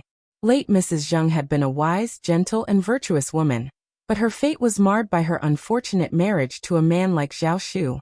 Despite their wealth, they lacked support, legal guidance, and were constrained by the need to consider their son's future. Divorce was an unthinkable option for her, as it would be deemed absurd merely for a man to take a concubine, let alone for a wife to object. In the end, she tragically passed away while still in her prime, leaving behind a deeply embittered Zhao Shu, who couldn't help but suspect foul play within the Zhao family. Agreed, Xiao Yunduan replied with a hint of disdain. The Zhao family in Yangzhou is hardly deserving of our attention. Xiao Yunduan harbored a particular distaste for individuals like Zhao Mu, who fathered 2 sons out of wedlock before having a legitimate heir. He himself did not condone taking concubines, but he respected personal choices. However, he considered such clandestine behavior beneath the principles of a true gentleman. Moreover, the mysterious circumstances of Ms. Zheng's death cast suspicions on Zhao Mu, further fueling Xiao Yunduan's disapproval. Zhao Shu found solace in Xiao Yunduan's words and concurred. Officer Xiao is absolutely right. They are not worthy of our association. He had long yearned to sever ties with the Zhao family, nursing a simmering envy towards Qiao Xian. However, the stark reality was that such a separation seemed nearly impossible. Qiao Xian, being a married daughter, occupied a different position in the family hierarchy compared to him, the legitimate heir. Nonetheless, even if he couldn't fully extricate himself from the Zhao family, he was still, undeniably, a part of it. Their conversation took a subtle turn, and both discerned that the other party had likely conducted some background investigation.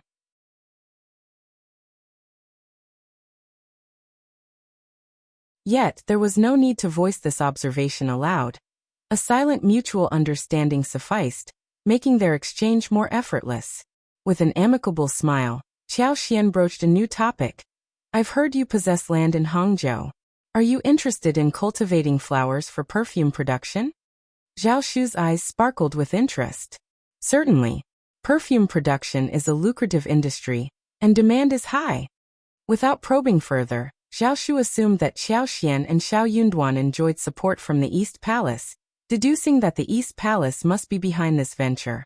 Otherwise, Xiao Xian wouldn't have had access to such an opportunity.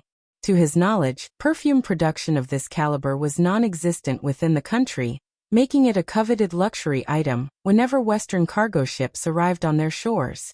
He recalled his mother's few treasured bottles of perfume from his childhood days. Their enchanting fragrances had always intrigued him, exuding elegance and charm. In that case, let's make preparations. My guild will inform Hangzhou discreetly, but we must maintain a low profile. Acquire more land in 2 mountains, and cultivate tea leaves on those hillsides. Publicly, we'll state that the flowers are intended for making flower tea. Zhao Shu grasped the implication, quietly amassing wealth, hidden from prying eyes. If you find any errors, ads pop up, ads redirect, broken links, non-standard content, etc., please let us know. Report so we can fix it as soon as possible.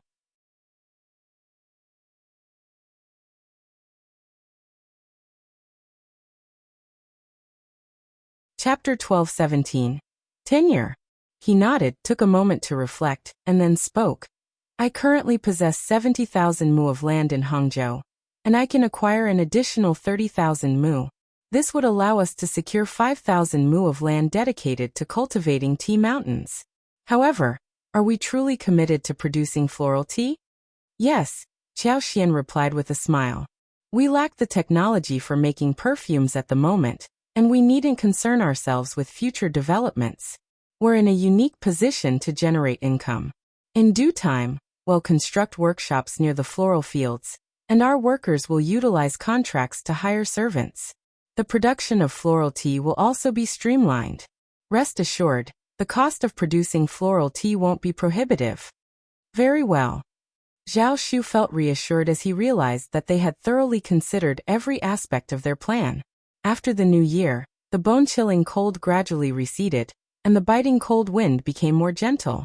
This was the ideal time to make early arrangements, ensuring a harvest within a year. Their plan revolved around spring throughout the year. For 3 consecutive days, Zhao Shu, Uncle Qing, and Aunt Qing visited Xiao Xian and Xiao Yanduan's home to finalize their agreement. Xiao Xian wouldn't be taking ownership of the land.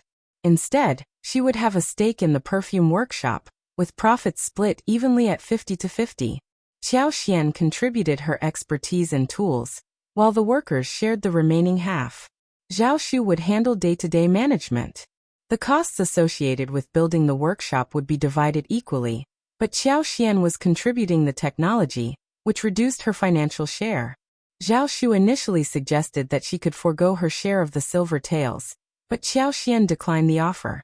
The 100,000 mu flower field was meticulously planned, featuring roses, jasmine, sweet osmanthus, lilies, cloves, and a variety of other flowers. Additionally, lemon, pine cypress, sandalwood, camphor, calamus, patchouli, bergamot, orange, mint, and orchids were planted for their fragrant qualities. The Jiangnan region was affluent, boasting numerous gardeners specializing in cultivating flowers and trees for wealthy families. In the past 3 or 4 years, floral tea had gained popularity, leading to a surge in flower cultivation among households. Particularly, jasmines, roses, Chinese roses, and gardenias were in high demand. Hangzhou's sweet osmanthus was renowned worldwide, and the abundance of sweet osmanthus trees was beyond count. Hence, acquiring high-quality and abundant flower seedlings posed no challenge whatsoever. As for lilies, they were readily available. Many families cultivated lilies, making it easy to purchase stems and plant them when the weather was suitable.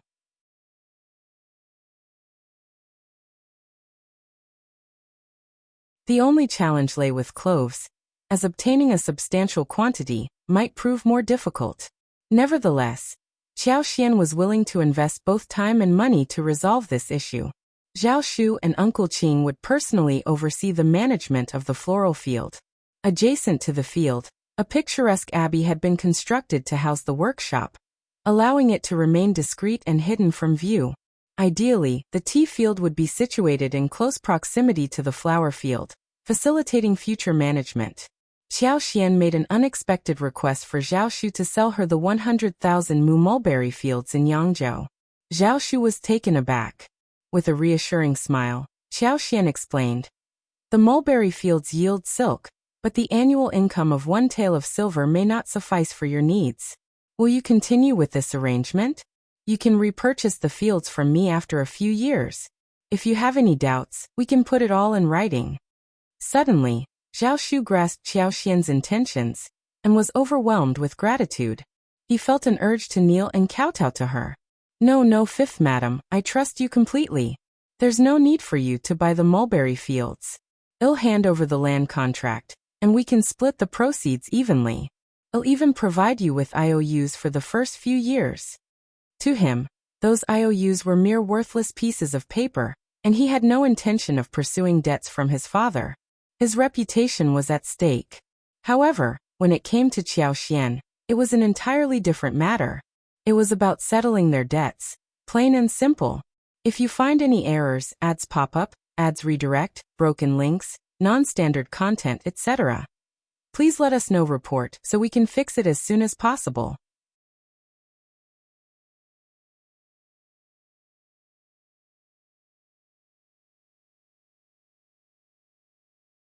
Chapter 12:18. Zhao Mu. That was incredibly frustrating. His repulsive father had withheld the IOUs for years. However, there were at least 10 of them.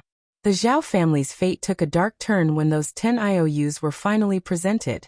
If the Zhao family's weaving workshop couldn't secure silk from the Zheng family's mulberry fields without spending a hefty sum of 1,000 won, it would become a significant financial burden, one they couldn't easily shake off. Zhao Shu couldn't contain his excitement.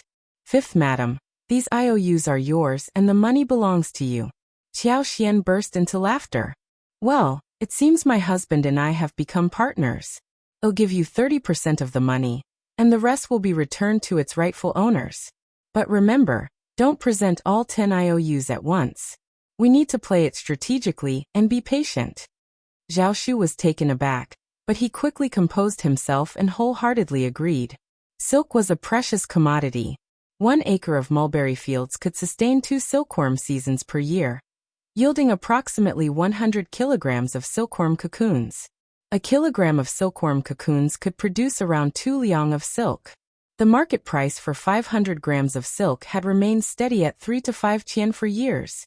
Thus, 1 acre of mulberry fields could yield a maximum of 20 kilograms of silk. With their family's extensive 100,000 acres of mulberry fields, they had access to 2 million kilograms of silk, which exceeded 1 million liang. Even in a less than ideal year, it would still amount to 700,000 to 800,000 liang. Zhao Mu was on edge, fearing that he might do something drastic when confronted with those 10 IOUs. Like a cornered rabbit, he might lash out. A slow and calculated approach was necessary. A blunt knife was the best tool for cutting through tough situations. Zhao Shu was overjoyed at the chaos he had caused for the Zhao family. He quickly arranged for the IOUs and contracts to be delivered. Qiao Xian even shared a knowing smile with Xiao Yunduan, remarking on young Master Zhao's remarkable generosity in revealing such substantial assets.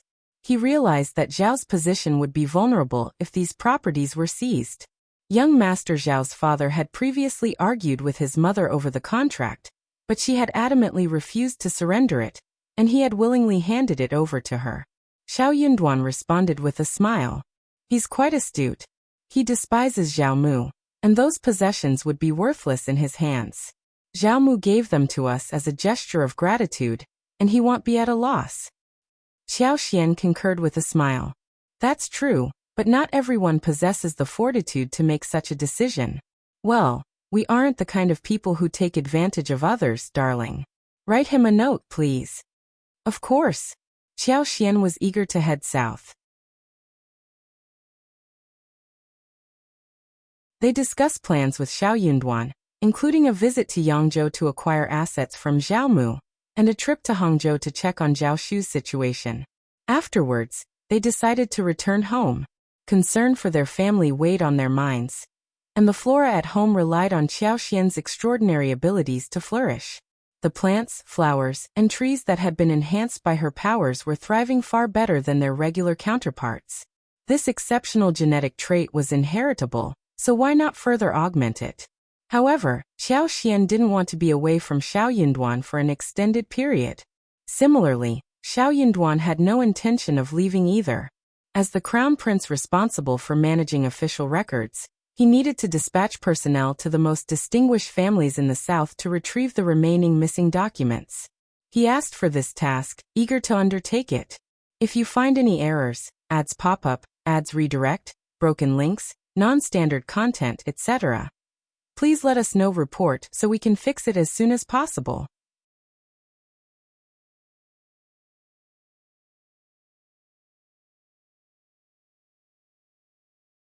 Chapter 12:19 Mission South. The Crown Prince had been reluctant to release Xiao Yunduan, but he believed it was essential for Xiao Yunduan to remain in the capital. However, Xiao Yunduan was insistent, hinting to the Crown Prince that it was a matter of finances. After some hesitation, the Crown Prince agreed. He required the money more than Xiao Yunduan had anticipated, a fact that left her speechless in embarrassment. Xiao Yunduan knew what needed to be done, unburdened by his position. Perhaps he could help resolve the financial issue without constraint. He dared to hope that he wouldn't need to be overly frugal. Though the Crown Prince didn't vocalize his thoughts, he was deeply touched. Dedicated and loyal officials. How admirable they were.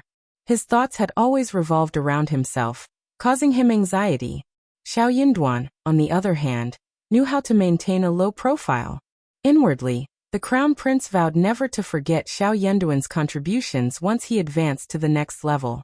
He envisioned Xiao Yunduan by his side as one of the esteemed ministers in the pavilion. Yet he questioned whether he was qualified for such a role. Xiao Xian was overjoyed when she heard that Xiao Yunduan would be heading south. Their relationship had been strained, and the prospect of further separation was unwelcome. Heading south in the spring to such a delightful place felt like pure bliss. Xiao Xian couldn't help but think of her good fortune, having experienced so much and seen so many things. She humbled herself, wary of becoming overly arrogant. The departure date was set for the first day of February, which left Xiao Xian with the responsibility of arranging affairs in the capital beforehand. Ever since the fourth prince's side yard had faced punishment, he had been exceptionally well behaved. The same held true for the other two princes. This was because it seemed as if the heavens were condemning the fourth prince, indirectly upholding the rightful position of the crown prince. During these times, no one dared to draw attention to themselves, opting for a period of relative peace. In the intermediate, everything had remained tranquil. Xiao Xian and Xiao Yunduan, along with Li Qiu and Li Xia, made the decision to depart, entrusting Songshi with the task of tending to the yard and cultivating the 20 mu of land. As long as Songshi maintained a low profile, the Qiao family and the Tian family wouldn't challenge their servants. The servants held no immediate value to them, and their pride was at stake. However, Xiao Xian and Xiao Yunduan were determined to eventually exact revenge on them. Xiao Xian instructed Songshi to plant potatoes and transplant strawberries when the weather permitted. She also planned to cultivate some seasonal vegetables and oversee the household, striving to avoid causing any issues or developing bad habits. Songshi nodded enthusiastically, motivated by his desire to work diligently. He aspired to become the household manager once old master and Madame Qiao achieved success, envisioning a bright future for himself without causing any trouble. With the arrangements made, Xiao Xian wrote a letter to Yuezhing Xiao, asking the crown prince to arrange for its delivery. The letter contained various design drawings and a request for Yuezhing Xiao to produce perfume-making tools. Half of these tools were to be entrusted to Yuezhing Xiao, while the other half would be crafted by skilled artisans, ensuring that the secret remained secure. No matter how clever these artisans were, they would never have access to the half-finished products.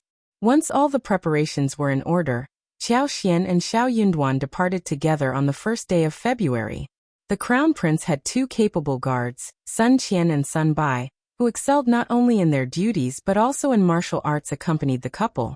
If you find any errors, ads pop up, ads redirect, broken links, non-standard content, etc., please let us know. Report so we can fix it as soon as possible.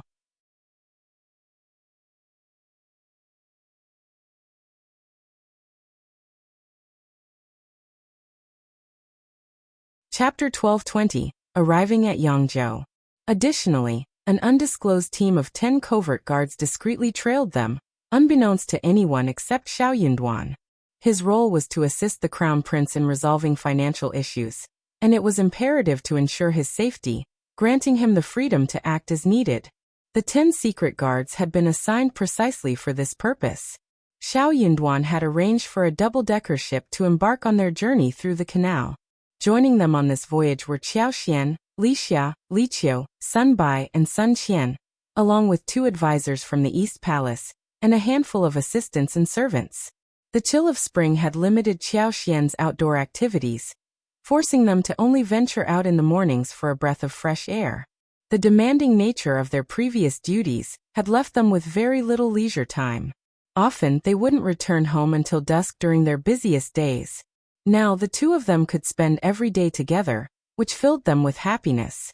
The limited number of passengers aboard the boat provided an opportunity for Li Qiu and Li Xia to sit on the same side without arousing suspicions, allowing them to discreetly nurture their feelings for each other. Xiao Yunduan's passion for Qiao Xian knew no bounds, often blurring the lines between day and night. Fortunately, the absence of prying eyes enabled Qiao Xian to reciprocate these feelings openly. Both of them shared a desire to reach Yangzhou as swiftly as possible, opting not to make any stops along the way. However, Xiao Yunduan was considerate of Qiao Xian's potential boredom on the extended boat journey. Thus, every 2 or 3 days he would arrange for brief stopovers at piers, taking her on strolls through the streets and indulging in delectable cuisine, while scouting for unique and rare specialties and trinkets. Their most notable stopover occurred at Jining, where Qiao Xian decided to craft the remaining tools required for their mission. Occasionally, the 2 would venture out for shopping excursions together, an activity that went unnoticed by those around them. Furthermore, Xiao Yunduan had a compelling reason to stay attuned to the sentiments of the people they encountered on their journey. They promptly shared the vital information they had collected with the crown prince, underscoring its significance to him. While they had no intention of being shadowed by their servants, there was a collective yearning among the staff to accompany them.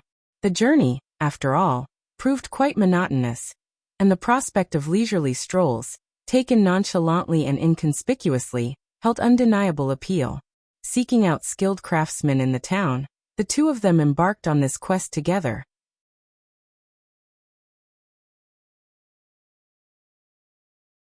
Disassembling the items they had created proved relatively straightforward, and the craftsmen readily agreed to the terms, paying the required price. No further inquiries were made. Instead, they accepted a deposit and formalized the arrangement through a signed contract, all without raising any suspicions. Jining City boasted a rich history, replete with renowned historical landmarks, picturesque mountains, and scenic rivers. The natural beauty of the region was truly captivating. In terms of culinary delights, the city offered an array of mouth-watering options, including double crisps in soup, grilled yuan fish, hibiscus chicken slices, jar meat, ginger-infused lotus root, and pan-fried tofu, all expertly prepared and satisfying to the palate.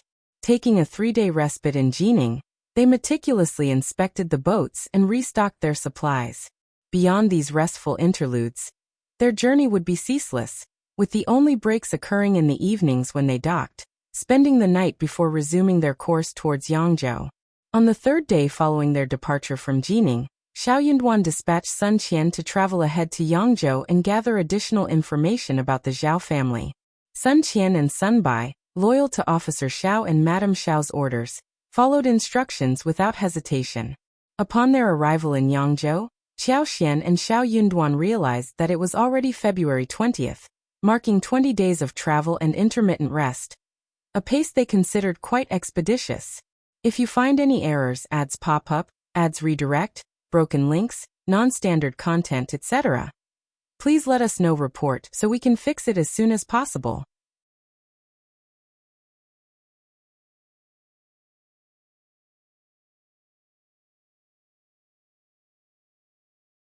Chapter 12:21 Plan. It was nearly March, and the climate in Jiangnan was steadily warming. The flora began to bud, and the melodious songs of orioles filled the air. The atmosphere was imbued with the fresh and invigorating scent of spring, evoking a sense of burgeoning life and vitality. Qiao Xian possessed a unique affinity with the power of wood, and this time of year heightened her connection to it even more. As spring approached, her superpower seemed to flourish at an accelerated rate. Within her personal realm, she already controlled an impressive expanse of 600 mu of land for cultivation, and this domain was rapidly expanding. She estimated that by the end of this spring, her territory would exceed 1,000 mu. With 1,000 mu at her disposal, she could cultivate crops twice a year, yielding bountiful harvests with minimal effort. It was the coveted golden land every farmer aspired to possess. The mere thought of it filled her with happiness. She made the decision to dedicate her land to cultivating various grains, particularly rice and wheat, which would be stored in her space's storage room for emergencies. Although they couldn't consume all of it themselves, the East Palace might have a use for the surplus. With the support of the Yuezheng family and Zhao Shu, both skilled businessmen, these grains could be presented as commodities whenever the need arose. As emissaries of the Crown Prince from the East Palace, they approached the Yangzhou County Magistrate directly, requesting accommodations at the relay station. This arrangement would facilitate the organization and sorting of their collection of rare books and manuscripts. Far more convenient than staying at an ordinary hostel. Xiao Yunduan cherished his wife deeply, and his position wasn't an official appointment from the court. Therefore, he intended to take his wife on a journey to the south to enjoy the scenery. As long as the Crown Prince didn't object, nobody would question their decision. Unless, of course, Xiao Xian did something untoward on their journey, which seemed highly unlikely. With only a modest number of servants at home, having his wife accompany him would ensure his daily needs were well looked after. It was a perfectly reasonable arrangement. However, Xiao Yunduan and Xiao Xian had no intention of inconveniencing the Yangzhou magistrate. Following their discussion, Xiao Xian accompanied Li Xia, Li Qiu, and Sun Bai to a reputable hostel where they reserved a private courtyard. Meanwhile, Xiao Yunduan led his two colleagues to the Yangzhou governmental office. His colleagues chose to stay at the same hostel with the rest of the entourage. Xiao Yunduan commuted to work each day, regularly coordinating with Xiao Xian regarding their stay at the hostel.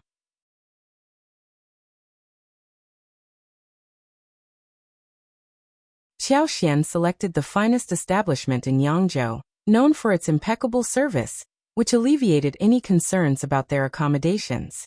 Once everything was arranged, Sun Bai set out to locate Sun Qian. They had their own discreet means of communication, sparing Xiao Xian the need to inquire further. Xiao Yunduan anticipated that the prefect of Yangzhou would host a banquet in their honor, an invitation he did not decline. He didn't plan on returning home until the evening, leaving the arrangements to be made by the group. We're on the waterfront and Yangzhou is such a picturesque place. It's marvelous. Let's take a leisurely stroll and return after dinner, Xiao Xian proposed with a smile. Li Xia and Li Qiu eagerly nodded in agreement. Their boat journey had been smooth, but after more than 20 days aboard, they couldn't help but feel some physical discomfort.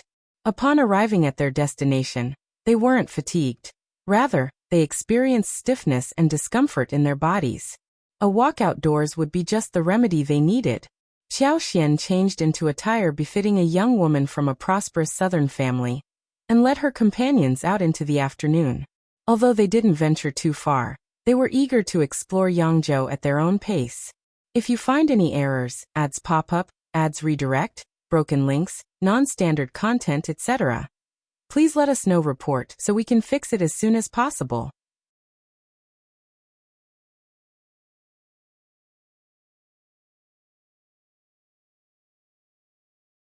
Chapter 1222. Coincidence. The southern mountains embraced a gentle, aqueous demeanor, adorned by blush-hued walls and the presence of Daiwa. Each family's abode faced the meandering river, and willow trees, blossoms, and verdant foliage dotted the surroundings. Although the time for birds to engage in their elegant dances and centaurea to burst into bloom had not yet arrived, the essence of spring pervaded the air. Weeping willows cascaded like cascades of silk, draping the branches in vibrant green hues. Early blooming flowers scattered across the landscape, their colors accentuated by the pink walls and tiled roofs. A blue stone bridge provided a vivid contrast amid this enchanting scene. The atmosphere held a slight moisture, yet it was crisp and pure. Strolling through the streets and alleys, One might capture a picturesque glimpse of the Southern style with a simple handheld device. However, without their modern gadgets, the trio struggled to fully appreciate the spectacle. Their words of admiration flowed ceaselessly throughout their journey. Liqiu and Lixia, in particular, were overtaken by amazement, as if they had never beheld such exquisite southern scenery before. In contrast, Xiao Xian, who had visited Jiangnan prior to her transmigration, found herself marveling at the disparity between the modernized, overdeveloped region she knew and the original water village she now explored. Internally, Xiao Xian commended their unabashed enthusiasm. As the host, she possessed a wealth of knowledge and had no room to exhibit such emotional fervor. In her role as the master, she needed to maintain an air of composure, projecting a dignified image that commanded respect. Their footsteps led them unconsciously to the lakeside, where the scenery transcended even their previous experiences. An array of shops lined the shore, and the ancient pavilions exuded an exceptional level of sophistication, instantly discernible to those with discerning tastes. With dinner time approaching, fatigue set in for the three travelers. Xiao Xian carefully selected a refined, upscale establishment named the Qing Lotus Garden, and ushered Liqiu and Lixiao inside. Silkworms and mulberry silk embroidery had thrived in the southern region, elevating women's societal standing, a testament to the timeless adage that the economic foundation shaped the superstructure. Whoever possessed wealth wielded authority. As a result, when Xiao Xian and her servant entered the restaurant, neither the manager, nor the waitstaff, nor the other patrons found it unusual. The waiters extended warm welcomes and guided them to their seats with gracious smiles.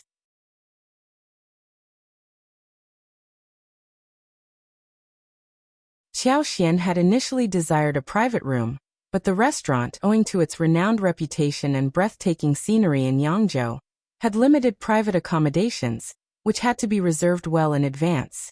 However, the second floor of the establishment resembled a partitioned booth, adorned with strategically placed potted plants that stood at approximately half the height of a person. These plants served to create a discreet barrier, and the design displayed meticulous attention to detail. Xiao Xian couldn't help but internally commend this southern venue. It seemed that even the restaurants in this region were far from frugal. With her maid in tow, Xiao Xian requested a booth near the window, affording them a broad and beautiful view that evoked a sense of relaxation and contentment. This restaurant specialized in fresh and exquisite southern cuisine, with a particular focus on local dishes from Yangzhou. Upon hearing the waiter's proud and enthusiastic recommendations, Xiao Xian ordered 3 servings of duck, rouge geese, steamed knife fish, 3 portions of shrimp tofu, large cooked dried shredded rice, along with a selection of special dishes. She also decided to try the waiter's suggestion of the small 3 fresh wonton. As Xiao Xian and her companions settled into their seats, they noticed several scattered groups of diners across the dining floor. Maintaining a lower volume, they engaged in light conversation. However, their tranquility was disrupted when a loud banging noise emanated from the vicinity of the potted plants. A young man expressed his anger vociferously, exclaiming, "I simply cannot accept this. We are all gentlemen. How can we endure such favoritism?" Startled, Xiao Xian and her companions, along with other patrons at nearby tables, turned their attention towards the commotion.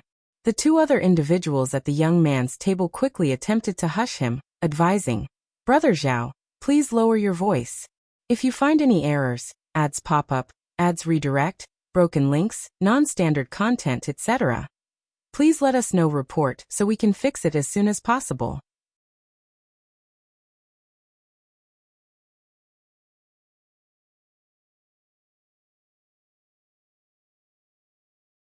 Chapter 1223, Brothers. Yes, we're well aware of your past experiences with bullying. Please take your time, Xiao Xian reassured the individual.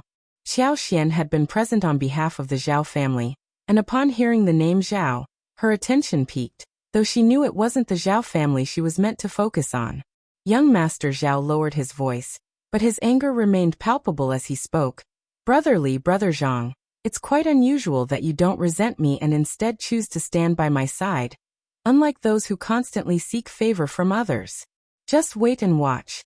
The family business will ultimately be mine sooner or later. Humph. Brother Li and Brother Zhang humbly offered their consolation, with one of them sighing. I sympathize with Brother Zhao's situation. As the eldest son, you should rightfully be in charge of the family business. Why do your parents hold your brother in such high regard? He's already a mid-level manager in such a large workshop, while after several years of training, you're left managing just 2 small restaurants that require little involvement.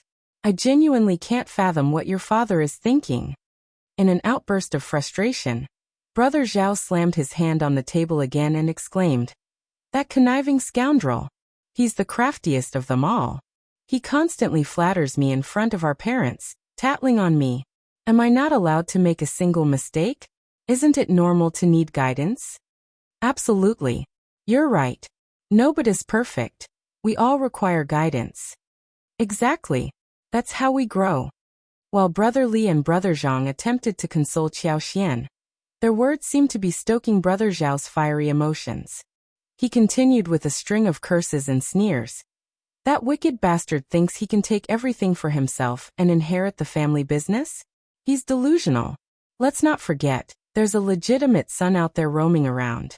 He may not be promising, but he's the rightful heir. Just wait and see. When he returns, it will be quite a spectacle.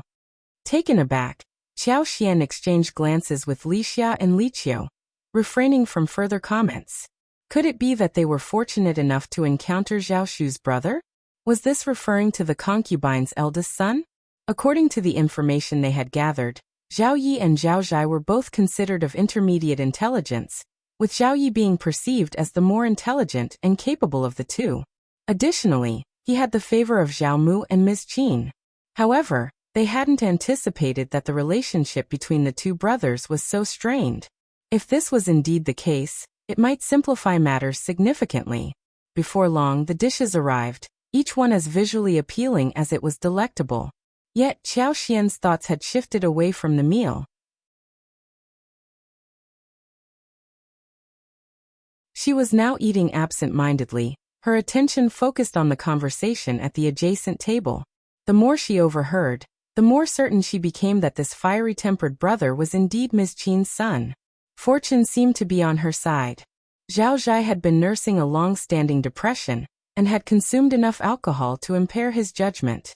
This wasn't the first time he had exchanged heated words with his brother in the company of friends, so he spoke without restraint, displaying remarkable skill in venting his frustrations. When they departed, having had their fill of alcohol, Qiao Xian left in the company of Li Xia and Li Qiu. Upon their return to the lodging, Xiao Yinduan had yet to arrive. Qiao Xian took a soothing bath and freshened up, then advised Li Xia and Li Qiu to take a well-deserved rest while she awaited Xiao Yinduan's return. In the meantime, her thoughts continued to dwell on the Zhao family. The amenities at their disposal included readily available hot water and a variety of services, making things incredibly convenient, eliminating any need to burden the two girls with unnecessary chores. If you find any errors, ads pop up, ads redirect, broken links, non-standard content, etc., please let us know. Report so we can fix it as soon as possible. You're tuning in to the Li Mei's Wuxia Whispers YouTube channel. We're so grateful for your support, and don't forget to subscribe to join us on this incredible journey through captivating stories. Your generosity through donations truly makes a world of difference, as it's the primary source of revenue that allows me to expand and enhance this channel for you. Thank you from the bottom of my heart for being a part of this adventure.